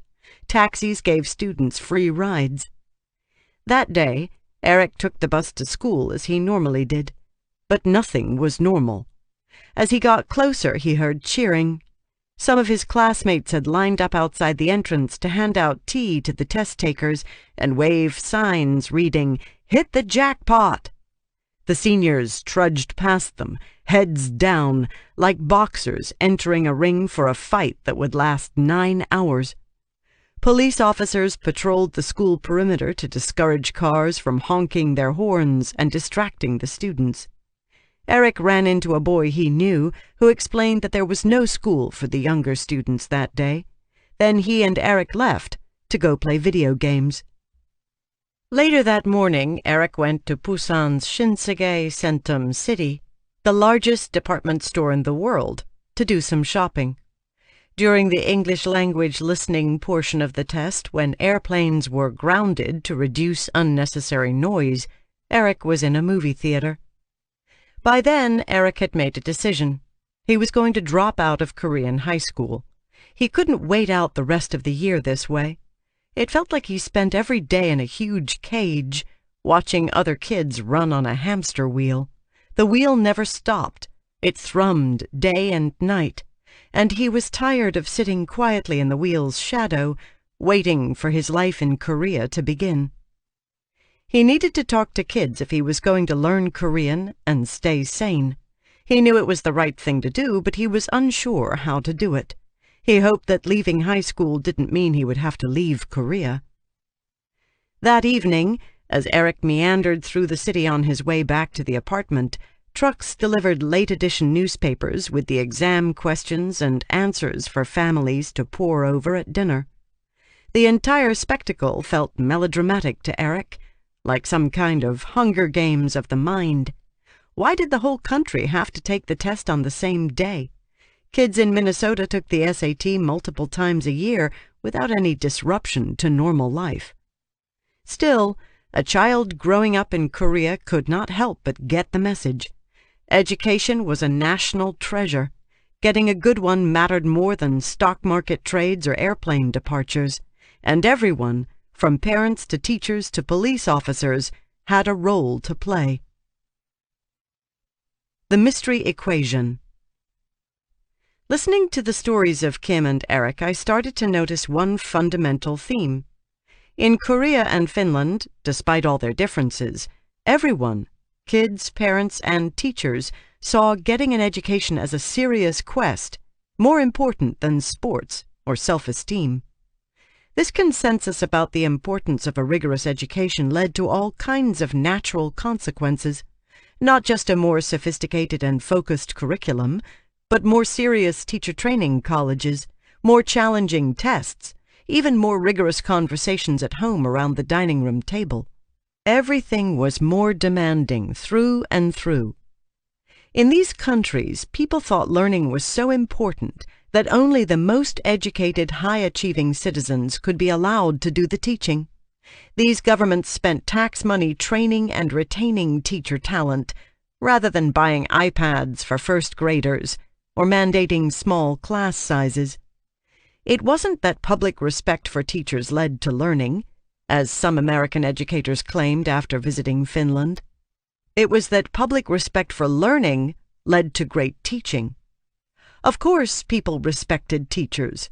Their jobs were complex and demanding, and they had to work hard to get there. One thing led to another. Highly educated teachers also chose material that was more rigorous, and they had the fluency to teach it. Because they were serious people doing hard jobs and everyone knew it, they got a lot of autonomy to do their work. That autonomy was another symptom of rigor. Teachers and principals had enough leeway to do their jobs like true professionals. They were accountable for results, but autonomous in their methods. Kids had more freedom, too. This freedom was important, and it wasn't a gift. By definition, rigorous work required failure. You simply could not do it without failing. That meant that teenagers had the freedom to fail when they were still young enough to learn how to recover. When they didn't work hard, they got worse grades. The consequences were clear and reliable.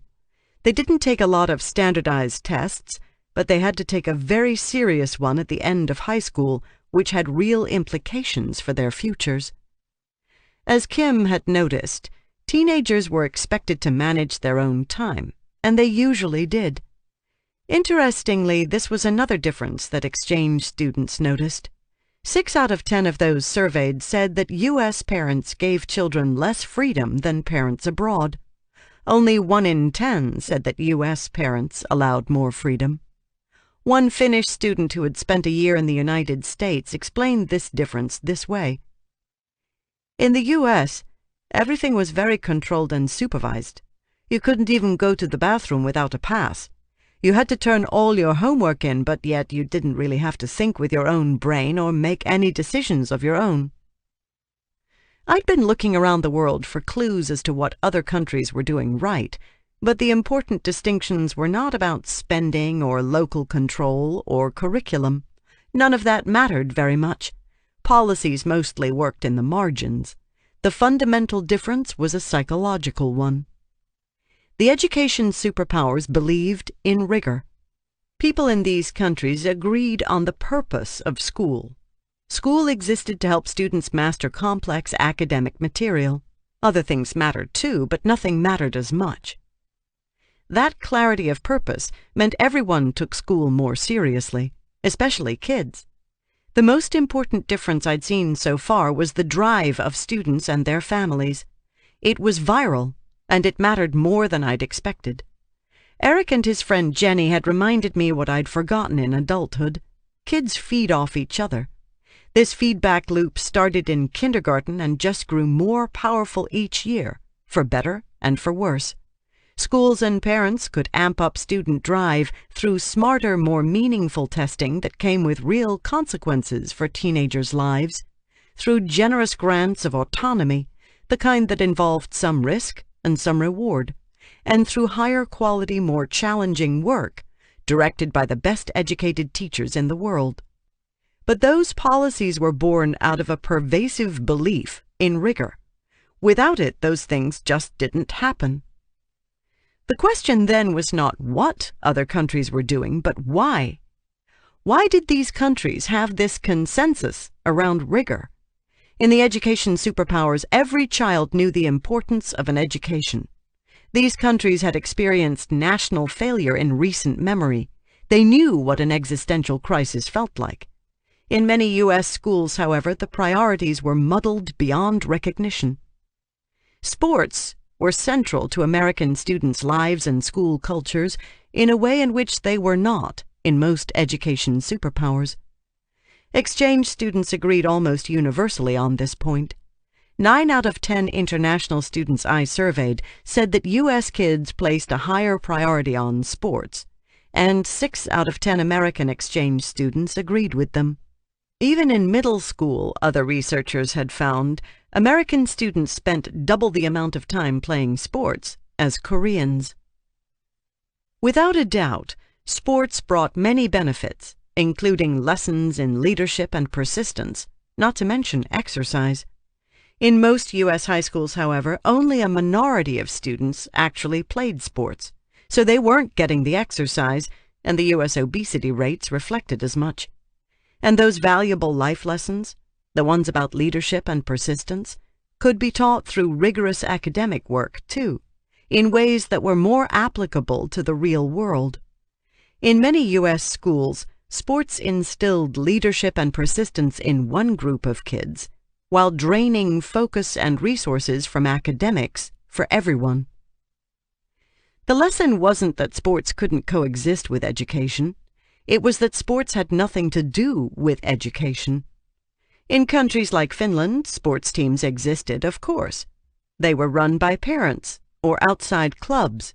As teenagers got older, most of them shifted their focus from playing sports to academics or vocational skills, the opposite of the typical U.S. pattern. About 10% of Kim's classmates played sports in Finland, and they did so in community centers, separate from school. Many of them quit senior year so that they would have time to study for their graduation exam. When I asked Kim's Finnish teacher if she knew any teachers who also worked as coaches, she could only think of one. "Teachers do a lot of work at school," she said, "and that's enough, I guess." Wealth had made rigor unnecessary in the United States, historically speaking. Kids didn't need to master complex material to succeed in life. Not until recently, anyway. Other things crowded in, including sports, which embedded themselves in education systems, requiring principals to hire teachers who could also coach, or vice versa. The unholy alliance between school and sports pushed student-athletes to spend extreme amounts of energy and time in training before and after school. In isolation, there was nothing wrong with sports, of course, but they didn't operate in isolation. Combined with less rigorous material, higher rates of child poverty, and lower levels of teacher selectivity and training, the glorification of sports chipped away at the academic drive among U.S. kids. The primacy of sports sent a message that what mattered, what really led to greatness, had little to do with what happened in the classroom. That lack of drive made teachers' jobs harder, undercutting the entire equation. I found myself wishing I could travel back in time. Now that I knew what these nations had become, I wanted to see how they had gotten there. How did they arrive at a consensus about rigor? How had Finland and Korea done what Oklahoma could not? In the 21st century, Finland was the obvious inspiration, a model for some day. It had achieved a balance and humanity that had eluded Korea. But for most of the world, including the United States, the question was what needed to happen first to make someday possible. Mapping willpower. In the mid-1970s, a small number of economists and sociologists started noticing that academic skills were not all important. It sounded obvious, but in the rush to count and compare IQ and reading scores, this simple truth was easily forgotten. Over the next 3 decades, more and more studies showed that when it came to predicting which kids grew up to be thriving adults, who succeeded in life and in their jobs, cognitive abilities only went so far. Something else mattered just as much and sometimes more to kids' life chances. This other dark matter had more to do with attitude than the ability to solve a calculus problem. In one study of U.S. 8th graders, for example, the best predictor of academic performance was not the children's IQ scores, but their self-discipline. Mastery of math never made anyone get to work on time, finish a thesis, or use a condom. No, those skill sets had more to do with motivation, empathy, self-control, and persistence. These were core habits, workhorse traits sometimes summed up by the old-fashioned word character. The problem with the word character was that it sounded like something you couldn't change. But these same researchers discovered something wonderful. Character was malleable, more malleable, in fact, than IQ. Character could change dramatically and relatively quickly, for better and for worse, from place to place and time to time. So it was fair to assume that different communities and cultures did more or less to promote these traits in their children. In Finland, Kim identified a difference that she thought mattered a lot. A difference, as she put it, in how much kids and teachers cared about school. Eric witnessed this drive too, albeit the extreme and sometimes dysfunctional Korean version of the trait. Caring about school was not the most important trait in a human being, to state the obvious. But around the globe, this particular form of drive had begun to matter more than ever before, at least economically speaking. The research was still a long way off from identifying all the traits that mattered in young people's lives, but could drive be measured between countries? Was there any way to quantify what Kim and Eric had noticed? And could drive be cultivated in places that needed more of it? Few people had tried to find out. Surveys tended to ask kids to describe their own motivation and attitude, which made it impossible to separate their answers from their own cultural biases. A student in Korea who said he didn't work hard had a very different understanding of hard than a typical student in the United Kingdom or Italy. In 2002, researchers at the University of Pennsylvania had an idea. They thought they might be able to measure students' persistence and motivation by looking not at their answers to international tests, but at how thoroughly students answered the surveys included with those tests. After the test portion of PISA and other international exams, students typically filled out surveys about their families and other life circumstances. There were no right answers for the questions on the surveys. In fact, the professors, Erling Boe, Robert Bork, and a young graduate student, Henry May, weren't even interested in the answers. They wanted to track students' diligence in filling out the forms. So they studied the survey attached to a 1995 test taken by kids of different ages in more than 40 countries, called the Trends in International Mathematics and Science Study. The researchers encountered several surprises very quickly. First, students around the world were surprisingly compliant. The vast majority dutifully filled out most answers, even though the survey had no impact on their lives. The lowest response rate for any country was 90%. There was some variation from within a given country, but the variation didn't seem to reveal much about the students. Between countries, though, the differences in diligence mattered a lot. In fact, this difference turned out to be the single best predictor of how countries performed on the actual substantive portion of the test. This simple measure, the thoroughness with which students answered the survey, was more predictive of countries' scores than socioeconomic status or class size or any other factor that has been studied. How could this be?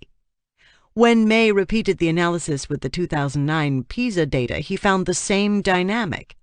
Half the variation between country scores on the PISA math test could be explained by how much of the personal questionnaire students filled out on average in a given country. In the United States, participants answered 96% of the survey questions on average, which seemed very respectable. Yet the U.S. still ranked 33rd in conscientiousness. Korea ranked 4th. Finland ranked 6th. Kids there answered 98% of the questions. Seems virtually the same, right? But small differences in average response rates predicted large differences in academic performance on the same test. Kids in Finland and Korea answered more of the demographic survey than those in the United States, France, Denmark, or Brazil. The causes of this pattern remain a mystery. May wondered if PISA and other international exams were measuring not skills but compliance. Some countries had cultures in which kids just took all tests and authority figures more seriously. It wasn't a stretch to imagine that those countries included Japan, Korea, and other top PISA scorers. Perhaps that's why those kids answered the survey more thoroughly and did better on the academic questions, too. Those kids were just rule-abiding conformists. Other countries, meanwhile, valued individualism more than compliance. Perhaps those kids simply did not feel compelled to take the survey seriously. In some nations, May said, there are a lot of kids who seem like they just couldn't care less. They drag the mean down. Then why did U.S. students do much better on the reading portion of the test and so poorly on the math portion? If American kids just didn't care about tests or authority figures, generally speaking, then they would presumably do equally poorly on all tests. Likewise, we probably wouldn't see countries like Poland rocket up through the rankings in very short periods of time. It was hard to imagine that Poland had cultivated a culture of conformism in the course of 3 to 9 years.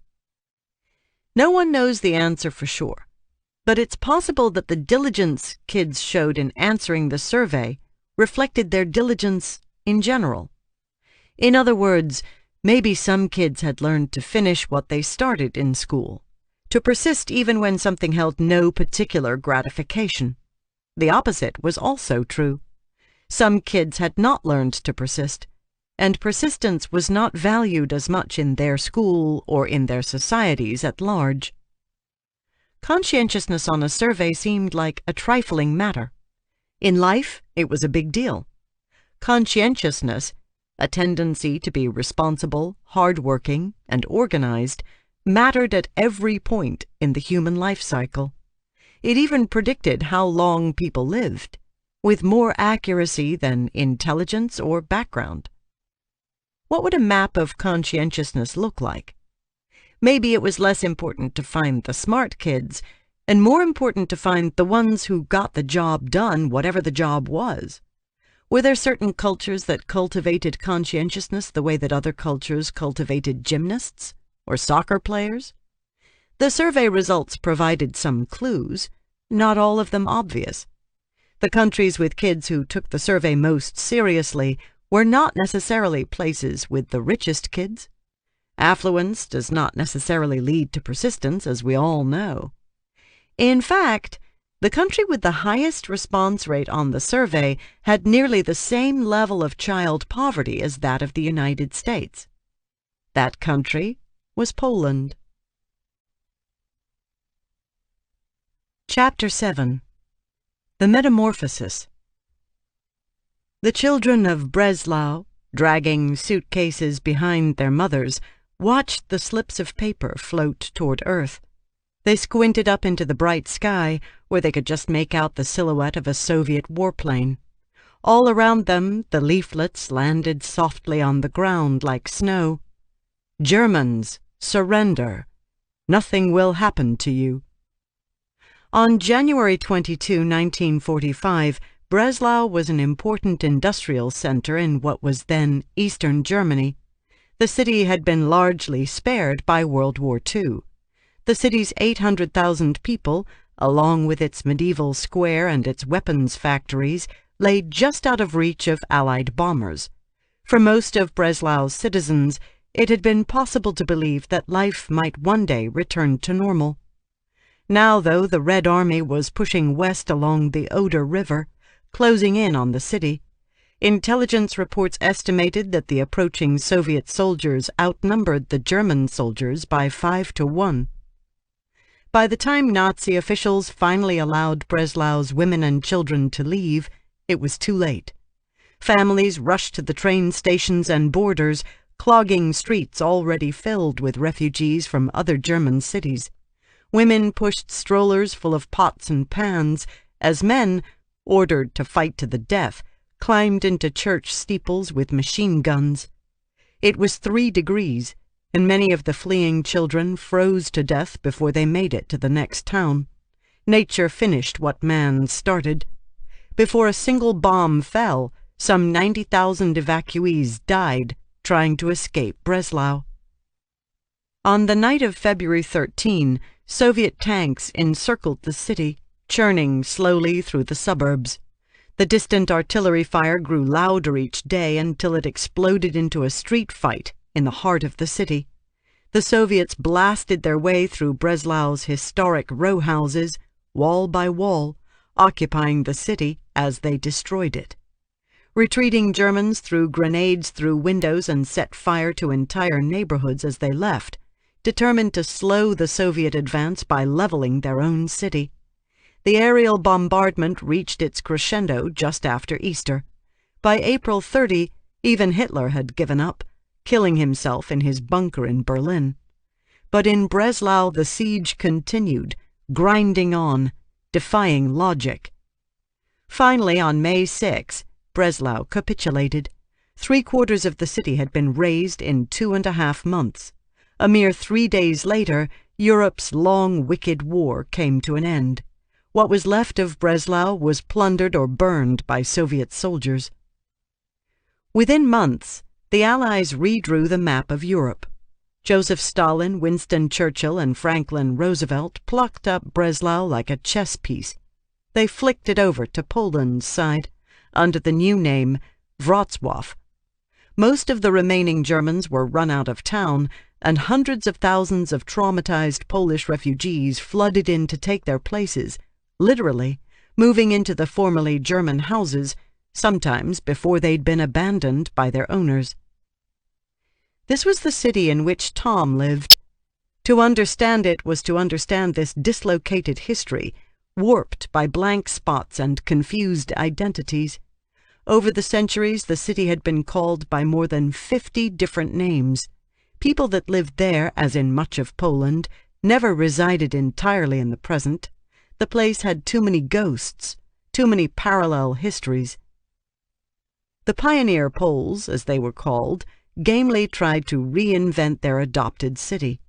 They renamed Adolf Hitler Street after a Polish poet named Adam Mickiewicz.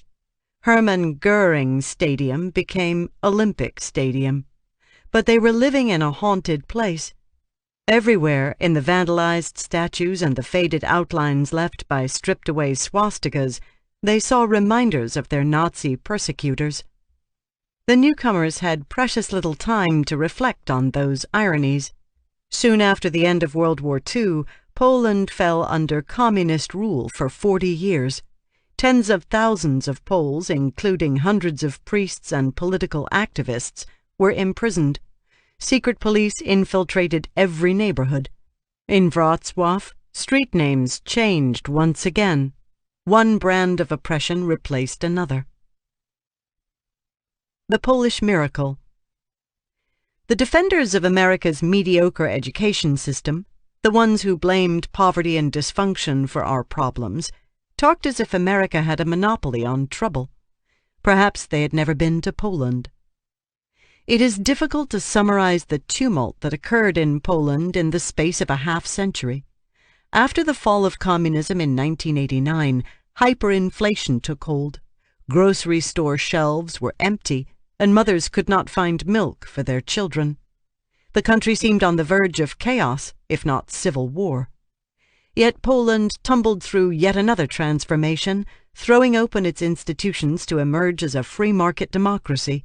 The citizens of Wrocław renamed their streets for a third time. A small Jewish community even returned to the city.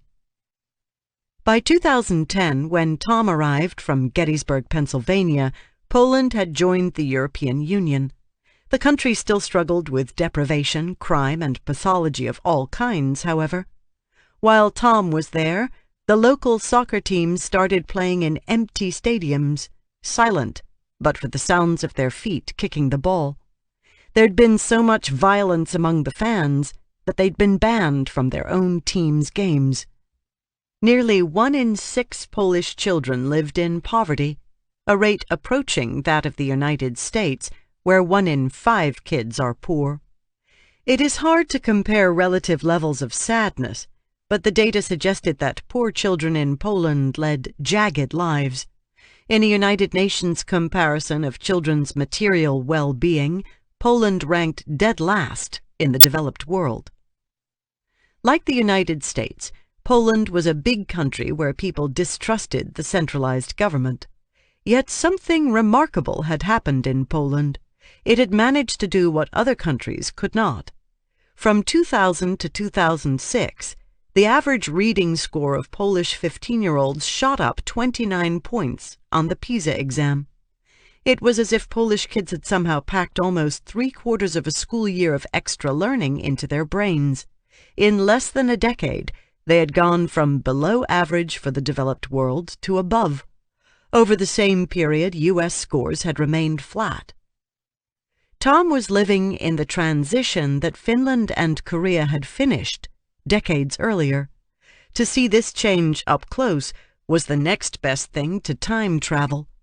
Poland still had not joined the top tier of education superpowers, but unlike the United States, it had dramatically improved its results in just a few years, despite crime, poverty, and 1,000 good reasons for why it should fail. It was an unfinished narrative, but one that had turned quite unexpectedly in the direction of hope.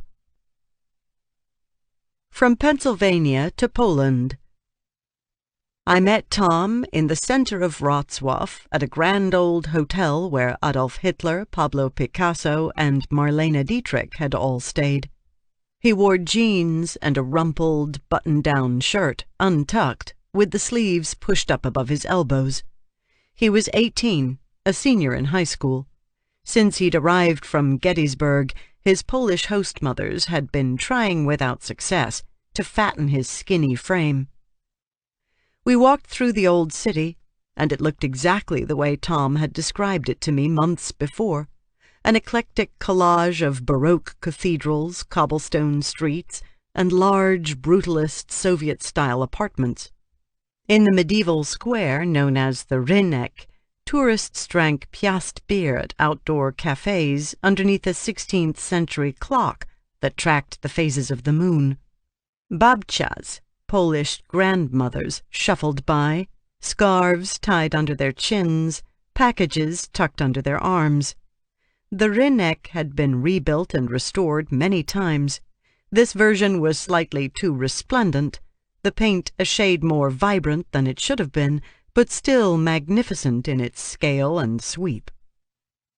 We stopped for coffee at Literatka, which represented as much as anything the reason Tom had left Pennsylvania. It was a small, cloistered cafe with smoke purling through the air. A few people sat alone, hunched over books or laptops. No one looked up when we entered. Tom guided me through the cafe with the pride other teenagers reserve for showing off their new car. The walls were lined with bookshelves, stacked up to the ceiling. Small volumes about chemistry leaned up against faded tomes about philosophy. When Tom had imagined Eastern Europe back in the States, this was the scene he had pictured. Exactly. It had been 6 months since his Polish math teacher had called him up to the chalkboard to solve a problem, and he'd failed. Since that day, his math teacher had not called on him again. He had, however, managed to learn Chopin, Prelude in E minor, on the piano, just as he'd imagined he would. His Polish had gotten quite good, too. And even though he didn't hear many references to Nabokov, he'd once overheard 2 old men arguing about philosophy at one of Literatka's small marble-topped tables. Tom had stared at them from behind his MacBook, delighted. "Nie rozumiesz filozofii!" "You don't understand philosophy," one man had yelled as he rose to leave. It was perfect. The Bermuda Triangle Kids.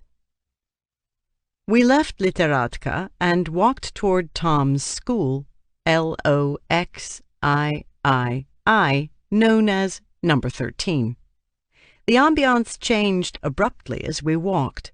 The high school was located beside a dodgy neighborhood known as Trójkat Bermúdzki, or the Bermuda Triangle.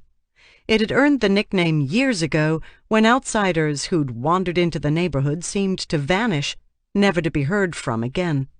The crime rate had come down since then, but it remained a complicated place. Just a few weeks before, a friend of Tom's had been mugged at knife point there, in broad daylight, as he'd walked home from the school. The streets in the Triangle were lined with tall, ornate row houses that had survived World War II, but were now dilapidated tenements.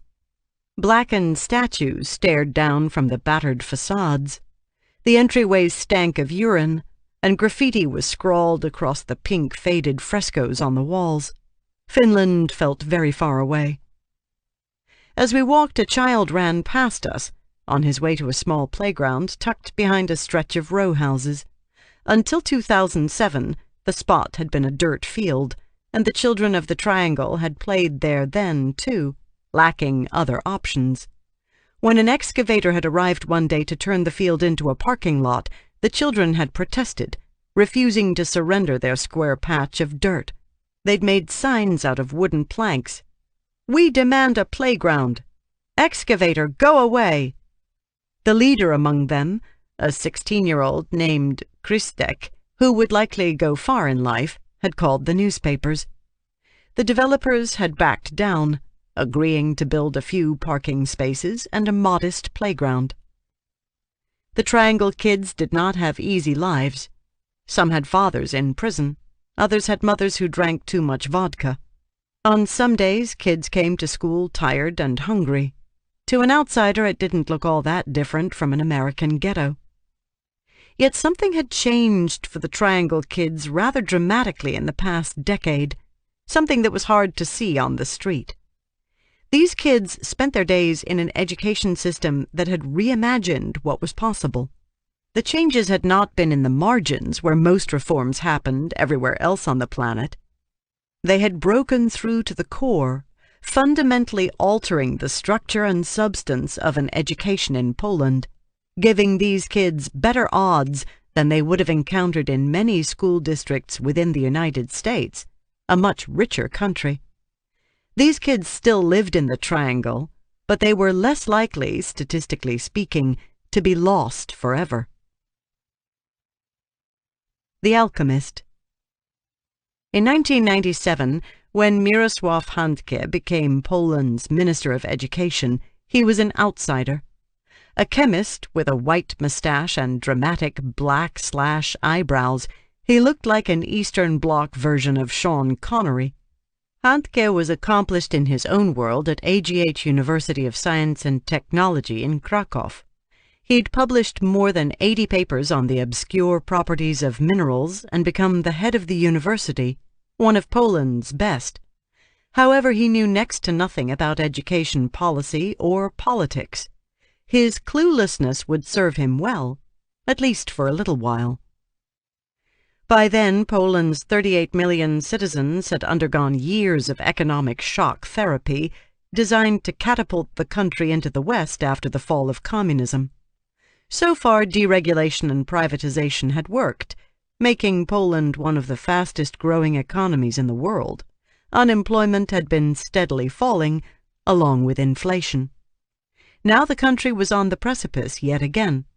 Without urgent social reforms, the health care, pension, and education systems could suck the life out of the Polish economy, sending inflation soaring again and jeopardizing Poland's trajectory from a communist backwater to a European power.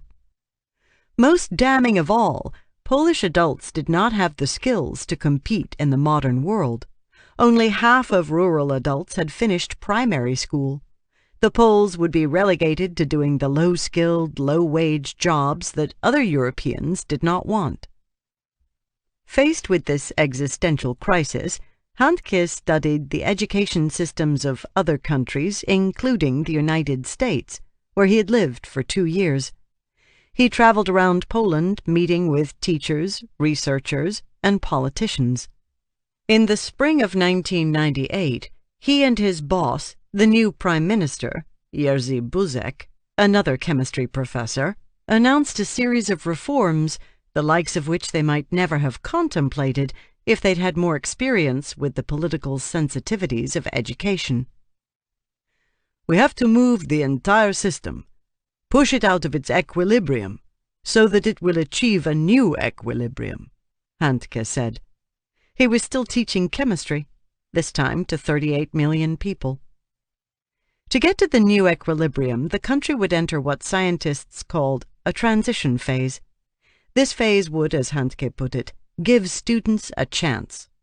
It had 4 main parts, laid out in a 225-page orange book that was distributed to schools all over the country.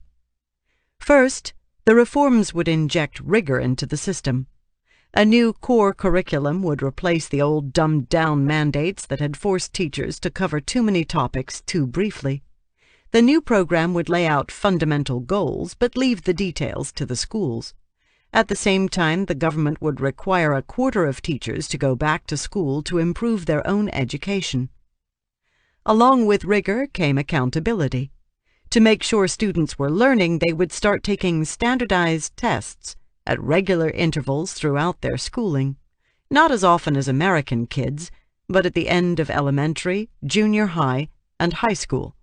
Those tests would be the same all over the country, for all of Poland's several million children. For younger kids, the tests would help identify which students, and teachers and schools, needed more help.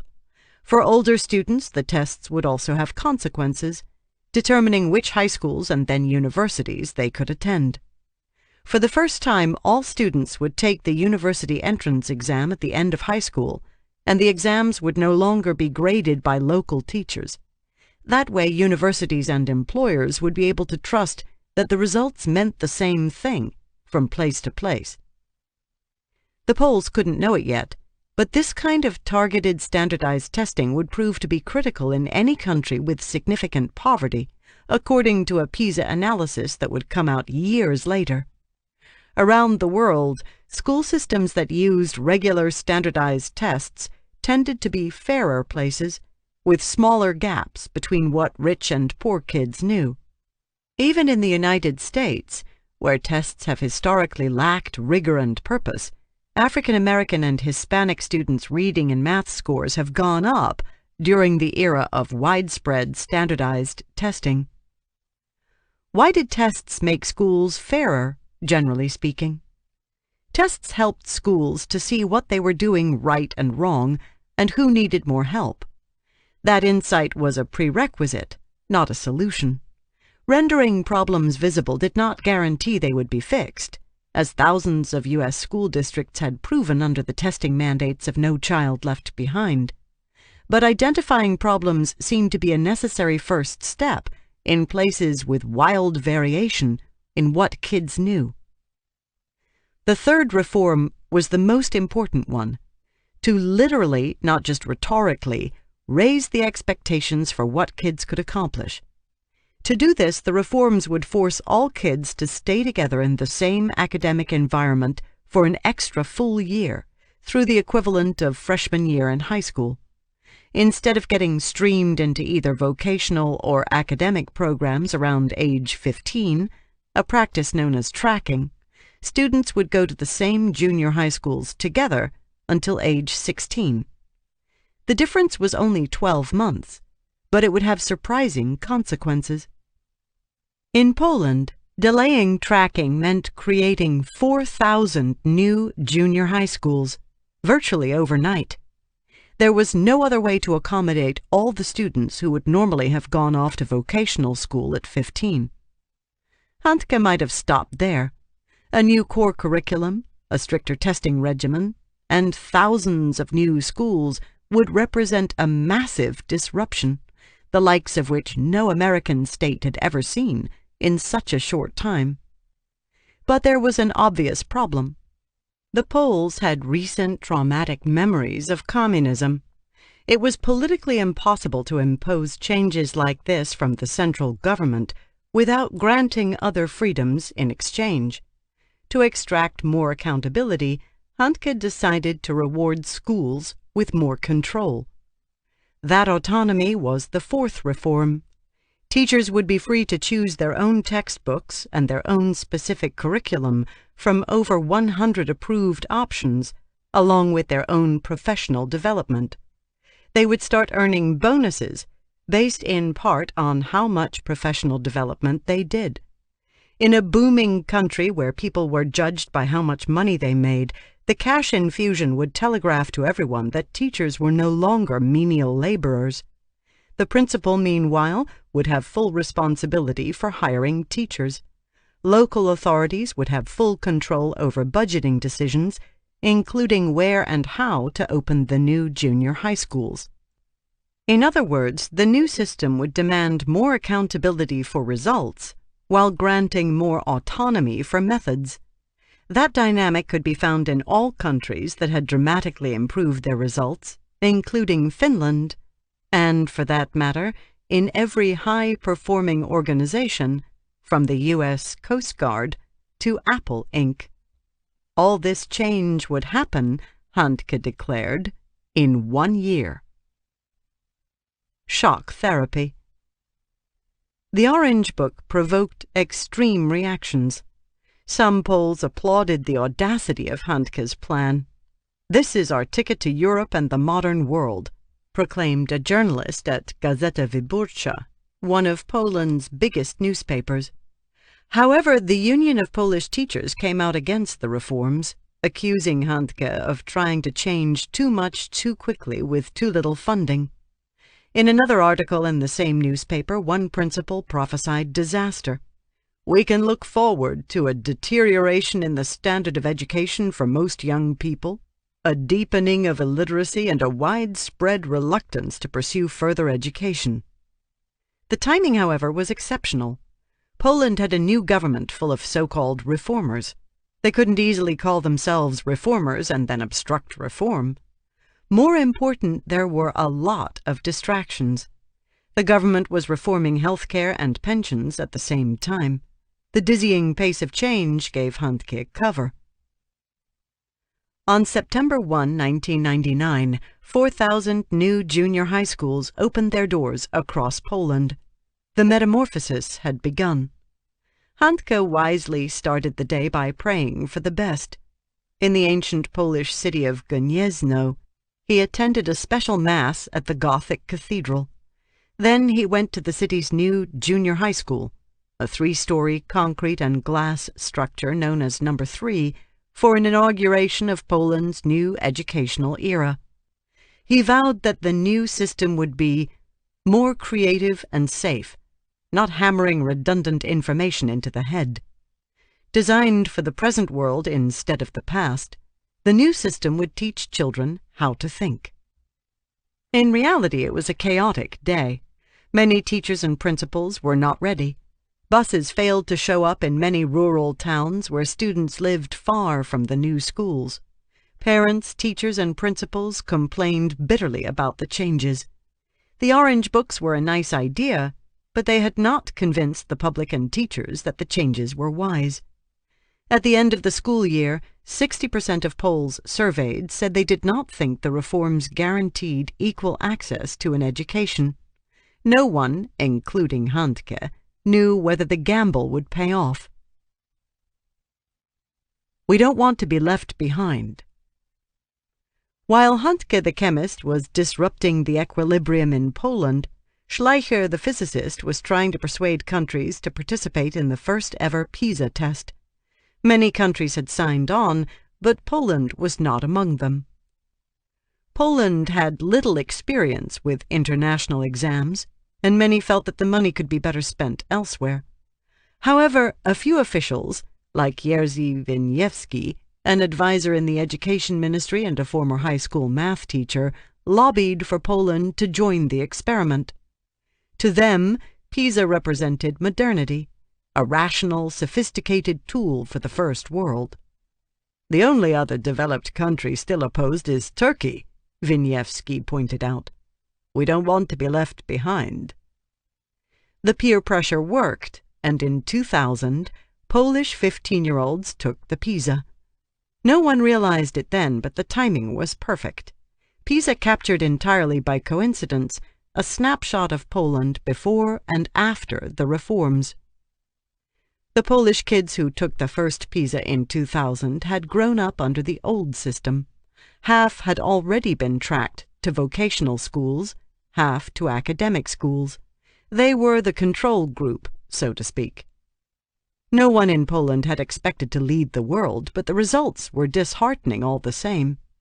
Polish 15-year-olds ranked 21st in reading and 20th in math, below the United States and below average for the developed world. Once again, Poland had found itself on the outside looking in. If the vocational students were evaluated separately, the inequities were startling. Over 2/3 scored in the rock-bottom lowest literacy level. 3 years later, in 2003, a new group of Polish 15-year-olds took Pisa. They had spent their elementary years in the old system, but were by then attending the new gymnasia schools. Unlike their predecessors, they had not yet been tracked. They were the experimental group. The results were shocking. Again! Poland, the punchline for so many jokes around the world, ranked 13th in reading and 18th in math, just above the United States in both subjects. In the space of 3 years, Poland had caught up with the developed world. How could this be? Typically, it takes many years for reforms to have any impact, and most never do. But the results held. By 2009, Poland was outperforming the United States in math and science, despite spending less than half as much money per student. In reading and math, Poland's poorest kids outscored the poorest kids in the United States. That was a remarkable feat, given that they were worse off socioeconomically than the poorest American kids. The results suggested a radical possibility for the rest of the world. Perhaps poor kids could learn more than they were learning. Perhaps all was not lost. Most impressively, 85% of Polish students graduated from high school that year, compared to 76% in the United States. Over the same time period, the United States had undergone its own education reforms, including more testing and public flogging of failing schools under No Child Left Behind. But all the while, PISA scores for American kids remained largely unchanged. The United States had cranked up the pressure on schools, but done little else to inject rigor into the system, delay the tracking of students, or grant autonomy to the best teachers. When Wieniawski looked closely at the data, he saw that much of Poland's improvement had come from the students who would eventually end up in vocational schools. Their scores had jumped, lifting the entire country. Poland's schools had gotten more consistent, too. The variation in scores from one Polish school to the next had dropped more than in any other developed country. Childhood had become one notch fairer in Poland, almost overnight. And this improvement had not come at the expense of Poland's most advanced kids, who also raised their scores. Over 1/3 of Polish teens scored in the top 2 levels of literacy, higher than average for the developed world. What had made the difference in Poland? Of all the changes, one reform had mattered most, according to research done by Wieniawski and his colleagues: the delay in tracking.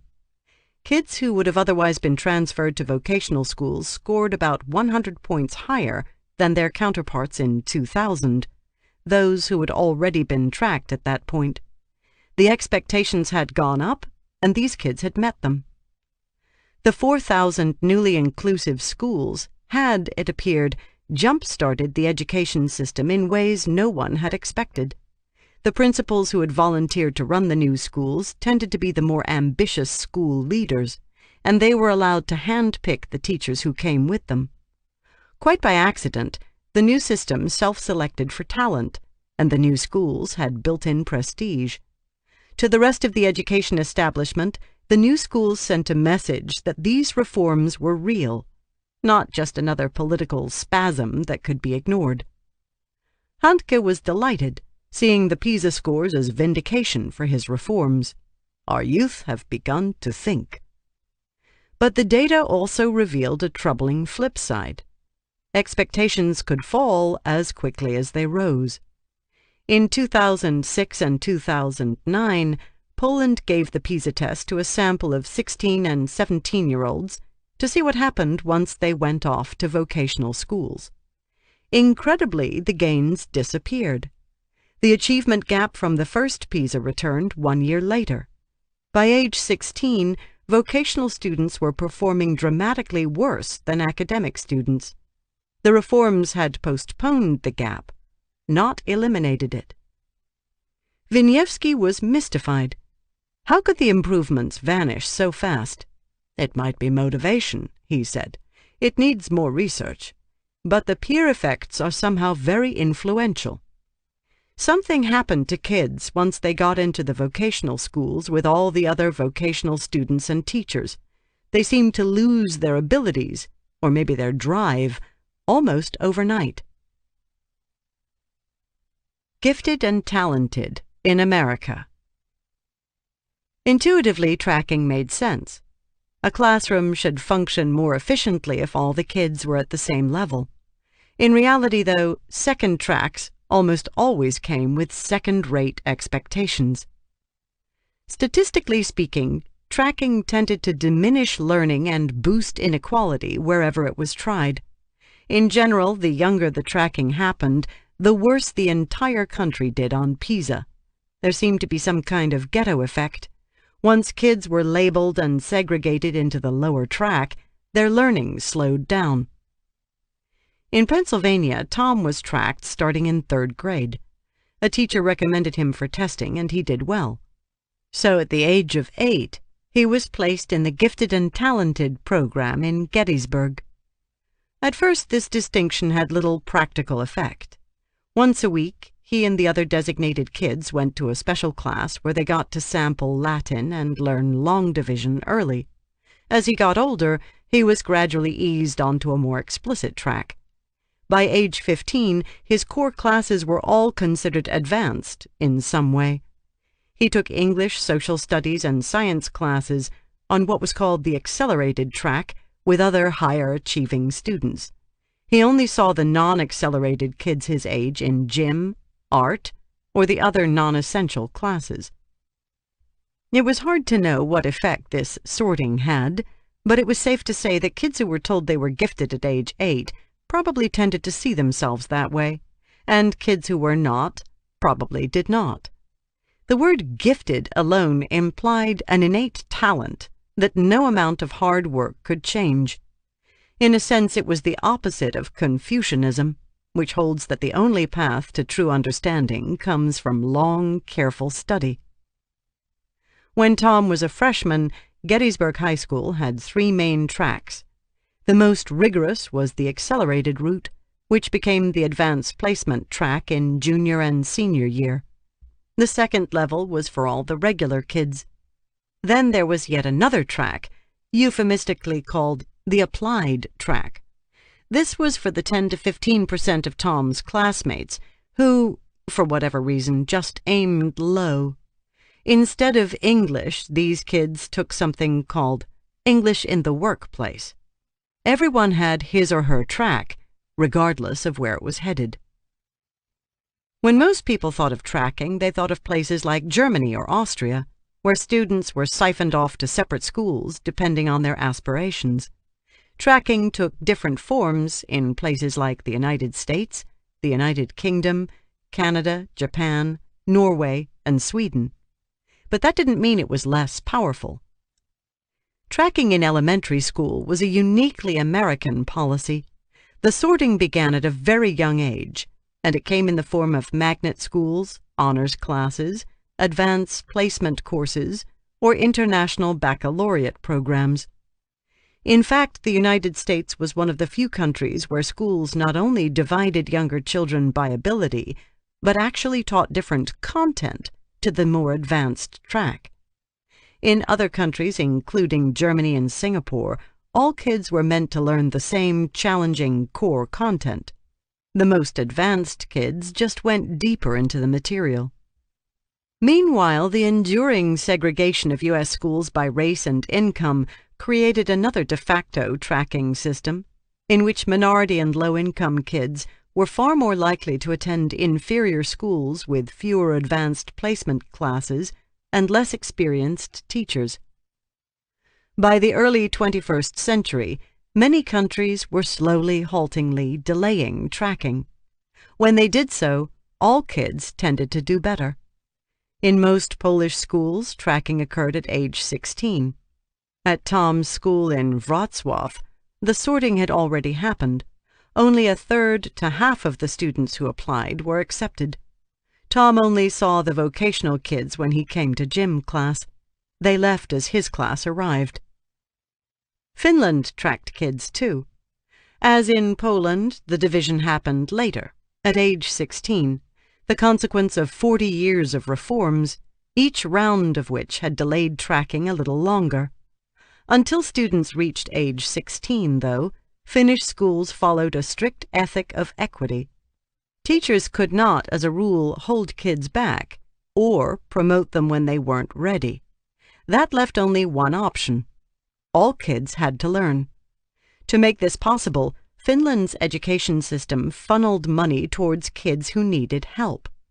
As soon as young kids showed signs of slipping, teachers descended upon them like a pit crew before they fell further behind. About a third of kids got special help during their first 9 years of school. Only 2% repeated a grade in Finnish primary school, compared to 11% in the United States, which was above average for the developed world. Once it happened, tracking was less of a stigma in Finland. The government gave vocational high schools extra money, and in many towns they were as prestigious as the academic programs. In fact, the more remote or disadvantaged the school, the more money it got. This balance was just as important as delaying tracking. Once students got channeled into a vocational track, it had to lead somewhere. Not all kids had to go to college, but they all had to learn useful skills. In Finland and all the top countries, spending on education was tied to need, which was only logical. The worse off the students, the more money their school got. In Pennsylvania, Tom's home state, the opposite was true. The poorest school districts spent 20% less per student, around $9,000, compared to around $11,000 in the richest school districts. That backward math was one of the most obvious differences between the United States and other countries. In almost every other developed country, the schools with the poorest students had more teachers per student. The opposite was true in only 4 countries: the United States, Israel, Slovenia, and Turkey, where the poorest schools had fewer teachers per student. It was a striking difference, and it related to rigor. In countries where people agreed that school was serious, it had to be serious for everyone. If rigor was a prerequisite for success in life, then it had to be applied evenly. Equity, a core value of fairness backed up by money and institutionalized by delayed tracking, was a telltale sign of rigor. Plato's Cave. After his first year at Gettysburg High School, Tom got a new principal. His name was Mark Blanchard, and he was on a mission. The high school's test scores were lower than they should have been, and he came in looking for the reason. He'd worked at 2 other higher-performing public schools in Pennsylvania, so he figured he could fix Gettysburg once he identified the problem. But he couldn't find it. Gettysburg High School was palatial. It sprawled out across 124 acres, a red brick and glass campus set back behind a manicured lawn.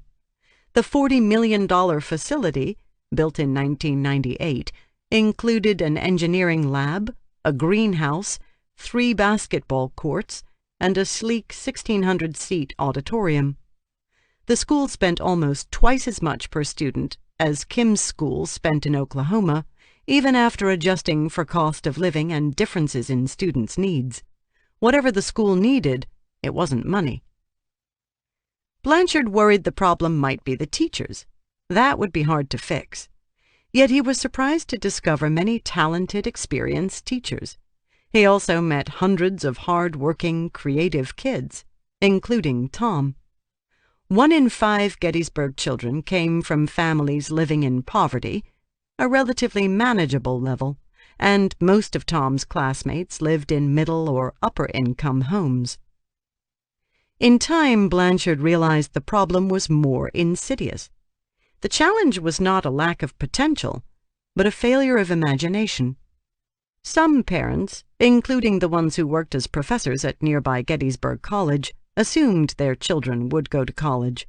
But most parents just wanted their kids to get through high school, and that was about it, Blanchard realized.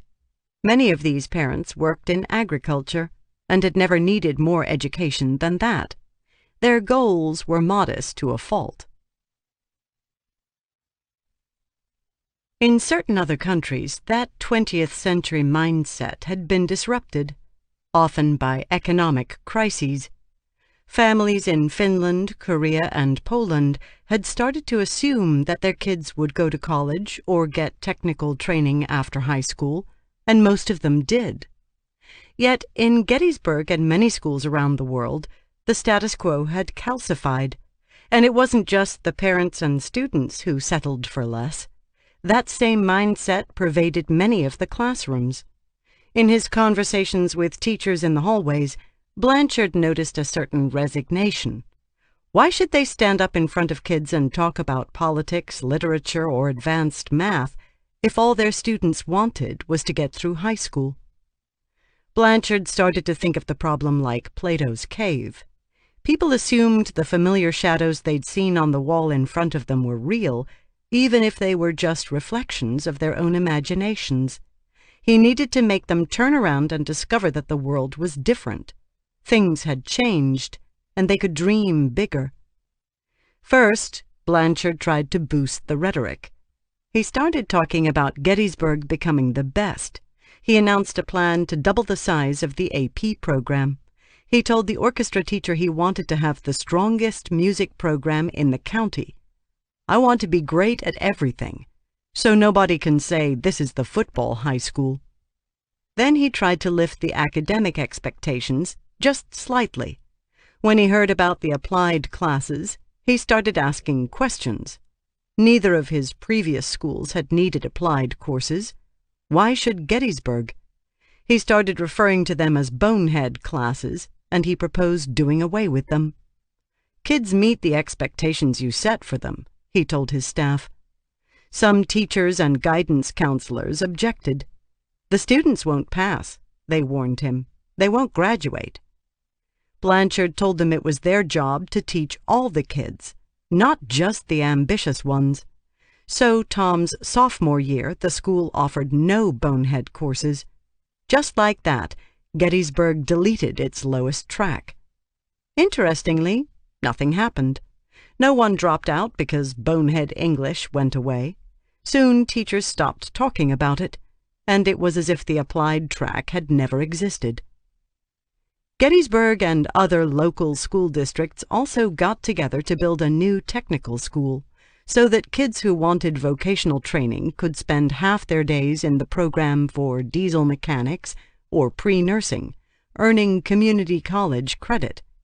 They couldn't do it until they were 16, though, just like in Poland.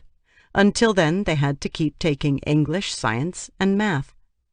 Diesel mechanics needed to know geometry and the basics of physics in order to diagnose and repair modern heavy machinery. They had to be able to read blueprints and technical manuals. They had to understand percentages and ratios in order to measure the gases found in exhaust. All jobs had gotten more complex, including blue-collar jobs. Besides these important changes, though, much remained the same at Gettysburg. There were still multiple tracks, and kids got sorted onto them early on. The AP program had grown, but not doubled. Most of the teachers remained the same. And while many were strong, some were not, a veteran Gettysburg teacher told me. Parents complain about them and kids complain too, and yet they are still here. Overall, the state of Pennsylvania got a D+ for its management of teachers from the National Council on Teacher Quality in 2011 and 2012. It got a flat-out F for its practices regarding the removal of ineffective teachers. Sports remained the core culture of Gettysburg High School. At each football game, no less than 4 local reporters showed up. Both local newspapers devoted entire sections to high school sports. Many games were broadcast on the radio.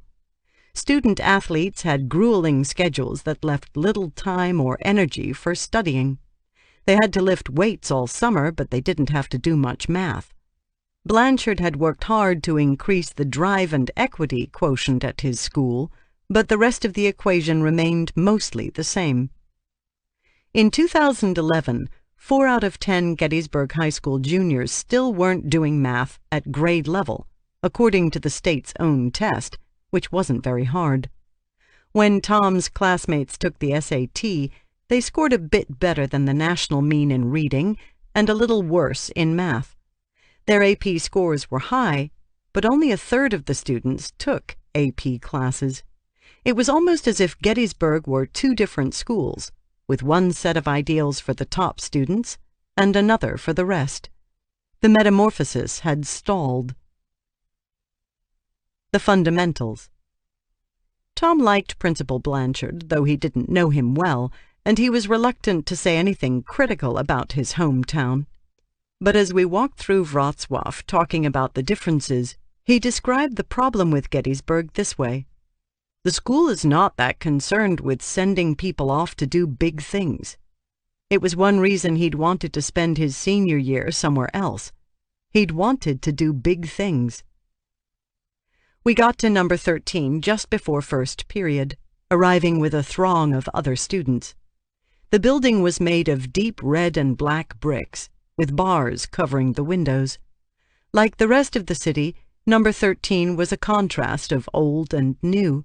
Half of it was rebuilt after World War II, while the other half dated back to the 1800s. A scowling guard allowed us to pass through the foyer into the main lobby. Number 13 was a bilingual German school, considered one of the better high schools in the city. It had hardwood floors, high ceilings, and wooden desks, but it was not in the same league as the facility in Gettysburg. There was no cafeteria, for example. Kids brought sandwiches from home or bought food from a small snack counter inside the school. There were no high-tech whiteboards or laptops either.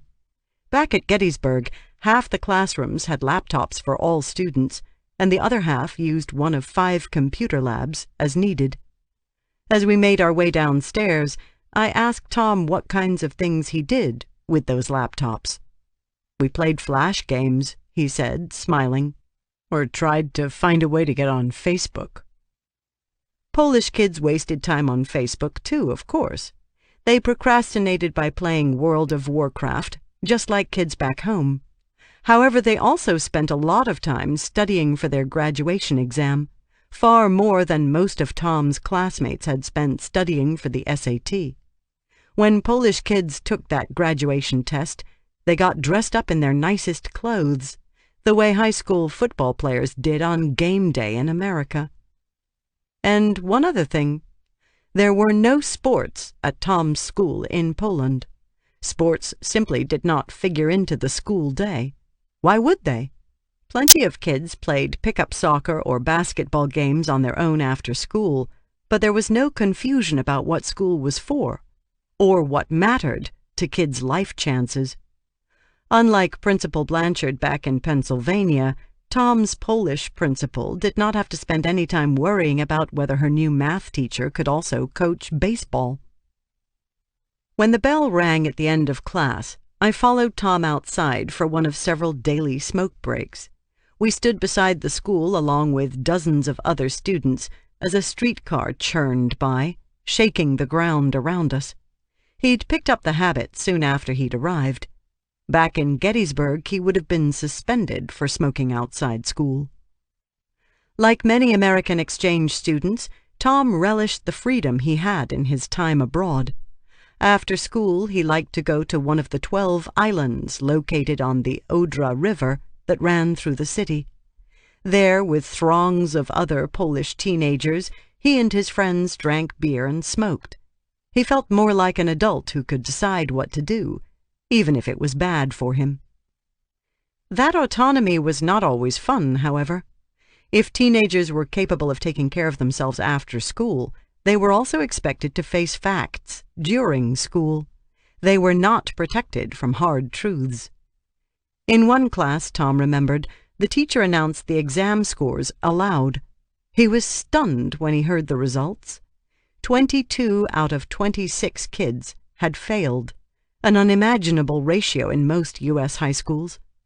School didn't necessarily seem better in Poland, in Tom's opinion, but it did seem less forgiving. Later that day, I asked Tom to introduce me to his principal, Ursula Spalka. He took me to her office, where we sat down underneath a large eagle, the national symbol of Poland, hanging on the pale violet wall. Spalka wore a low-cut black blouse and a brown suit with chunky jewelry. She had started out as a math teacher, but she had been the principal at number 13 for almost 20 years. Like the United States, Poland ran its schools on the local level. The country was divided into 2,500 municipalities. On average, Spalka and other principals had about $4,681 to spend on each student each year, compared to $11,000 per student in Gettysburg. Spalka gave succinct answers to my questions, betraying little emotion. When I asked her about the reforms, the ones that had made the country a role model for the rest of the world, her expression soured. "We're not too excited about the reforms," she said dryly. "Schools don't like radical changes, and these were radical changes." Despite Poland's higher PISA scores, many Poles still thought it had been a mistake to keep all kids together during the volatile teenage years, or they were focused on other problems. Many thought the graduation exam had gotten too easy, and the country's teachers were feuding with the government over a move to increase their hours. Everywhere I went, in every country, people complained about their education system. It was a universal truth, and a strangely reassuring one. No one was content, and rightly so. Educating all kids to high levels was hard, and every country, every one, still had work to do. In the summer of 2000, after seeing through the first phase of reforms, Handke had resigned. He'd failed to secure funds needed to pay for a promised pay raise for teachers, and besides that, he was tired. He went back to chemistry, and soon afterwards, his party was defeated in a landslide. Poland was more rigorous than it had been. It had a higher level of drive, some measure of autonomy, and a dose of equity. But like Gettysburg High School, it hadn't changed enough. It still had too many teacher training colleges of wildly varying quality. The teachers who managed to find jobs still did not get paid enough. Until it doubled down on rigor and fixed its teaching quality, Poland could never be Finland. Poland had made a breakthrough, nevertheless. It had proven that even troubled countries could do better for their children in just a few years. Rigor could be cultivated. It didn't have to appear organically. In fact, there was no evidence that it ever had, in any country. Expectations could be raised. Bold leaders who didn't know better could help to raise an entire generation of smarter kids. Before they'd gotten tracked, Polish kids had finished that survey, the one attached to the PISA test, coming in first in the world for conscientiousness. It seemed as if, somewhere along the way, they'd bought into the idea that they should take school seriously. Maybe because they were expected to do so.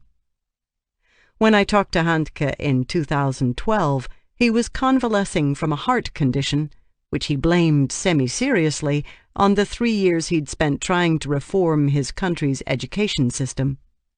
Looking back, he wished he and his colleagues had done a better job selling the reforms. They'd focused more on the policy than public relations when they should have done the reverse. That was another common mistake, lamented too late in every time zone. Politics, history, and fear mattered more than policy, always and everywhere. Still, he consoled himself with the knowledge that controversy was inevitable. Every reform hurts. People want peace. When you're used to something, it's better when nothing is happening. I asked him what he would do if he could go back and push for one last change before he died. He did not hesitate. The teachers. Everything is based on the teachers. We need good teachers, well prepared, well chosen. I wouldn't change anything else. Part 3. Spring. Chapter 8. Difference. One Friday, during that long, dark winter, Kim's host mother told her that she needed to get help. Something had happened to Kim around the time of her 16th birthday that February. She had started crying for no obvious reason, at school and at home. Kim wasn't sure why. It had been one of the coldest winters in Finland's history, and the sun was present for just 6 hours a day. Maybe that explained it. Or maybe it was the Cold War with the twin 5-year-olds who wanted their mother back. Maybe the twins had outlasted her in the end. All Kim knew for sure was that she felt drained, as if the light inside her had gone out. She confided in her host mother that she sometimes felt hopeless. Susanna had talked to the exchange program people, and they had decided that Kim had to go to Helsinki to see a psychologist who could sort out whether she should go back to America early. Kim didn't argue. She took out her grandmother's suitcase and quietly refilled it with all of her things. She packed up the gloves her sister Kate had given her, and the Irish sweater from a friend of her aunt, all the things they had thought she would need to survive in Finland. Good intentions, she thought to herself. She said goodbye to the little girls, surrendering the playroom to the victors at last. She carried everything with her, in case the trip ended in Oklahoma. She felt numb, as if this were happening to someone else. She withdrew into silence, that old, familiar place. As she sat on the high-speed train to Helsinki, flashing past the blue lakes and snow-covered pine trees, Kim closed her eyes. She saw the neatly wrapped Rice Krispies treats she'd sold to raise money, the bunk beds at her new home in Finland, the children's book her Finnish teacher had given her.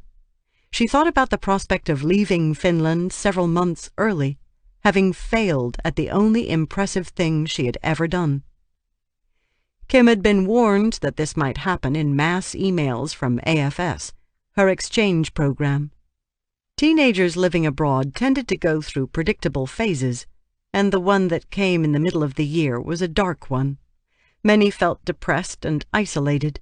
The initial buzz had worn off, the holidays had arrived, and the lark had turned into an occupation, the kind that would end one day but not soon. Still, Kim hadn't thought that this malaise would befall her, not after all she'd done to get here. Looking out the window on the train, Kim saw her reflection. She felt like two people. One part of her felt resigned to defeat, ready to prove everyone right. Maybe she should have gone to Italy after all, somewhere warm and bright. Or maybe she should have stayed right where she was in Oklahoma, just as her mom had said. There was another part of her, too. That part of her was just waking up, beginning to stir after a long silence. This was the girl who had written to 60 businesses in Sallisaw, Oklahoma, asking them to sponsor her trip to Finland. When no one had responded, she'd sold beef jerky door to door instead. That part of her was still there, somewhere. In her mind, she imagined that girl lacing up her combat boots. She pictured her swiping black grease under her eyes. That girl had no intention of going back to Oklahoma early. In Helsinki, Kim saw the psychologist. They talked about her reasons for coming to Finland, her parents' divorce, and her adjustment to living abroad. The psychologist ruled out serious depression, and they agreed to meet again.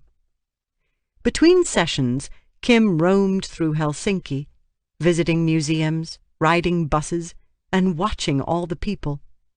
After 16 years in rural Oklahoma and 6 months in rural Finland, it felt exhilarating to see so many humans in one place. Standing by the harbor one afternoon, Kim was struck by how many children she saw. School had ended for the day, but to see them walking casually all by themselves through the streets of Helsinki was disorienting. There was a boy not more than 10 sitting on a bench. Over there were 2 girls playing near a fountain. She'd seen kids on their own in Pietarsaari. Even small children walked to school on their own. She hadn't, however, expected to see such a thing in Finland's largest city. She felt jealous of them in a strange way. What would it have been like, she wondered, to grow up with that kind of freedom? After 2 weeks, the psychologist told Kim she could stay in Finland. She had been given a second chance. Kim felt a weight lift. It was like getting her passport all over again. AFS found an older couple with a big house in Pietarsaari to host Kim for the rest of the year. She could return to the same town, and she'd have a room of her own. This time, Kim knew, she needed to speak up. She should have told Susanna that she adored her, but she needed a host family with enough mental and physical space for her. She hadn't wanted to offend anyone, so she'd been silent for too long. There was a word in Finnish, sisu. It meant strength in the face of great odds, but more than that, a sort of inner fire. Kim first learned about sisu when she was researching Finland from Oklahoma. It is a compound of bravado and bravery, of ferocity and tenacity, Time magazine wrote in a story about Finland in 1940, of the ability to keep fighting after most people would have quit, and to fight with the will to win. It may have been the one word that encapsulated the Finnish way more than any other. Sisu was what it took to coax potatoes out of the soil of the Arctic Circle. Sisu had helped Finland pull itself back from the brink of irrelevance to become an education superpower. Sisu helped explain how a country smaller than Montana had invented Nokia, Marimekko, and the Linux operating system, not to mention the video game, Angry Birds. Sisu was Finland's version of drive, a quiet force that never quit. English has no word for sisu, though the closest synonym might be grit. That day, arriving at the station near Pietarsaari, Kim felt as if she understood what sisu was. She didn't know how long the feeling would last, but she hoped she would remember it. As she heaved her suitcase off the train and made her way outside with the rest of the passengers, she felt almost as if she belonged. Virtual reality. I met Kim and both of her host families for dinner in Pietarsaari one night that spring. By then, the snow had finally melted. We gathered at a big white clapboard restaurant on the sea. Kim had stayed in close touch with Susanna despite having moved out. She wrote a regular column for Susanna's newspaper, and Susanna was working on a Finnish magazine story about Kim. We ate cod and cloudberries, and Kim sat in the middle, wearing a red jacket and telling stories about her first days in Finland. She seemed more sure of herself than she had just a few months before. That's when she told me she was working on a plan for her return to America. "I'm applying to virtual high school," she said. Kim had decided she couldn't go back to Salisaw High School. She didn't want to be the person she was before, and she was afraid she couldn't change if everything else stayed the same.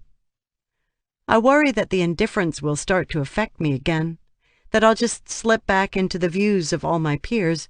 "What view is that?" "That it just doesn't matter, that school sucks, so why should we be here? I feel like removing myself from that situation." She'd researched boarding schools on the internet just like she'd once researched Finland. That was the fantasy. Then she'd come across a link for something called Oklahoma Virtual High School. She'd discovered it was a real high school, albeit one that existed online, and it was free, unlike boarding school. She and her mother were going to talk about it some more, but Kim seemed confident she'd found a way to get through her last years of American high school. Afterward, we emerged into the blue twilight. It was 10 o'clock and still light out, the time of year when the Nordic countries paid their debts from the winter. Kim let me take a few pictures of her in front of the sea. Then she got on her bike and rode home, like a real Finn. Stress test. 2 days later, I accompanied Kim to school. I went to classes with her, and she introduced me to her principal and her teachers. It happened to be the week that the seniors got the results of the big matriculation exam they'd taken earlier that year, the one that determined where they would likely go to college. Kim's Finnish teacher, Tiina Stara, was worried about her students. "They're feeling a lot of pressure. It's not like in Japan or Korea, but still." The test had been around for more than 160 years and was deeply embedded in the system.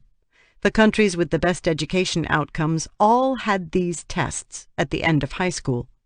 It was one of the most obvious differences between them and the United States, which had a surplus of tests, few of which had meaningful effects on kids' lives.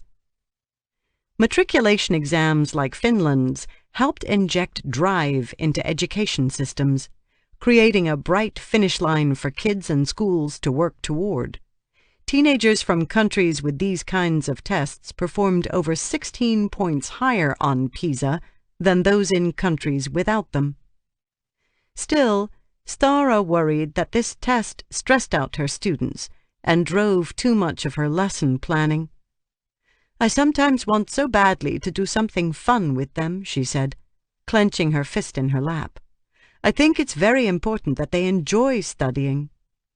In addition to the matriculation exam, Finnish kids still took regular classroom tests and final exams every 6 weeks at the end of each mini-semester. In surveys, Finnish kids cited the high number of tests as one reason that they didn't like school. Tests were controversial all over the world, another universal truth. Stara hastened to add that she would not do away with the matriculation test if she could. "It's a very good exam," she said, nodding her head. Then she described what rigor looked like. Finland's exam stretched out over 3 grueling weeks and lasted about 50 hours. Teachers followed students to the bathroom to make sure they didn't cheat. The Finnish section took 2 days. On the first day, students read several texts and wrote short essays analyzing each one over the course of 6 hours. On the second day, students chose one topic out of 14 options and wrote a single very long essay over the course of another 6 hours. One recent topic was, "Why is it difficult to achieve peace in the Middle East?" Another was, "I blog, therefore I am." To do well, students had to be able to structure a long-form essay, communicate complex ideas, and, of course, use proper spelling and grammar. Stara felt a heavy responsibility to help her students do well on this test. It was hard to think of a test like this in the United States. The SAT and ACT served a similar purpose, but neither was as comprehensive or as embedded in schools themselves. Many states had some kind of graduation test, but kids didn't need much sisu to pass them. The New York State Regents exam was considered one of the most challenging. Yet the English portion lasted only a quarter as long as the Finnish portion of Finland's test. It included just 1 essay and 2 short responses, each of which only had to be 1 paragraph long. The English test used to be 6 hours, but the New York Board of Regents voted to cut it in half in 2009, citing the logistical challenges of administering a long test, particularly with other distractions like snow days, a rationale that would have amused the Finns. Altogether, the Regents exam required 1/3 the time of Finland's test. In Finland, school was hard, and tests affected students' lives. Snow was not a good excuse. That might explain why only 20% of Finnish teenagers said they looked forward to math lessons, compared to 40% of Americans. They had to work hard, and expectations were high. About half of Finnish kids said they got good grades in math, compared to almost 3/4 of Americans. In fact, American 15-year-olds were more likely than kids in 37 other countries to say they got good math grades. The problem with rigorous education was that it was hard. Ideally, it was fun, too, but it couldn't always be. Not even in Finland. There was much to be said for American teachers who in many schools worked hard to entertain and engage their students with interactive classrooms. In my survey of 202 exchange students, I was struck by how many of them brought up their affection for their U.S. teachers. One German exchange student surveyed described the difference this way. "The teachers in the U.S. are way more friendly. They are like your friends. In Germany, we know nothing about our teachers. They are just teachers. We would never talk to them about personal problems." This bond between teachers and students mattered, and U.S. teachers deserved credit for connecting with their students. But learning to do higher-order thinking, reading, and math mattered too. Finland seemed to have found a way to create manageable pressure, something compassionate teachers worried about, but not something that forced millions of kids to study for 15 to 18 hours per day. The Finns had gone long on teaching quality, autonomy, and equity, which meant they could ease up a bit on drive. In Finland, kids could have a life and an education, too. Black people in Finland. The more time I spent in Finland, the more I appreciated the rare balance it had struck. Finland had achieved rigor without ruin. It was impossible not to notice something else, too. During my time in Pietarsaari, I saw exactly one black person. In Kim's classes, everyone looked basically the same. Nationwide, only 3% of Finland's students had immigrant parents, compared to 20% of teenagers in the United States. In fact, Finland, Korea, and Poland were all homogeneous places with few immigrants or racial minorities.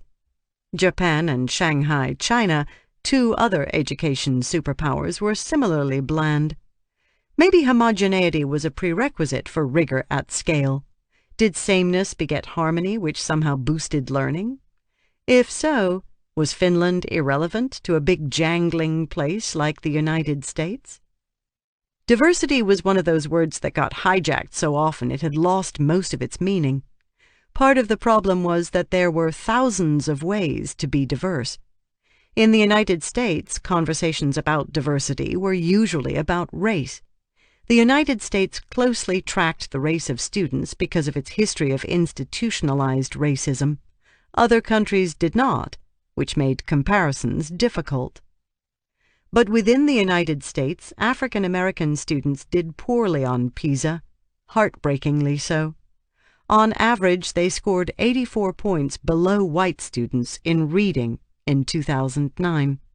It was as if the white kids had been going to school 2 extra years, even though they were the same age. The gap between white and African American students showed itself in dozens of other ways, too, from graduation rates to SAT scores. Generally speaking, up to half the gap could be explained by economics. Black students were more likely to come from lower-income families with less educated parents. The other half was more complicated. Black parents tended to have fewer books and read less to their children, partly because they tended to be less educated. Then, when black children walked out of their homes and went to school each day, the disparities compounded. African American kids were more likely to encounter inferior teaching and lower expectations in school, and they were disproportionately tracked into the lowest groups for reading and math lessons. Each school day, African American kids got the message in many schools around the country. It was subtle, but it was consistent. Your time is not precious. and your odds are not good. Those kinds of signals took up residence in kids' brains, echoing in the background whenever they contemplated what was possible. In one long-term study of Australian teenagers, researchers found that teenagers' aspirations at age 15 could predict their futures. Kids who had high expectations for themselves, who planned to finish school and go to college, were significantly more likely to graduate high school. In fact, their parents' socioeconomic status didn't seem to affect their graduation odds, statistically speaking, as long as they held these aspirations. Still, despite all the insidious disadvantages they faced, African American kids were not responsible for the lackluster U.S. performance overall. For one thing, 5 of every 6 American kids were not black. For another, white kids didn't do so great in math either. On average, white American teens performed worse than all students in a dozen other countries, including all kids in Canada, New Zealand, and Australia, which had higher ratios of immigrant kids. On a percentage basis, New York State had fewer white kids performing at high levels in math than Poland and Estonia had among kids overall. Nothing was simple. Diversity could raise or lower test scores, and it did. 1 in 5 U.S. students came from an immigrant background, the 6th highest ratio in the developed world. But U.S. immigrants were, well, diverse. Hispanic students scored higher than blacks on PISA, for example, and lower than whites, but Asian Americans did better than everyone. Overall, the gap between PISA reading scores for native and immigrant students in the United States was 22 points. Better than Germany or France, where the gap was 60 points, but not as impressive as Canada, where the gap was 0.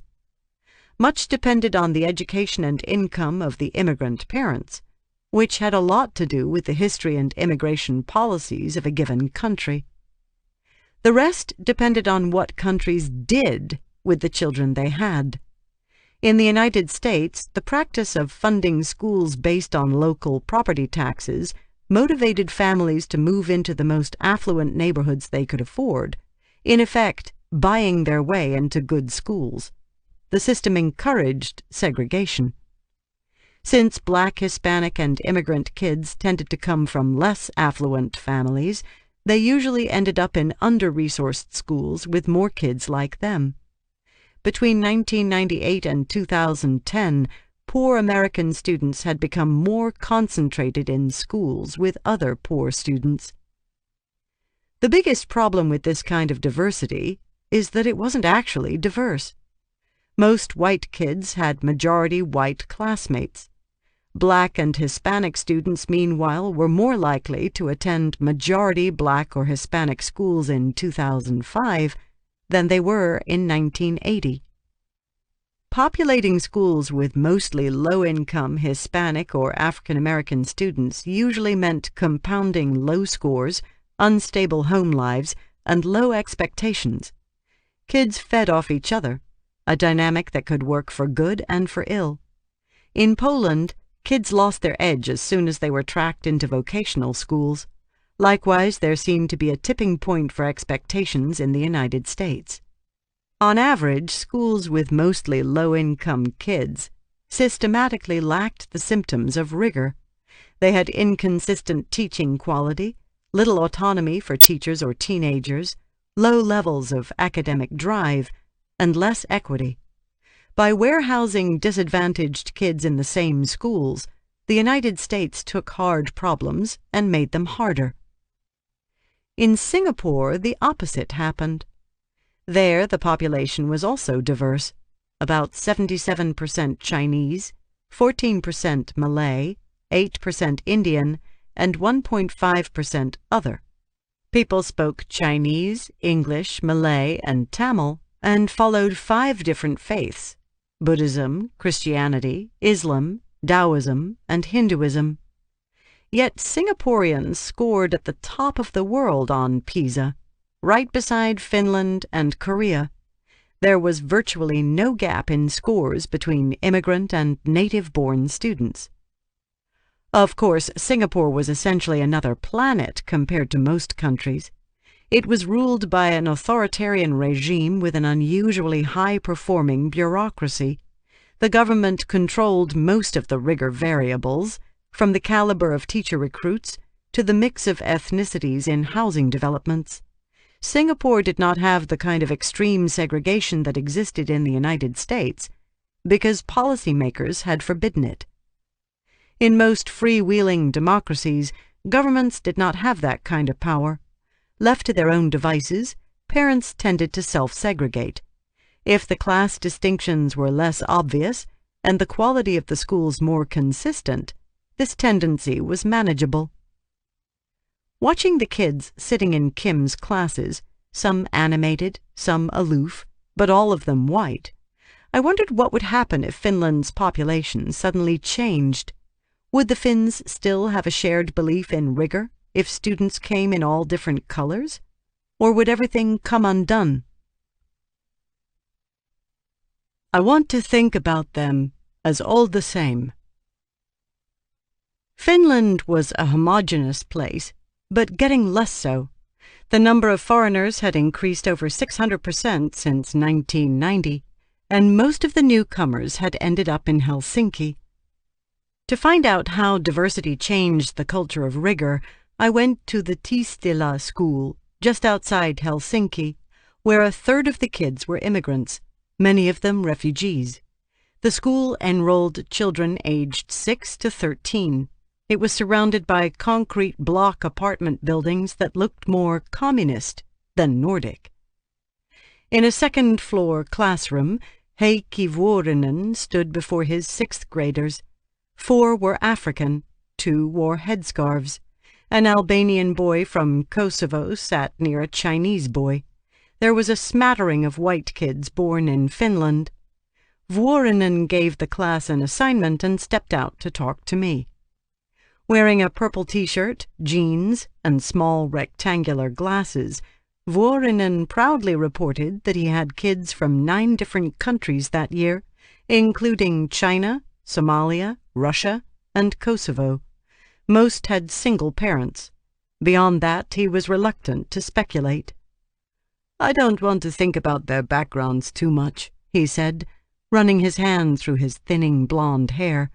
Then he smiled. "There are 23 pearls in my classroom. I don't want to scratch them." When pressed, he told me about one of his students in particular. She had 6 brothers and sisters. Her father was a janitor, and her mother took care of other people's children.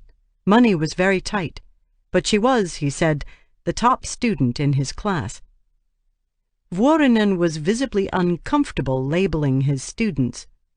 "I don't want to have too much empathy for them," he explained, "because I have to teach. If I thought about all of this too much, I would give better marks to them for worse work. I'd think, oh, you poor kid. Oh, well, what can I do? That would make my job too easy." He seemed acutely aware of the effect that expectations could have on his teaching. Empathy for kids' home lives could strip the rigor from his classroom. "I want to think about them as all the same." I'd never heard a U.S. teacher talk that way. To the contrary, state and federal laws required that teachers and principals think about their kids as different. They had to monitor their students' race and income and report that data to the government.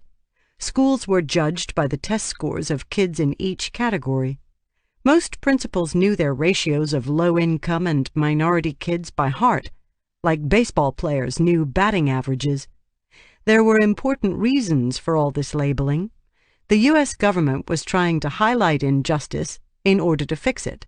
Still, I wondered how much that raised consciousness had suppressed expectations along the way. Diane Ravitch, one of the most popular education commentators in the United States, had insisted for years that Americans should think about our students' backgrounds more, not less. "Our problem is poverty, not schools," she told a roaring crowd of thousands of teachers at a D.C. rally in 2011. Kids were not all the same, in other words, and their differences preceded them. In Finland, Vuorinen said the opposite of what Ravitch was saying in America. "Wealth doesn't mean a thing," he said. "It's your brain that counts. These kids know that from very young. We are all the same." The more time I spent in Finland, the more I started to think that the diversity narrative in the United States, the one that blamed our mediocrity on kids' backgrounds and neighborhoods, was as toxic as funding inequities. There was a fatalism to the storyline, which didn't mean it was wrong. The United States did have too much poverty. Minority students were not learning enough. Parents did matter, and so did health care and nutrition, obviously. But the narrative also underwrote low aspirations, shaping the way teachers looked at their students, just as Vuorinen feared. Since the 1960s, studies have shown that if researchers tested a class and told teachers that certain students would thrive academically in the coming months, teachers behaved differently toward the chosen kids. They nodded more, smiled more, and gave those kids more time to answer questions and more specific feedback. In fact, the kids had been chosen at random. The label was fictional, but it stuck. At the end of the school year, teachers still described those students as more interesting, better adjusted, and more likely to be successful in life. As for other kids who had done well in the classroom, but were not chosen, the same teachers described them as less likely to succeed and less likable. The human brain depends on labels and patterns. If a researcher or cultural narrative offers teachers a compelling pattern, they will tend to defer to it. What did it mean, then, that respected U.S. education leaders and professors in teacher colleges were indoctrinating young teachers with the mindset that poverty trumped everything else? What did it mean if teachers were led to believe that they could only be expected to do so much, and that poverty was usually destiny? It may be human nature to stereotype, but some countries systematically reinforced the instinct, and some countries inhibited it. It was becoming obvious to me that rigor couldn't exist without equity. Equity was not just a matter of tracking and budgets, it was a mindset. Interestingly, this mindset extended to special education in Finland, too. Teachers considered most special ed students to have temporary learning difficulties rather than permanent disabilities.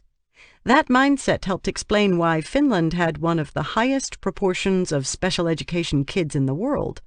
The label was temporary and not pejorative. The Finns assumed that all kids could improve.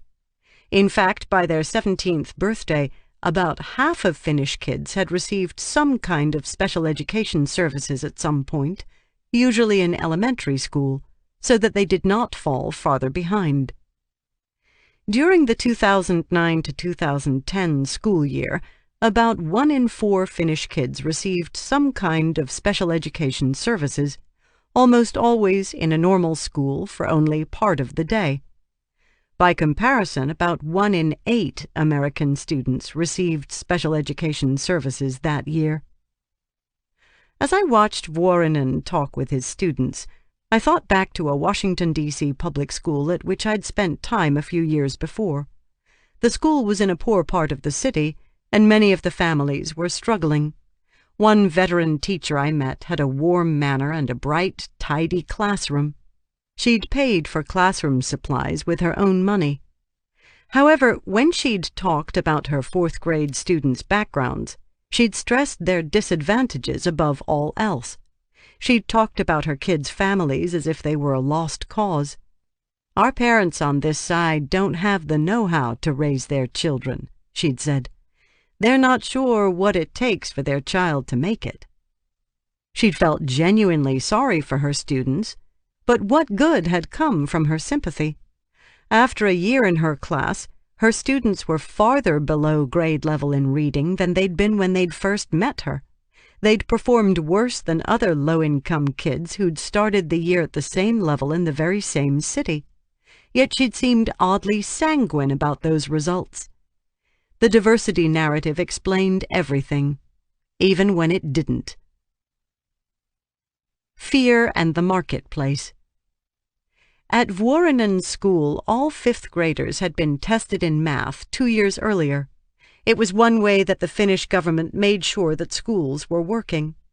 Unlike in the United States, the accountability tests were precision-targeted. The government tested only a sample of students. It usually took just 1 hour. Compared to the rest of Finland, the Tistila kids performed above average. That was impressive. Better than average in Finland meant better than average just about anywhere.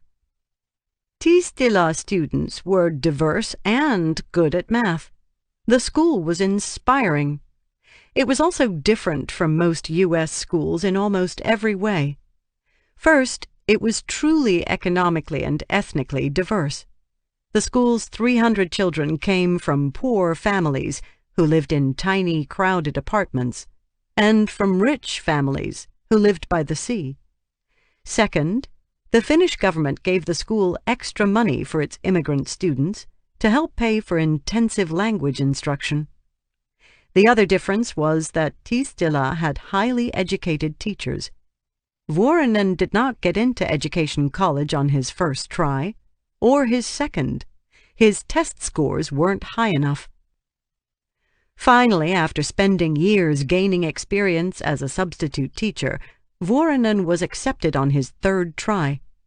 He didn't find his university experience nearly as helpful as substitute teaching, but he didn't begrudge the process either. When I asked him if he had any advice for the United States, he said, "You should start to select your teachers more carefully and motivate them more. One motivation is money. Respect is another. Punishing is never a good way to deal with schools." Autonomy mattered as much to Vuorinen as cash. Vuorinen had worked at 10 schools in 15 years, but he liked Tistila the best. His reason was the same reason happy teachers cited everywhere. "I like the principal. She knows what to do," he said. "I feel like I am trusted, and every time I need help, I can trust she will help me." The principal, Mirja Pirinen, had worked at the school for 15 years, going back to when it was much less diverse. She gave me a tour that ended at the playground, where a group of Muslim girls in pink headscarves jumped rope in the sunshine. In her 8 years as principal, Pirinen hadn't dismissed any of Tistila's permanent full-time teachers. As in the United States, Finnish teachers almost never lost their jobs due to their performance. They were protected by a strong union contract. However, it was easier to manage in flexible workforces if employees arrived at work well-educated, rigorously trained, and decently paid from day one. To me, Tistila seemed like a model school. Pirinen was smart and organized.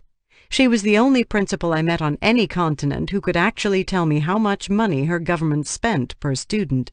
In most schools, this was a mysterious figure that required many phone calls to uncover. By all indications, Pirinen had successfully led Tistila through a major transition, adapting to a surge in families who couldn't speak a word of Finnish. But not everyone in the neighborhood had such confidence in the school. "Some parents in this area say that they would never want their children in this school," Pirinen told me matter-of-factly. The parents who did enroll their kids sometimes had to defend their decision to their neighbors. Why? The parents were worried about the immigrant children. They'd been worried when there were 6% immigrants, and they were more worried now that there were 30%. Pirinen had to work hard to convince them that the school was good, despite its diversity. There were virtually no private schools in Finland, nor any vouchers or charter schools. However, school choice took many forms, I was discovering. The kids who lived near the Tistila school could apply to attend special international, science, music, or foreign language schools, which were public schools that took only the higher performers. a practice that sometimes favored upper-income or savvier parents. Finland's teenagers could also choose to go to job-training high schools, and about half of them did. The Finnish government had recently lavished vocational schools with funding and performance bonuses, so regular academic high schools like Kim's had to work even harder to keep their students. Normally, Finnish schools did not publicize test results, but Pirinen had posted her school's scores on the website to help reassure parents. With more diversity, test data had become more valuable, not just to track the school's effectiveness, but to assuage parental anxieties. In every country, parents tried to get their children into the best schools. That was another universal truth, and who could blame them? The problem was defining best. Lacking good information, parents tended to judge schools based on hearsay, or the skin color, ethnicity, or income level of the students and their families. If everyone agreed that all schools met certain baseline standards, as in Finland, then the competition was mostly friendly. However, as more immigrants arrived, parents became less trusting. Even in Finland, with its long history of equity, there were reports of parents moving to other parts of Helsinki to avoid schools with just 10% immigrant children. "Undoubtedly, we all want to live in a multicultural and tolerant atmosphere," one Finnish mother told the newspaper Helsingin Sanomat in 2011, explaining one reason why her child attended school outside of her neighborhood. "But the fact is that if there are many children who do not speak Finnish, the teacher's time is spent on them." The mother did not know any children at the local school, but she had heard stories. I wondered what would happen in a true free market, in which parents had real insight into the rigor of a school and the quality of its teachers, not just the aesthetics of the building or the ethnicity of the students. Some U.S. education reformers and politicians were convinced that more competition would lead to just this kind of scenario, pushing schools to get better results or shut down. At the time, 11% of children in the United States were enrolled in private schools, less than average for the developed world. According to PISA data, private schools did not add much value. Private school students did better on PISA than public school students, but not better than would have been expected if they'd been in public school, given their socioeconomic status. Charter schools, a more autonomous type of public school available in some U.S. cities, accounted for another 5% of students. But here, too, the benefits varied widely depending on the charter school. Competition existed almost everywhere, even if it was sometimes hard to see. Across the developed world, 3/4 of kids attended high schools that competed for students one way or another. But in the United States and most other countries, the competition was modest and distorted by a lack of information. As far as I could tell, there was really only one place in the world with a true free market for education, where supply and demand determined prices, and customers had closer to perfect information. That place was not the United States, nor was it likely to ever be found in any public school system on the planet. Now that I appreciated the importance of rigor, I wanted to see if it could be jump-started by competition. To find out, I had to go into the shadows of South Korea's Hagwons, a laboratory for the best and worst of everything, all at once. Chapter 9. The $4 Million Teacher. When Andrew Kim taught English, he spoke quietly into a tiny hands-free microphone that protruded from under his right ear. He wrote on an old-fashioned chalkboard.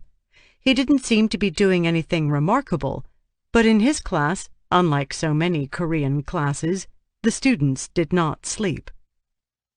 Andrew Kim earned $4 million in 2010. He was known in Korea as a rock star teacher, a combination of words that I'd never heard before. He'd been teaching for over 20 years, all of them in Korea's private after-school tutoring hagwons. That meant that he was paid according to the demand for his skills, unlike most teachers worldwide, and he was in high demand. I interviewed Kim in his office in a luxury high-rise building in Seoul in June 2011. One of his employees greeted me at the door and offered me bottled water. We gathered around a table, and Kim explained that he worked about 60 hours per week, although he only taught 3 in-person lectures. The Internet had turned his classes into commodities. Each lecture he did went online, where kids could purchase his teaching services at the rate of $3.50 per hour. The rest of the time he responded to students' online requests for help, developed lesson plans, and wrote textbooks and workbooks. He'd written about 200 books. "The harder I work, the more I make," he said. "I like that." He didn't seem overly proud of his salary, but he didn't seem embarrassed by it either. Most of his earnings came from the 150,000 kids who watched his lectures online each year. Kim was a brand, I came to realize, with the overhead that entailed. He employed 30 people to help him manage his teaching empire. He ran a publishing company to produce his books. To call this tutoring was to wildly underestimate its scale and sophistication. Megastudy, the online hagwon that Kim worked for, was listed on the Korean Stock Exchange. 3 of every 4 Korean kids participated in the private market. In 2011, their parents spent almost $18 billion on cram schools, which was more than the federal government spent fighting the drug war in the United States. The so-called tutoring business was so profitable that it attracted investments from places like Goldman Sachs, the Carlyle Group, and AIG.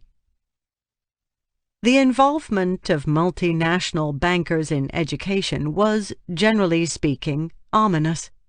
Still, there was something thrilling about meeting Andrew Kim. For the first time, I was in the presence of a teacher who earned the kind of money professional athletes earned. Here was a teacher, who was part of the 1%. Someone with his ambition and abilities might have become a banker or a lawyer in the United States, but in Korea he'd become a teacher, and he was rich anyway. The idea was seductive. What better way to guarantee that the best and brightest went into teaching than to make the greatest teachers millionaires? Maybe Korea offered a model for the world after all. Still, the world of hagwons was mysterious. It was hard for an outsider to understand how this industry functioned and boomed. To learn how the business worked, I met with Lee Chae-yun, who owned a chain of 5 hagwons in Seoul called Myung-in Academy. We had lunch in a traditional Korean restaurant, sitting on pillows and wielding metal chopsticks. Lee understood the private and public worlds unusually well. She had been a teacher for almost 2 decades in public schools and in a university, but now she sounded like a CEO. "Students are the customers," she said. She was speaking literally. To recruit students, hagwons held open houses, sent out mass mailings, and posted their graduates' test scores and university acceptance figures outside their entrances. In the Korean marketplace, results mattered more than anything else.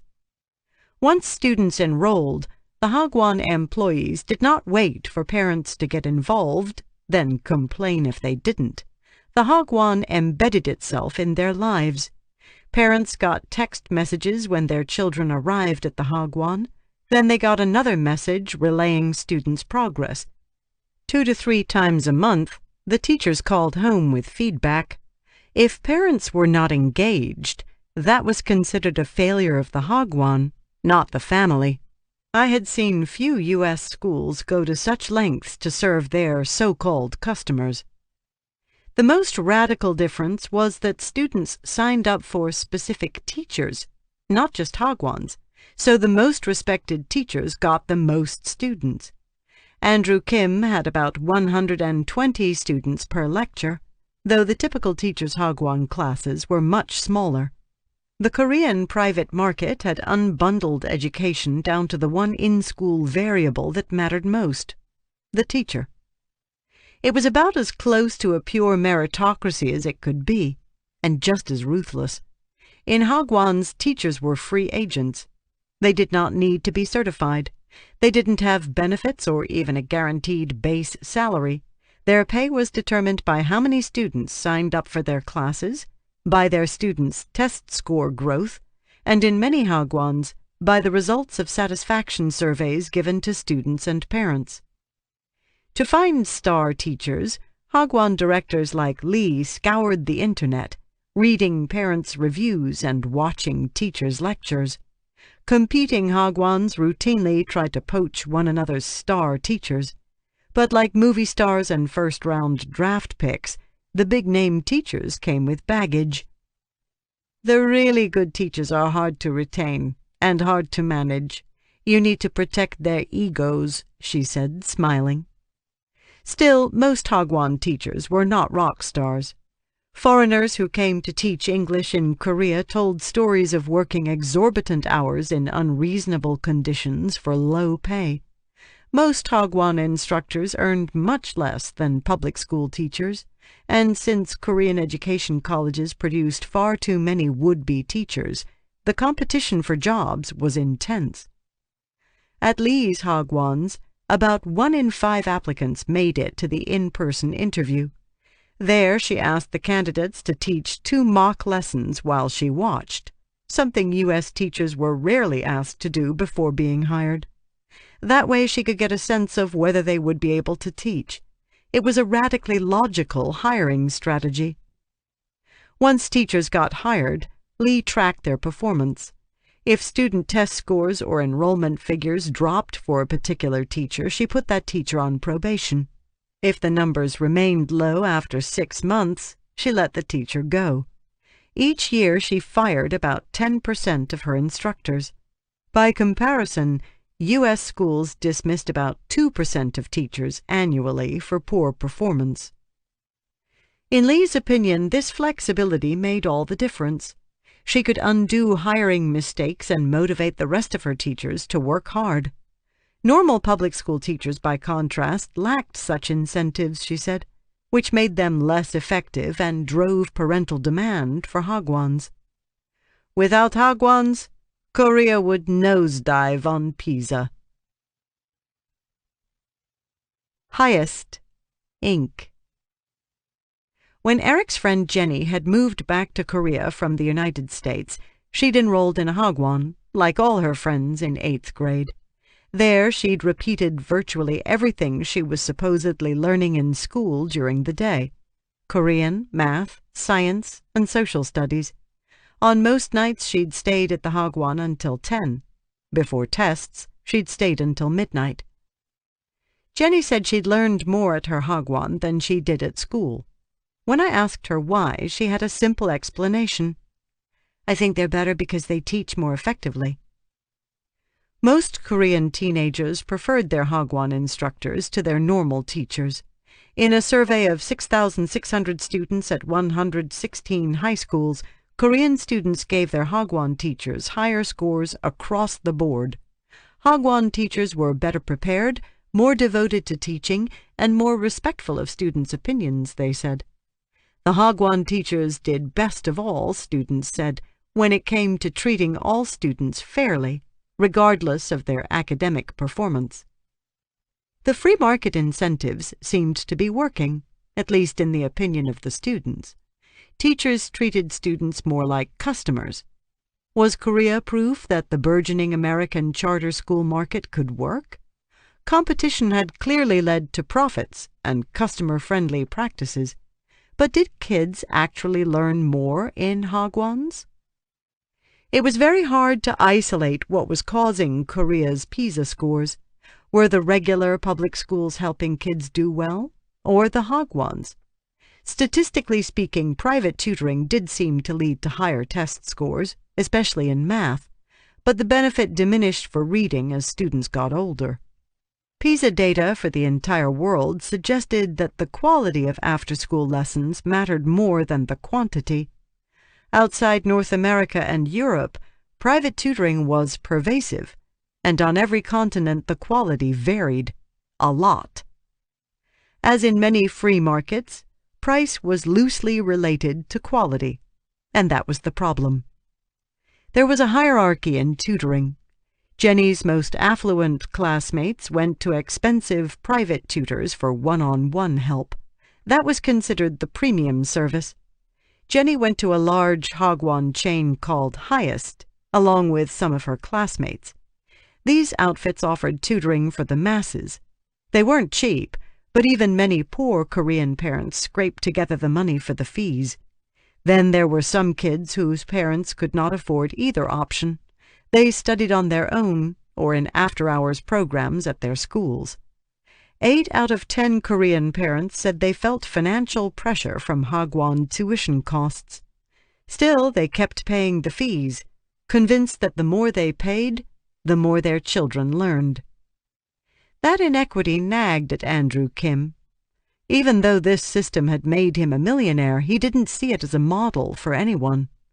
"I don't think this is the ideal way," he said. "This leads to a vicious cycle of poor families passing on poverty to their children." He, too, thought the demand for Hagwons reflected a failure of normal public schools, a popular belief that was hard to prove or disprove. Clearly, parents believed the schools were inadequate, but it was hard to know if they were right. In any case, just like Korea's Minister of Education, Kim believed that Finland was a much better model for the world. In the meantime, he was making a lot of money from the vicious cycle, and he planned to continue until 2017, when his contract with Megastudy expired. After that, he wanted to give back to society, he said, maybe by helping train public school teachers. He had a 6-year-old son and didn't want him to grow up inside a pressure cooker. The War on Hagwons. I didn't meet anyone in Korea who praised the education system, not even people who were getting rich off it. The lesson seemed to be that without equity, meaningful opportunities for everyone, not just the elite, the system would be gamed and distorted. Parental anxieties would lead to an education arms race. The rewards for an education had gotten too great and too rare in Korea, based on metrics that were too rigid. Every year, Korean newspapers ran stories about cheating scandals involving Hagwon instructors, students, and sometimes parents.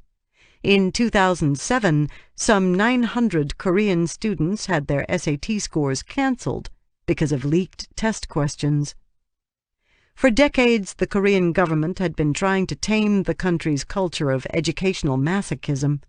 Politicians had cajoled and threatened, even going so far as to ban Hagwons altogether during the 1980s, when the country was under a dictatorship. Each time, though, the Hagwons came back stronger. After the government capped Hagwon tuition fees, about half of Hagwons flouted the rules, charging double and sometimes quintuple the allowable rates. Nothing worked because the most powerful incentives remained the same.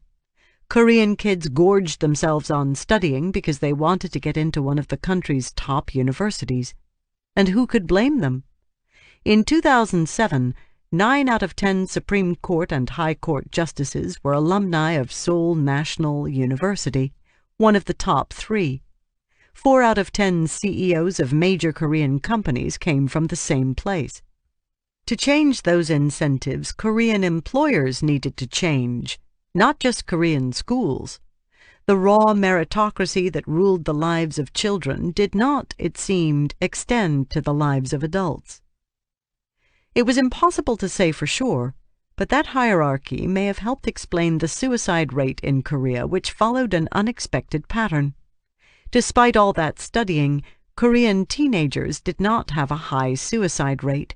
In fact, Korea's suicide rate for 15 to 19-year-olds was lower than that of Finland, Poland, and the United States, along with at least 14 other countries.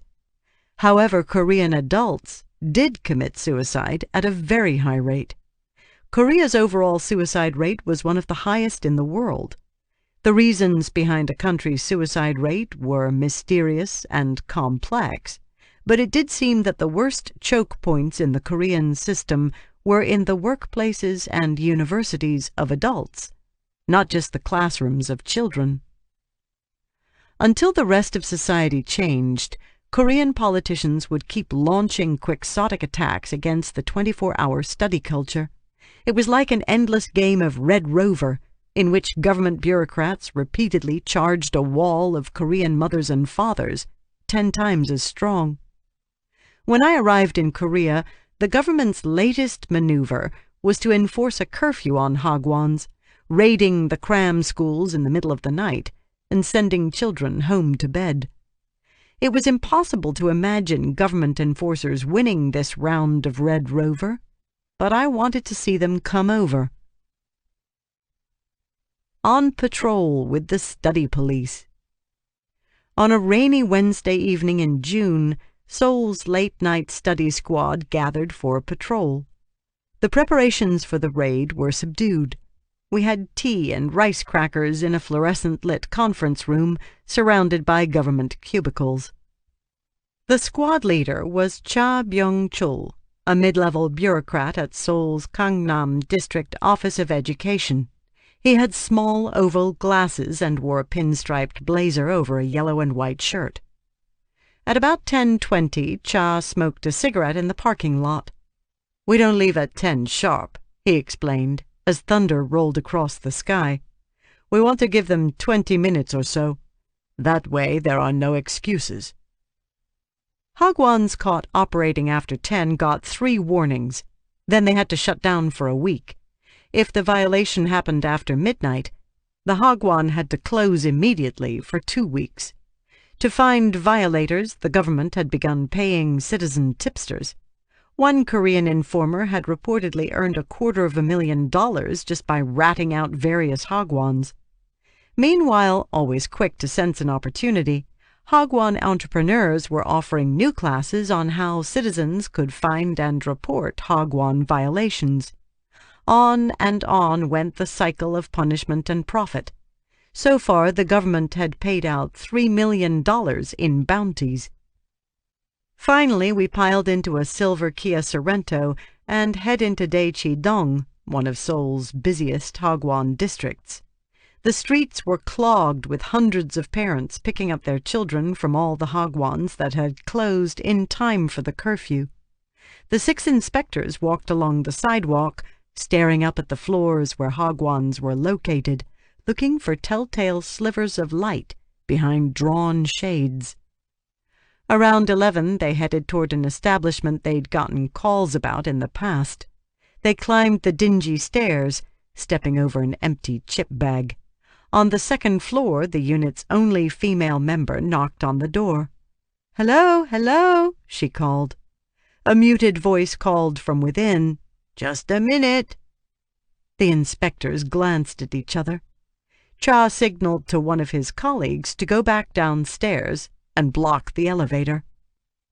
A moment later, a stooped older man opened the door. He had a worried look on his face, but he let the inspectors in. They took off their shoes and walked briskly through the place. The establishment was an after-hours self-study library, not technically a Hagwon. In a den of rooms with low ceilings and fluorescent lights, about 40 teenagers sat at small carrels, hard at work. When we walked through, they looked up, only half interested, with a slightly glazed look in their eyes. The place felt claustrophobic, like a postmodern sweatshop, one that mass-produced knowledge instead of T-shirts. Self-study libraries were allowed to stay open past the curfew, but something didn't look right to Cha. The students were all studying from the same worksheets, and there were a handful of adults milling about. He suspected this was a Hagwon in disguise, in a clever attempt to circumvent the curfew.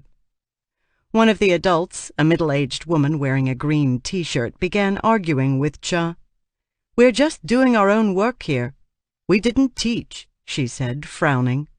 Cha shook his head. "I saw you with the students," he said. Just then, a chubby boy who appeared to be about 14 wandered out of one of the rooms. He looked around at the inspectors, cocking his head to the side. Then, shuffling along in his indoor flip-flops, he walked up to the woman in green, holding up his worksheet and starting to ask a question. She shushed him and corralled him back into the room. Cha informed the older man that the library would likely be suspended, and directed him to come to the government office the next day. The man listened quietly, with the same pained expression on his face. Afterward, the squad made a few more stops at other self-study libraries, but nothing seemed out of place. Around midnight, Cha stood on the corner and lit one last cigarette, staring out at the neon lights of a city that was still very much awake. Then he headed home and went to sleep, taking comfort in the satisfaction that comes with liberating 40 teenagers out of 4 million. Escape from the hamster wheel. Eric would have gone anywhere, done almost anything to get out of Korean high school. In order to comply with the requirements of his exchange program, however, he needed to remain in school. So when he heard about a vocational college that would take foreigners, he pleaded with his exchange program handlers to let him go. To get a spot, he would have to major in Chinese for business, but he didn't hesitate. He wanted out of the pressure cooker, and he would have studied Chinese for bowling to get there. His first day was in March. The college was on a hill, built around a large fountain that worked intermittently. The buildings were institutional, not unlike his high school. He walked into the Chinese for business class and found students talking and laughing with each other. One guy was wearing skinny jeans and boots.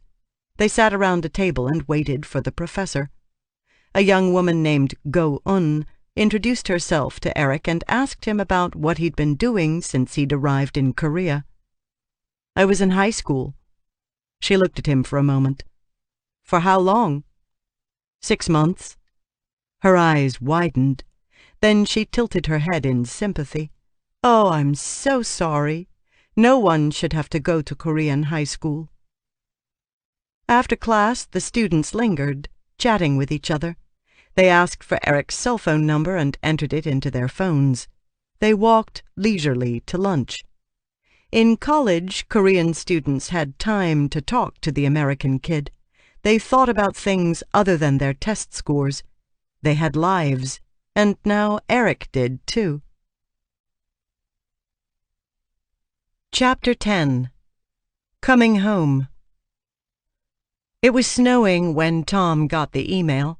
He was staying at a youth hostel in Poland. He read the words over and over. "We hope you will celebrate your admission to Vassar College in grand style." Vassar was his first choice, the same school his grandmother and his brother had attended. He imagined himself studying great literature there, just as he'd pictured himself learning Chopin in Poland. He wanted to study English, and Vassar offered a freshman seminar on Virginia Woolf, his favorite author. In Poland that spring, he reread Mrs. Dalloway and To the Lighthouse. He couldn't wait to get to college. In the summer of 2011, the American field agents headed home. It was a strange time in their lives, an ellipse before adulthood. Kim, Eric, and Tom had much to look forward to, assuming they went to college and graduated. When they returned to America, the cash prize for a college education was bigger in the United States than almost anywhere in the world. It might take a while, but if they got a degree, the odds were good that they would eventually get a decent job. That summer, the unemployment rate for college graduates was a temperate 4%. The world was big and alight for Americans with college degrees and the ability to adapt to change. If they didn't go to college, they would earn half as much money. They would encounter an unemployment rate that was twice as high. They might still find a way into a decent job, though it was unlikely. When they went home at night, they would keep paying the price. Americans who did not graduate from college were more likely to get divorced and raise children on their own. They even died younger than college graduates. If they walked out on high school altogether, they would enter a world of perpetual struggle, with low wages, vanishing benefits, and 14% unemployment. It was an unlikely fate for Kim, Eric, and Tom, but a foregone conclusion for about a quarter of their peers. By the time Kim turned 20, there would be some 6 million more Americans without high school diplomas than there would be jobs for them. Depending on what happened next, in other words, Kim, Eric, and Tom could essentially be living in different countries than kids they'd sat next to in kindergarten. So much remained unknown about their futures, but it was becoming harder to change one's destiny in America. The tracks that had begun sorting kids in elementary school ran on and on into adulthood. Without dramatic changes in the way the country operated, the paths would not intersect. As American as Polish pie. As Tom left Poland, another American was arriving. Paula Marshall came from Oklahoma, not far from where Kim lived. She didn't come to study or sightsee, however. She came to open a factory. Marshall ran the Bama Companies, an Oklahoma institution. Her grandmother had started selling homemade pies to local restaurants in the 1920s. Then Paula's father had pitched a brilliant idea to McDonald's: portable pies customers could eat in their cars. It was a profoundly American success story, a young man who turned deep-fried apples into gold. Decades later, Paula had taken over, opening new factories in Oklahoma and China. The company had grown exponentially, supplying breadsticks to Pizza Hut and biscuits to McDonald's. Most of its 1,000 employees still worked in Oklahoma. But now she'd come to Poland to open her next plant. There were lots of reasons, one of which was that modern factory jobs required skilled workers who knew how to think critically. The locals had assured her that she wouldn't have trouble filling jobs in Poland. "We hear that educated people are plentiful," she said. When I met Marshall for coffee, she spoke in very practical terms about the challenge of filling jobs in the United States. "Take maintenance jobs," she said. Those jobs paid $25 to $30 per hour, but they required more skill than the title implied.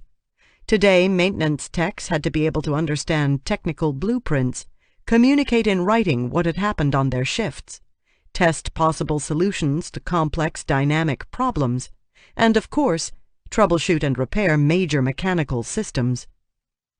The Bama Companies had trouble finding enough maintenance techs in Oklahoma.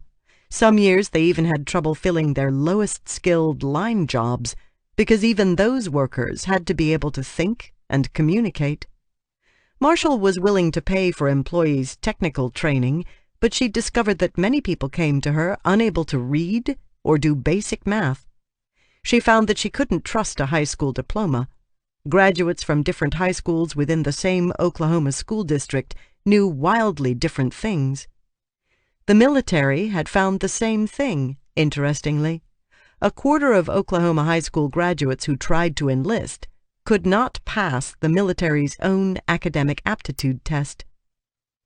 To backstop the diploma, Bama's human resources people learned to have applicants fill out documents in front of them so that they could see if the person really understood the questions.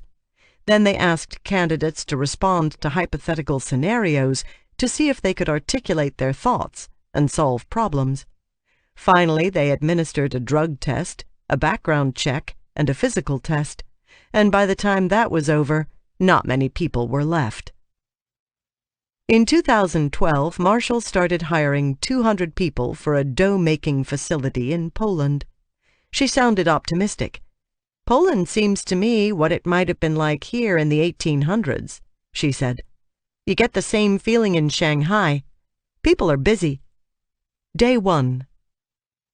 After her year in Finland, Kim went back to Oklahoma full of complicated emotions. This time, she reminded herself, she would be different, even if everything else stayed the same. On her first day back in American high school, she wore fuzzy dog-shaped slippers. She drank a cup of the coffee she'd brought back to Oklahoma from Finland. Then she settled into an easy chair with her cat George to start online biology. Kim loved the idea of Oklahoma Virtual High School. This way, she thought, she could recreate the autonomy she'd had in Finland. She could decide when to wake up and when to do geometry, and she could eat lunch with real forks and knives from her kitchen, just as she had in the school cafeteria in Finland. The freedom would help motivate her, she hoped. She couldn't control things like teaching quality or equity, but she might be able to conjure autonomy and drive, and if so, she'd be halfway to Finland, theoretically speaking. That first day at virtual school, Kim logged in and checked her progress on a dashboard. So far, the bar graphs were all green, which meant she was on track. She had 149 days left to fall behind. She watched 20 minutes of video lectures on the basics of geometry. Teachers were available 5 days a week, 24 hours a day. She could communicate with them over email, phone, or instant message. It was a new day, and not a terrible one. For 8 hours, she had 0 live, face-to-face interactions. At 3:30 or so, her mom got home from her teaching job. At midnight, Kim was still awake, reading about colleges in Ireland, her latest dream. It didn't seem nearly as inconceivable as Finland once had. At 1 in the morning, she studied Mesopotamia for her world history class.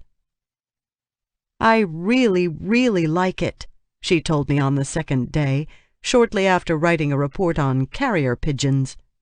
"I don't miss people at all." "Aren't you worried you'll be isolated?" I asked. "People always say that," she said. "But what people forget is that I was very isolated in my American high school anyway." This way, I began to understand, Kim was lonely on her own terms. The only downside she'd noticed so far was that she tended to personify the cat and dog. "You talk to them a lot," she admitted. "Everything they do becomes adorable." She mitigated against insanity by joining a writers' club that met at a coffee shop in the next town, and she signed up for Irish dance lessons 1 evening a week. Her mom faithfully drove her there and back, grateful to have her daughter back and unsure how long she would stay. In this way, Kim still saw people on a regular basis. She missed Finland, but for now, for her, virtual reality was better than bricks and mortar. Kim's school was run by Advanced Academics, a for-profit company headquartered in Oklahoma City that offered online courses in 30 states. That company was itself owned by DeVry, a publicly traded corporation that posted $2 billion in revenue in 2011. For Kim, virtual school was free, just like public school. Most of the state money that would have normally gone to Sallisaw High School went to Advanced Academics instead. In 3 years, the number of Oklahoma public school students participating in some form of online education had grown 400%. No one, though, knew whether the virtual schools were any better or worse than regular schools. It felt a little like the early days of the Korean hagwon industry. Without the cultural obsession with results, however, the analogy broke down. Was a free market really free if no one knew the quality of the product, or even agreed as to what the product should be? That school year brought another milestone for Kim's state. After decades of debate, Oklahoma had finally decided to require an end-of-school test, just like Finland, Poland, and Korea. For the first time, high school seniors had to pass 4 out of 7 tests in math, English, biology, or history to get a diploma. The Oklahoman newspaper supported the move, which had been planned for 7 long years. It's not too much to expect Oklahoma students to have a working knowledge of basic math, science, and English content. The tests were not hard. 9 out of 10 Oklahoma high school seniors were expected to pass.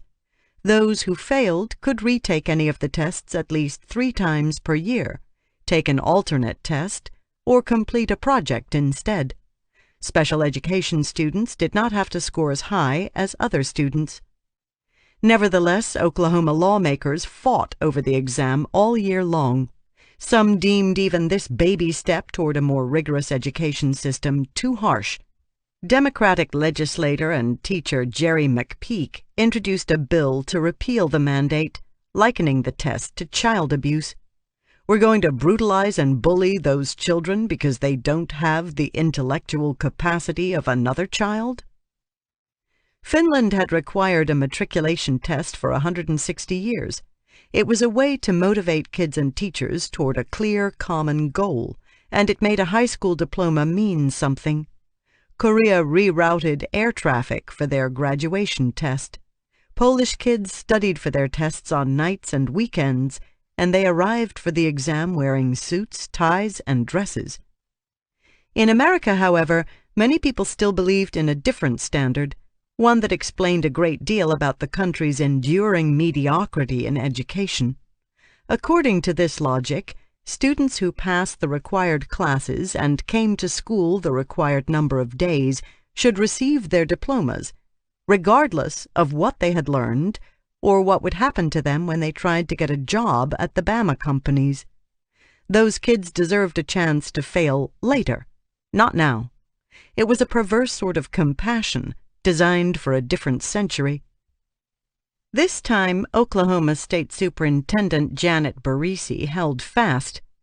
If we keep rolling these limits back, students are not going to take this seriously, she said.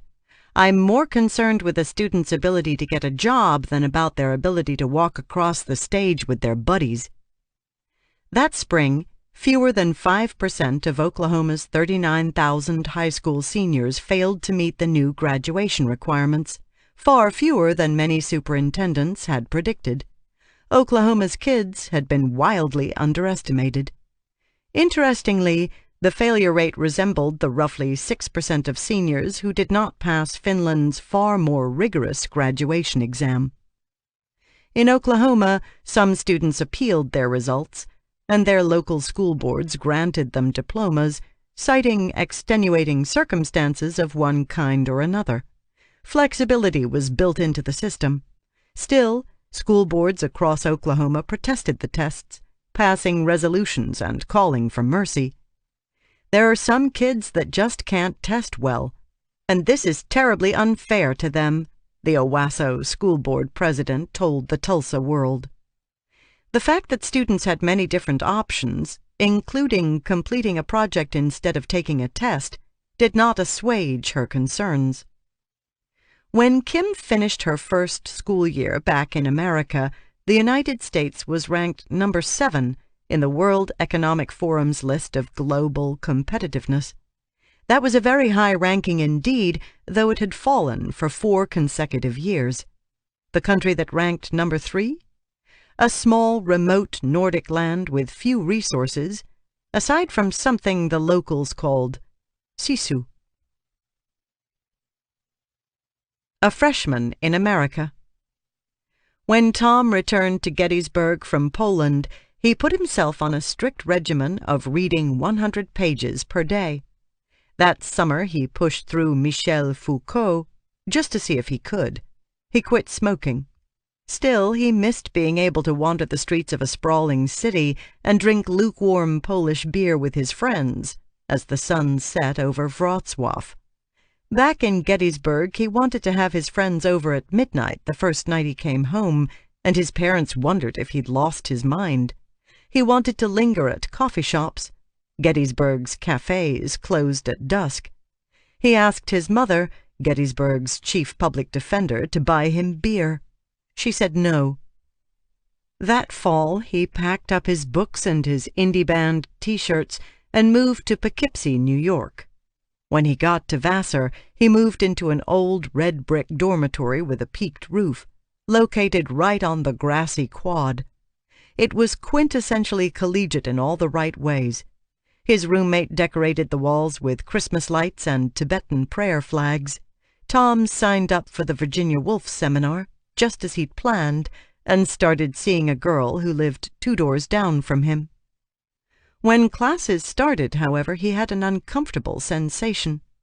Sitting in the Wolf seminar, he realized he wasn't quite as prepared as he'd expected. 4 out of 10 Vassar students had attended private schools, including elite boarding schools in the Northeast. They seemed to have a fluency in analyzing literature that he didn't possess.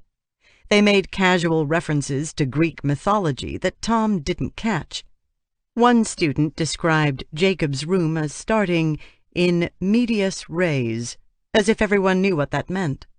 They'd read Virgil, but he had not. It was unnerving.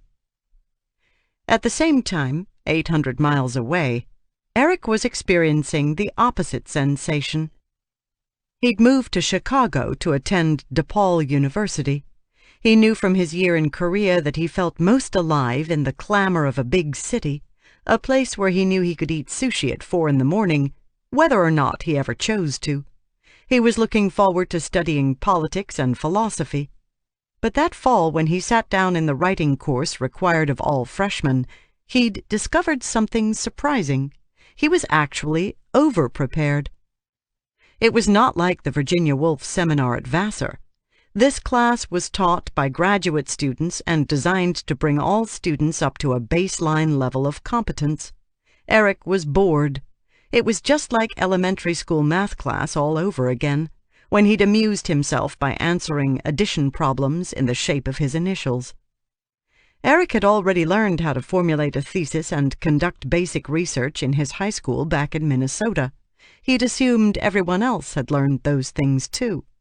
Sitting in the DePaul class, his notebook empty, he felt himself deflate, like a freshman balloon drifting back to earth. In college, Eric and Tom were witnessing firsthand the same variation that defined schools across the United States and the world, the reason for this book. When the students edited each other's work, Eric got to read his classmates' writing. He discovered that many did not know how to structure an essay, develop an argument, or clearly communicate an idea. The writing was disjointed and the grammar shabby.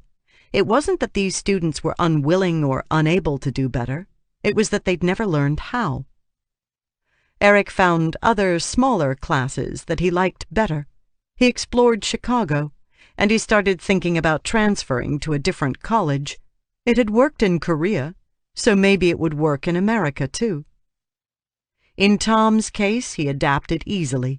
He read Virgil. He looked up in medias res and discovered it was a Latin phrase that referred to starting a story in the middle of the plot. He caught up quickly, and by spring he could toss off his own allusions to Greek mythology in his English classes. He figured out that a lot of the banter had been bullshit, but he'd needed to learn the vernacular. By the end of his freshman year, he was working on a paper with his classics professor about the Roman poet, Catullus. But he had a glimpse of what might have been. If his mom and dad hadn't taken him to Barnes & Noble as a regular Friday night ritual, if he hadn't devoured literature on his own, he might not have gotten into the habit of reading deeply every day. Without that practice, he realized, he would have certainly been overwhelmed at Vassar. It wouldn't have mattered that he'd taken AP English at Gettysburg High School. It wouldn't have mattered that he'd gotten good grades. He needed more rigor than his schools had to offer. Luckily for him, he had found it on his own. A Korean in New Jersey. Like Kim, Jenny was still in high school back in America. They both had 2 more years until graduation. Jenny had bounced back and forth between Korea and the United States before, so she had some idea what to expect when her family moved to central New Jersey in the summer of 2011. She figured school would be much more humane than it was for her and Eric back at Namsan High School, and she was correct. Her classes were easier, her teachers and her classmates were more relaxed. Still, there were surprises. During the first Algebra 2 test that fall, the girl sitting next to her complained that she didn't understand one of the problems. Jenny had answered it quickly, probably because she'd learned the material 2 years earlier. But the girl kept saying she needed help. Then something amazing happened. The teacher came over to help her. Right there in front of everyone, he walked her through the solution. During the test. Jenny watched, speechless. She wondered what would happen when that girl took the SAT without the teacher there to help. Later, a boy in her class did the same thing, and again the teacher came over to help. Jenny rolled her eyes. She wished her Korean friends could see this. She looked forward to telling them the story on Skype when she got home. Not everything was easier in American high school. That was another surprise. That spring, Jenny discovered that kids at schools across America took something called the Presidential Fitness Test in gym class. It had been around for decades, and all that time the standards had been impressively, almost inexplicably, high. To meet the award benchmarks, Jenny and her classmates had to run an 8-minute mile and do 44 sit-ups in 60 seconds. Bouncing off the floor between sit-ups was strictly prohibited. There were no shortcuts in presidential fitness, unlike in algebra. The boys had to do 13 pull-ups and the girls had to do 25 push-ups. It didn't count toward her gym grade, but a lot of the students and the gym teacher took it seriously, as if they were training for a real test. Jenny couldn't believe it. 25 push-ups was not a joke. Why were the expectations so high? And why, given these expectations, did America have such an obesity problem? Back in Korea, Jenny had taken a similar physical test in gym class, but the standards were lower. Instead of 8 minutes to run a mile, kids were allotted 9.5 minutes, and none of them cared about it anyway. They just walked around the track. They were worried about their math tests. The irony was not lost on Jenny, who told her friends back home about the crazy intense American gym test. For physical things, the standards are higher here. For studying, the standards are higher in Korea. Luckily, she felt confident she would pass the fitness test in New Jersey. She'd been training for it, after all, just like she used to train for math in Korea. She knew by then that meeting high expectations was mostly a matter of hard work. Hamster wheels and stoner kids. When I got back to the States at the end of the school year, I spent a long time trying to make sense of what I'd seen. I was amazed by how many of our problems were universal. Everywhere I'd gone, teachers had complained about tests, principals, and parents. Parents, in turn, had agonized over their children's education, relying on fear and emotion when they could not get facts. Politicians had lamented unions, and union leaders had lamented politicians. Kids, meanwhile, were kids, as Jenny had told Eric on the bus that day in Busan, Korea. They had teachers they liked and teachers they didn't. They played video games, texted in class, and watched television in every country I'd visited. What was different more than anything else was how seriously they took their education. That dedication fluctuated like an EKG line, depending on where children lived. Why did they care? Kim had asked the question in Finland, distilling this quest down to one sentence. After visiting her, I started to suspect that the answer was fairly straightforward. They took school more seriously because it was more serious, and it was more serious because everyone agreed it should be. There was a consensus in Finland, Korea, and Poland that all children had to learn higher-order thinking in order to thrive in the world. In every case, that agreement had been born out of crisis. Economic imperatives that had focused the national mind in a way that good intentions never would. That consensus about rigor had then changed everything else. High school in Finland, Korea, and Poland had a purpose, just like high school football practice in America. There was a big important contest at the end, and the score counted. Their teachers were more serious, too. Highly educated, well-trained, and carefully chosen. They had enough autonomy to do serious work. That meant they had a better chance of adapting and changing along with their students and the economy. The students had independence, too, which made school more bearable and cultivated more driven, self-sufficient high school graduates. The closer they got to adulthood, the more they got to act like adults. In the United States and other countries, we'd put off this reckoning, convinced that our kids would always get second and third chances until well into adulthood. We had the same attitude toward teachers. Anyone and everyone could become a teacher, as long as they showed up for class, followed the rules, and had good intentions. We had the schools we wanted, in a way. Parents did not tend to show up at schools demanding that their kids be assigned more challenging reading, or that their kindergartners learn math while they still loved numbers. They did show up to complain about bad grades, however, and they came in droves with video cameras and lawn chairs and full hearts to watch their children play sports. That mindset had worked all right for most American kids, historically speaking. Most hadn't needed a very rigorous education, and they hadn't gotten it. Wealth had made rigor optional in America. But everything had changed. In an automated global economy, kids needed to be driven. They needed to know how to adapt, since they would be doing it all their lives. They needed a culture of rigor. There were different ways to get to rigor, and not all of them were good. In Korea, the hamster wheel created as many problems as it solved. Joyless learning led mostly to good test scores, not to a resilient population. That kind of relentless studying could not be sustained, and there was evidence that Korean kids' famous drive dropped off dramatically once they got to college.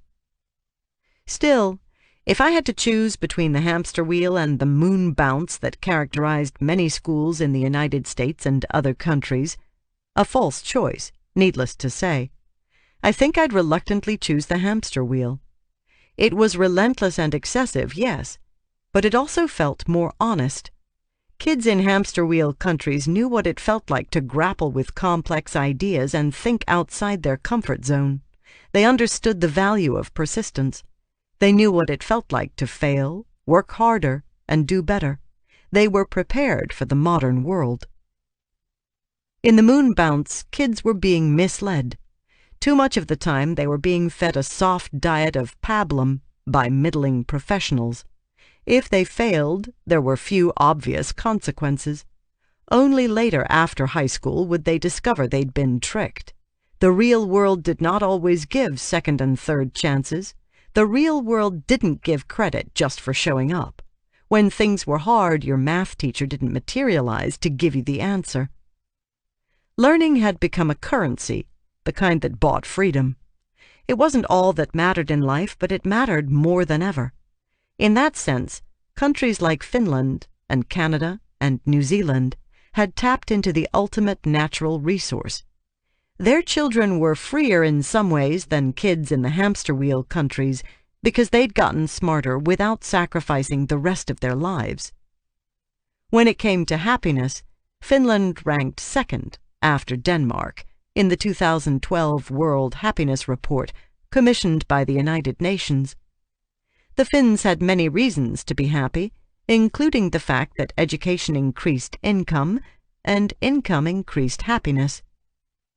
If you want the American dream, United Kingdom Labour Party leader Ed Miliband said at a social mobility conference in 2012, "Go to Finland." In the 21st century, it was easier for a poor person to get a great education in Finland than in almost any country in the world, including the United States, number 11 in happiness. When I thought about the future of education, I worried about kids like Kim, kids who had been underserved and underinspired by the system for years. I wondered what would happen to the stoner kids in Finland and Oklahoma. I also felt more hopeful, though, than before I'd left. It was obvious that no country had figured this problem out. Every place had problems, most of them fixable. One thing was clear. To give our kids the kind of education they deserved, we had to first agree that rigor mattered most of all, that school existed to help kids learn to think, to work hard, and yes, to fail. That was the core consensus that made everything else possible. I came back to a country humbled by recession and splintered by politics. Did this moment represent enough of a crisis for America? Would this be our Finland hour? Our Korean revelation? When would we decide once and for all that a real education is a hard education for everyone, including teachers, rich kids, and poor kids? Top-down policy changes, from No Child Left Behind under President George W. Bush to Race to the Top under President Barack Obama, had tried to impose rigor on the U.S. system, to inject it forcibly into faltering schools and homes across the country. That could lift the floor, but not the ceiling. People had to believe in rigor. They had to decide, maybe under duress, that it was time to get serious. They could be nudged into this revelation, but they had to experience it. But would they? When I returned, most Americans seemed to feel the urgency, the unsettling proximity of change and competition. That wasn't enough, historically speaking. After all, most countries experiencing economic distress had not done what Korea, Finland, and Poland had. They had lacked the leadership or the luck to see that economic and social well-being depended on the combined intellectual health of regular citizens, and that the only way to get smart was to work hard and learn well. In 2014, Oklahoma was scheduled to roll out a set of more rigorous, coherent, and clear standards called the Common Core. The standards, which had been adopted in 44 other states, were designed to teach kids to think. They were shaped by international benchmarks as to what children should know. Yet this change, too, had come under attack by Oklahoma lawmakers. The Common Core state standards are federalization of education, and this violates local control, Republican State Representative Sally Kern told her fellow lawmakers, urging them to reject the standards. As Kim, Eric, and Tom finished their first school year back in America, no one could say there was a consensus around rigor. In a culture plagued by distractions, from digital whiteboards to self-esteem building to high school football, that clarity of purpose was hard to find, but not impossible. Boys without backpacks, girls without Fs. William Taylor taught math in a traditional public school in Washington, D.C. He had grown up in D.C. and he'd always loved math. As a brand-new teacher, he'd happened to land in a school with a principal who understood the importance of rigor. She was not perfect, but she taught him important things. She taught him, for example, never to send misbehaving students into the hallway as a form of punishment. Find another way to get them to behave. School was not a good behavior factory. It was a learning factory. That was her vision, and it was clear. If kids were in the hallway, they were not learning. She also taught him never to let a child leave school without a backpack. Where was their work? School was about learning. Work mattered. These little boys and girls lived in a neighborhood where 1 of every 5 adults was unemployed. Every student at that school was African American, and most were poor or close to it. These children had to do a lot of learning if they were going to make it. Their backpacks were like life jackets, and they would surely drown without them. After a couple of years, Taylor became an exceptionally strong math teacher. Year after year, his students' knowledge advanced more than 1 grade level in his class. When they left, they were at or above grade level. They had also learned about hard work, which was just as important. Will Taylor believed in rigor and embedded it in his classroom. He wasn't a hero. He just believed that kids were smarter and tougher than other people assumed, and he acted accordingly. He was also good at his job, and he had a boss who made him better. Under DC's complex teacher evaluation scheme, Taylor was even paid according to his value, a rarity in schools worldwide. He had been rated highly effective 3 times in a row, an unusual and mighty feat. Thanks to controversial bonus schemes put into place under former Chancellor Michelle Rhee, Taylor was earning 6 figures. He had just bought his first house. In 2011, Taylor transferred to a new public school in an equally troubled corner of D.C. He was excited to be there. The principal was warm and supportive, the teachers were enthusiastic, and the parents seemed relatively involved. It took him a while to discover the airless void where the rigor should have been. Taylor did what he'd always done. He taught his students all kinds of games, hand gestures, and systems to help them learn without wasting time. He used tricks to make sure he was calling on all of them, and he grouped the kids together strategically so that they could help each other when he could not. In the first few weeks, he had to spend more time than usual getting his students to take his class seriously and control their behavior. But once he got their respect, he didn't have to ask for it again. Then, one day, a little girl who rarely spoke walked up to him and said something important. "My mother wants to know why you gave me an F." Taylor looked down at her over his tiny wire-frame glasses, unblinking. "I didn't give you an F," he said. "You earned an F." "Well, I try," she said quietly. "I don't grade you on effort. I grade you on results." Taylor did not change the girl's grade. He did not believe in setting kids up for failure. He believed in telling kids the truth. He asked around and found out that some of his colleagues were basing 60% of students' grades on effort alone. 60%! Who was going to tell these kids that effort didn't count on the SAT? Math counted, and there was a right answer.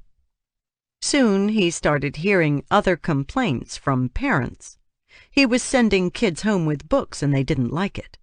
The books were too heavy and the homework was too hard. He asked the other teachers why they didn't send books home too. They told him the kids wouldn't take care of the books. Taylor raised his eyebrows. How could they learn without books? He started noticing other things. When he walked the halls, he routinely saw students standing outside classroom doors doing nothing. Usually they were boys, young African-American boys who reminded him of himself. He asked them what they were doing, and they told him they'd been ejected for misbehaving. One afternoon, watching the students shuffle, slink, and run out the front doors of the school into the world, Taylor noticed something that made his heart sink. Most were not wearing backpacks at all. The little girl got an F on her report card that semester. But after that it was as if she woke up. She started to do the homework. She made fewer excuses. She formed a study group with some of the other kids and came into the classroom at lunchtime to work. The next semester, she got a D. By the end of the year, she had a C in math. When Taylor told her the grade, she started crying. "I cannot believe I did this," she said. And he could tell her in total honesty, "You did." Desert Warriors. There are teachers like Taylor all over America. There are even whole schools built around the ideals of rigorous learning and telling children the truth. These are countercultural places, though, with leaders who spend a lot of time convincing parents that their children are tougher than they think. At basis public charter schools in Arizona and Washington, D.C., teachers train students for academic conquests the way most American high schools train football players for Friday night games. On the day of advanced placement exams, each student files into the classroom to the Rocky theme song, "Eye of the Tiger." In 2012, teenagers at 2 Arizona basis schools took a special new version of the PISA test designed to compare schools to international benchmarks. Until then, PISA had only shown nationwide or statewide results, not individual school outcomes. The results were breathtaking. The average basis student not only outperformed the typical U.S. student by nearly 3 years in reading and science and 4 years in math, but outscored the average student in Finland, Korea, and Poland as well. These kids even did better than the average student from Shanghai, China, the region that had ranked #1 in the world on PISA in 2009. Without a doubt, American teenagers can perform at the top of the world on a sophisticated test of critical thinking. Students at traditional public high schools that took the test in Fairfax, Virginia, also trounced teenagers around the world. On the same test, however, students from another U.S. high school in a western state performed worse than teenagers in 23 countries in math. The PISA organizers did not release the name of this school, but it had no obvious excuses. The school was mostly white and middle class. Only 6% of its students were living anywhere near the poverty line. Its home state had just awarded it an A-letter grade. And yet fewer than 1 in 10 students performed at a high level of critical thinking in math, compared to 6 in 10 students at basis. Teenagers at that school scored below teenagers in Finland, Korea, and Poland, not to mention the Slovak Republic and Estonia. The parents at that school may never know about these results, but the students will find out, one way or another. If not as freshmen in college when they are placed in remedial math, or struggle to follow a basic physics lecture, then in the workforce, when they misinterpret a graph at the bank where they work, or miscalculate a drug dosage at a hospital nursing station. This revelation that they lack tools that have become essential in the modern economy will in all likelihood arrive privately, a kind of sinking shame that they cannot entirely explain. They may experience it as a personal failing, though I hope they don't. I hope they experience it as an outrage instead. Maybe, unlike generations before them, these young Americans will decide that their own children, like children in Finland, deserve to be taught by the best-educated, best-trained professionals in the world. They might realize that if Korean kids can learn to fail and try again before leaving high school, so can their kids. Perhaps they will conclude that Poland is not the only place where change is possible. History shows us that great leaders matter, and so does luck. Politics are critical, as is power. All major shifts, though, also require a feeling that spreads among people like a whispered oath, kitchen table by kitchen table, until enough of them agree that something must be done. The stories of Finland, Korea, and Poland are complicated and unfinished, but they reveal what is possible. All children must learn rigorous higher-order thinking to thrive in the modern world. The only way to do that is by creating a serious intellectual culture in schools, one that kids can sense is real and true. As more and more data spills out of schools and countries, and as students themselves find ways to tell the world how much more they could do, these counter-narratives will, I hope, become too loud to bear. Appendix 1. How to spot a world-class education. Like most reporters, I'd rather not give advice. I prefer to just relate other people's stories and let you form your own conclusions. That is better for everyone. And yet, everywhere I go, parents ask me for specific action items that they can actually use in real life. They ask me at the supermarket. They ask me at the playground. It's as if they live in the real world, where prose is not all that matters. In most countries, most parents have some choice as to where to send their children to school. It is a very hard choice, however, and useful information is shamefully hard to find. So here is my best attempt to deliver what the people want. Every child is different. An outstanding school for one child would be hell on earth for another. Still, when it comes to finding a school that is both rigorous and alive, full of spirit and learning, there are a few reliable questions to ask. Here is my cheat sheet to finding a world-class school based on what I have seen from visiting schools on 4 continents, listening to kids, teachers, and parents, and studying the research of other smarter people than myself. It is incomplete, but it is a start. Watch the students. If you are trying to understand a school, you can ignore most of the information you are given. Open houses? Pretty much useless. Spending per student?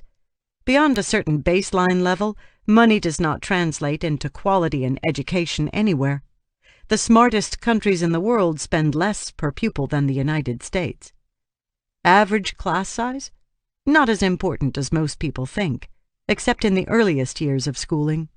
In fact, the highest performing countries typically have larger classes than the United States. The research shows that the quality of the teaching matters more than the size of the class.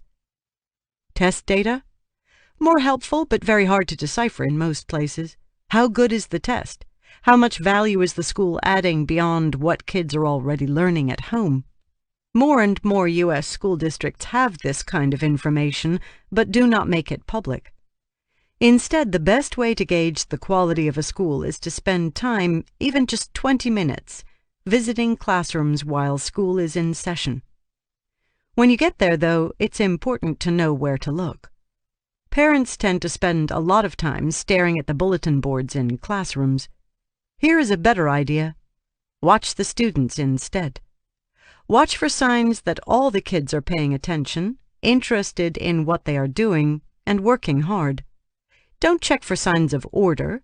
Sometimes learning happens in noisy places where the kids are working in groups without much input from the teacher. Some of the worst classrooms are quiet, tidy places that look to adults reassuringly calm. Remember that rigorous learning actually looks rigorous. If the kids are whizzing through a worksheet, that's not learning. That's filling out a form. Kids should be uncomfortable sometimes. That's okay. They should not be frustrated or despairing.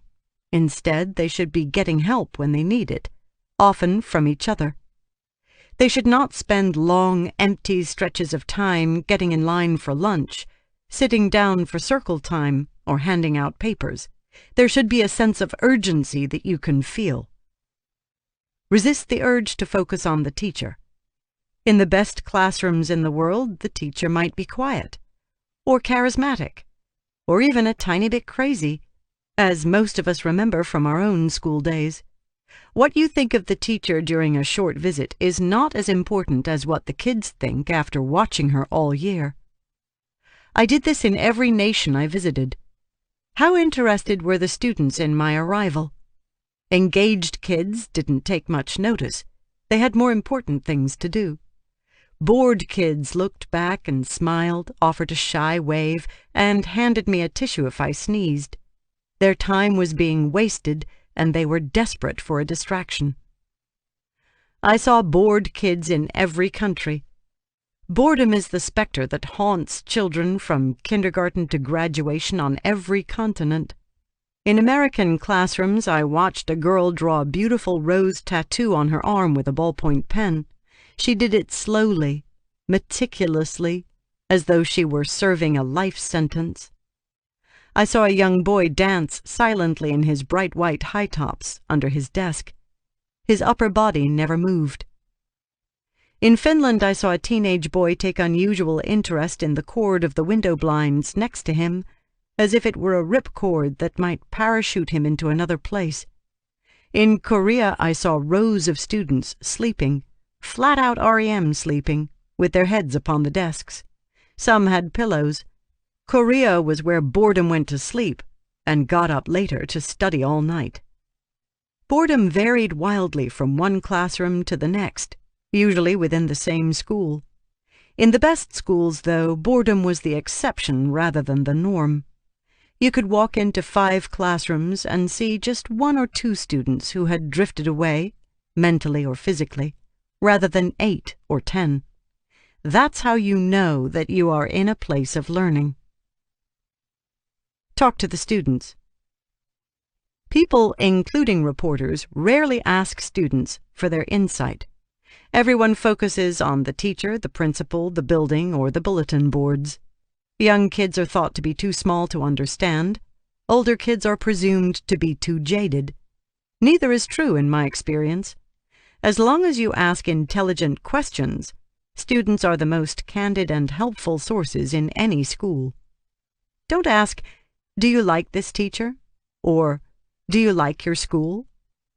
What if a tall, smiling stranger came to your office and asked, "Do you like your boss?" You'd wonder if he was a consultant brought in to fire you. Kids have the same reaction. And in any case, liking a teacher is not the same as learning from a teacher. Instead, ask questions that are specific, respectful, and meaningful. The first thing I usually ask is straightforward. What are you doing right now? Why? You'd be amazed how many kids can answer the first question but not the second. The second question is imperative, however. To buy into school, kids need to be reminded of the purpose all day, every day. In 2011, an Epic Gates Foundation research study found that kids' answers to specific questions were surprisingly predictive of student test score growth and more reliable over time than classroom observations by trained observers. Tens of thousands of students of all ages were asked to agree or disagree with 36 different items on that particular survey. The Tripod survey, designed by Ronald Ferguson at Harvard. When you are visiting a school, you obviously cannot conduct a scientifically valid survey like this, but the questions that most correlated with student learning in that study might help shape questions that would be worth asking anyway. For example, 1. In this class, do you learn a lot every day? 2. Do students in this class usually behave the way your teacher wants them to? 3. Does this class stay busy and not waste time? Those are the kinds of questions that students, and only students, can answer. Some schools have started using variations of this same survey to help teachers improve. A smart and relatively cheap idea. If a principal or teacher uses this kind of classroom-level survey and spends significant time studying the results and learning to do better, that is a promising sign. And here's one more question to ask students. This one's supplied by Dwan Jordan, former principal of John P. Sousa Middle School in Washington, D.C.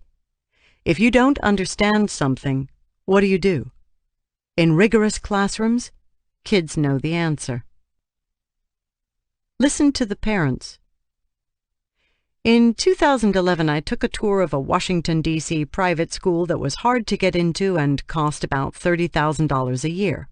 I really couldn't afford the school, but I'd already visited many public schools and charter schools, and I wanted to know what my child might be missing. Sunlight streamed through the skylights. As I walked down the hall, the sound of kids learning in different languages filtered out into the hallway. There were muffins in the principal's office.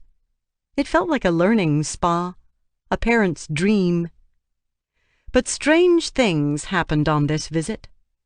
When the head of the school talked, nothing she said made sense to me. There was a lot of jargon about the curriculum and vague promises of wondrous field trips and holistic projects. All the visiting parents nodded. I got the sense that no one wanted to say anything off-key that might hurt a child's admission chances. Then a parent with 3 children at this school took us for a tour. We saw gleaming floors, bright, colorful walls, beautiful framed art projects, and other seductive tokens. Finally, one visiting father asked a good question. Every school has its weaknesses. What is this school's weakness? I lifted my head, straining to hear what our tour guide would say. You know, I'd have to say the math program is weak. I was speechless. Imagine visiting a Tony private hospital that only admitted healthy patients who could afford its services and finding out the surgery practice was weak. What did it mean if the math program was weak at a school that made small children take IQ tests before they were even accepted? That particular parent wrote a check each year for about $90,000 to this school to cover the tuition for her 3 children. Wouldn't she demand decent math classes in exchange? But no one said anything. Maybe all the parents were stunned, as I was. Then the tour guide parent added one more thing. Oh, and I wish the football program was stronger. Suddenly the parents perked up. Really? What do you mean? Is there not a football team? What age does it start?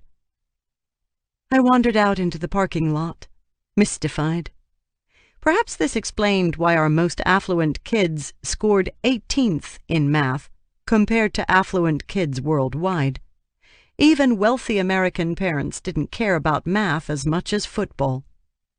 That was a big difference between America and Finland, Korea, and Poland. In the world's education superpowers, parents agreed that a rigorous education was critical to their kids' life chances. Wherever you live, if you can find a community or school where parents and educators share this baseline belief, then you have found something more valuable to more children than the best football program on earth. As you search for a world-class school, ask parents at each place to talk about the school's weaknesses. Listen carefully. If parents say they are very involved in the school, ask them how. American parents tend to be more involved in school than parents in the education superpowers, but not generally speaking in ways that lead to learning. Raising money, going to soccer games, and serving on teacher appreciation committees are wonderful things to do. They do not, however, tend to impact the quality of your child's education, as documented throughout this book. Around the world, parents have dramatic influence on how their children learn. But parent-teacher association meetings are not where that learning happens. The research shows that parents who are most active in their children's schools do not tend to raise smarter children. The real impact happens mostly at home. Parents who view themselves as educational coaches tend to read to their children every day when they are small. When their children get older, they talk with them about their days and about the news around the world. They let their children make mistakes and then get right back to work. They teach them good habits and give them autonomy. They are teachers too, in other words, and they believe in rigor. They want their children to fail while they are still children. They know that those lessons about hard work, persistence, integrity, and consequences will serve a child for decades to come. For different cultural and historical reasons, most parents in the world's smartest countries seem to understand the importance of academic resilience, the same way American parents understand why coaches bench their sons and daughters when they've missed practice. World-class principles keep parents focused on what matters, even if it means $500 in lost bake sale revenue per semester. Ignore shiny objects. Old school can be good school. Eric's high school in Busan, South Korea had austere classrooms with bare-bones computer labs. Out front, kids played soccer on a dirt field. From certain angles, the place looked like an American school from the 1950s. Most of Kim's classrooms in Finland looked the same way. Rows of desks in front of a simple chalkboard or an old-fashioned whiteboard, the kind that was not connected to anything but the wall. Tom's school in Poland didn't even have a cafeteria, let alone a state-of-the-art theater like his public school back home in Pennsylvania. In his American school, every classroom had an interactive whiteboard, the kind that had become ubiquitous in so many American schools. In fact, when I visited Tom's American high school in 2012, these boards were already being swapped for next-generation replacements. None of the classrooms in his Polish school had interactive whiteboards. Little data exists to compare investments in technology across countries, unfortunately. But the anecdotal evidence suggests that Americans waste an extraordinary amount of tax money on high-tech toys for teachers and students, most of which have no proven learning value whatsoever. As in all other industries, computers are most helpful when they save time or money by helping to sort out what kids know and who needs help. Conversely, giving kids expensive individual wireless clickers so that they can vote in class would be unthinkable in most countries worldwide. In most of the world, kids just raise their hands, and that works out fine. In most of the highest-performing systems, technology is remarkably absent from classrooms, Andreas Schleicher, the OECD international education guru, told me. I have no explanation why that is the case, but it does seem that those systems place their efforts primarily on pedagogical practice rather than digital gadgets. In the survey conducted for this book, 7 out of 10 international and American exchange students agreed that U.S. schools had more technology. Not one American student surveyed said there was significantly less technology in U.S. schools. The smartest countries prioritize teacher pay and equity, channeling more resources to the neediest students. When looking for a world-class education, remember that people always matter more than props. Ask the principal the hard questions. When you meet a principal, ask the questions you might ask a potential employer. Get a sense of the school's priorities and the culture. Don't be afraid to be as assertive as you might be when buying a car or taking a job. When searching for a school, the leader matters more than any other factor. Yes, the teachers are critically important too, but you can't pick your child's teacher in our system. So you have to rely on the principal to do that for you.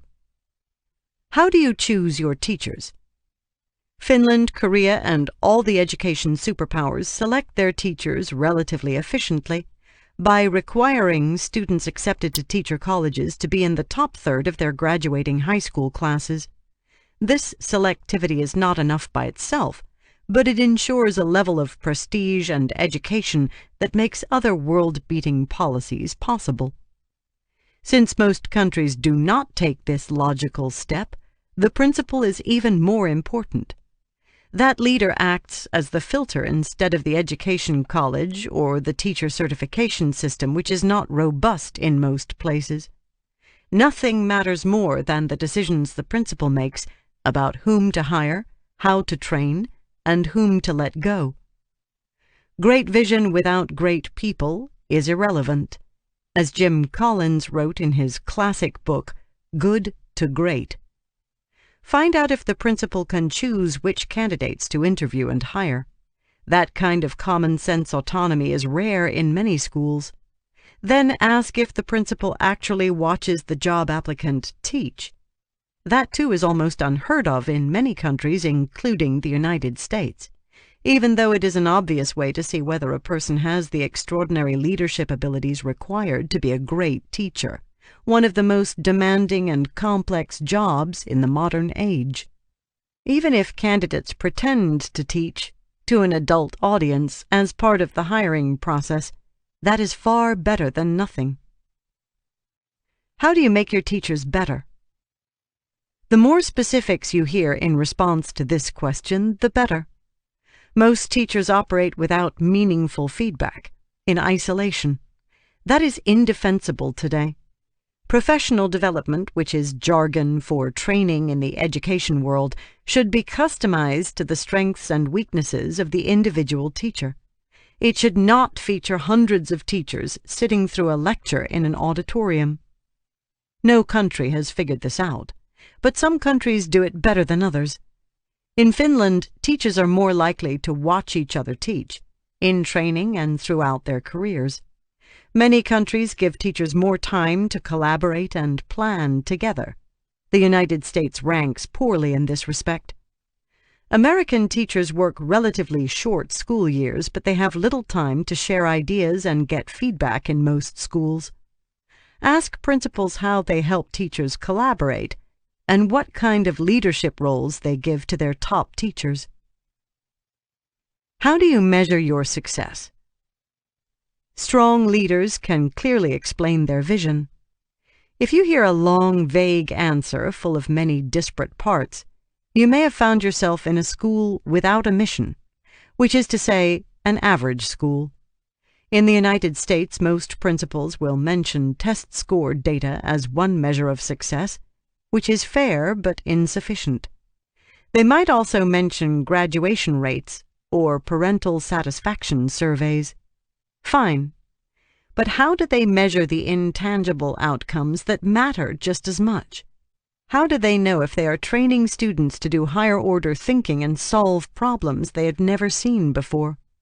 Most standardized tests do not capture those skills. How do they judge if they are teaching kids the secrets behind the world's greatest success stories? Skills like persistence, self-control, and integrity. Do they ask their students what needs to be improved? Do those opinions change the way the school works in fundamental ways every semester? World-class educators have a vision for where they are going, tools to determine if they have lost their way, and a culture of perpetual change in order to do better. How do you make sure the work is rigorous enough? How do you keep raising the bar to find out what kids can do? At the Success Academy charter schools in New York City, students spend an hour and a half reading and discussing books each day. Then they spend another hour and a half writing. Kids start learning science every day in kindergarten. That's what rigor looks like. In most New York City public schools, kids don't learn science daily until middle school. That's not all. Success Academy students also take music, art, and dance. They learn to play chess. They almost never skip recess, even in bad weather, a policy they share with Finland. They call their strategy joyful rigor. Does this work? All fourth graders at Success Academy schools are proficient in science, according to New York City's test, and 95% perform at advanced levels. Success Academy Harlem 1, where the mostly low-income students are randomly admitted by lottery, performs at the same level as gifted and talented schools across New York City. Teachers at these schools are expected to be intellectually fascinating and hyper-prepared. They are trained to overestimate what kids can do, rather than worrying about kids' self-esteem. At these schools, kindergarten teachers are forbidden from speaking to children in a sing-song voice. It's hard to respect children when you are talking down to them. It's an insult to the scholar's intelligence, writes founder and CEO Ava Moskowitz and her co-author Erin Lavinia in their 2012 book, Mission Impossible. What the teacher is saying should be so interesting that the kids are sitting on the edge of their seat, hanging on every word. It's intellectual spark that holds and keeps their attention, not baby talk. Parental involvement means something different at Success Academies.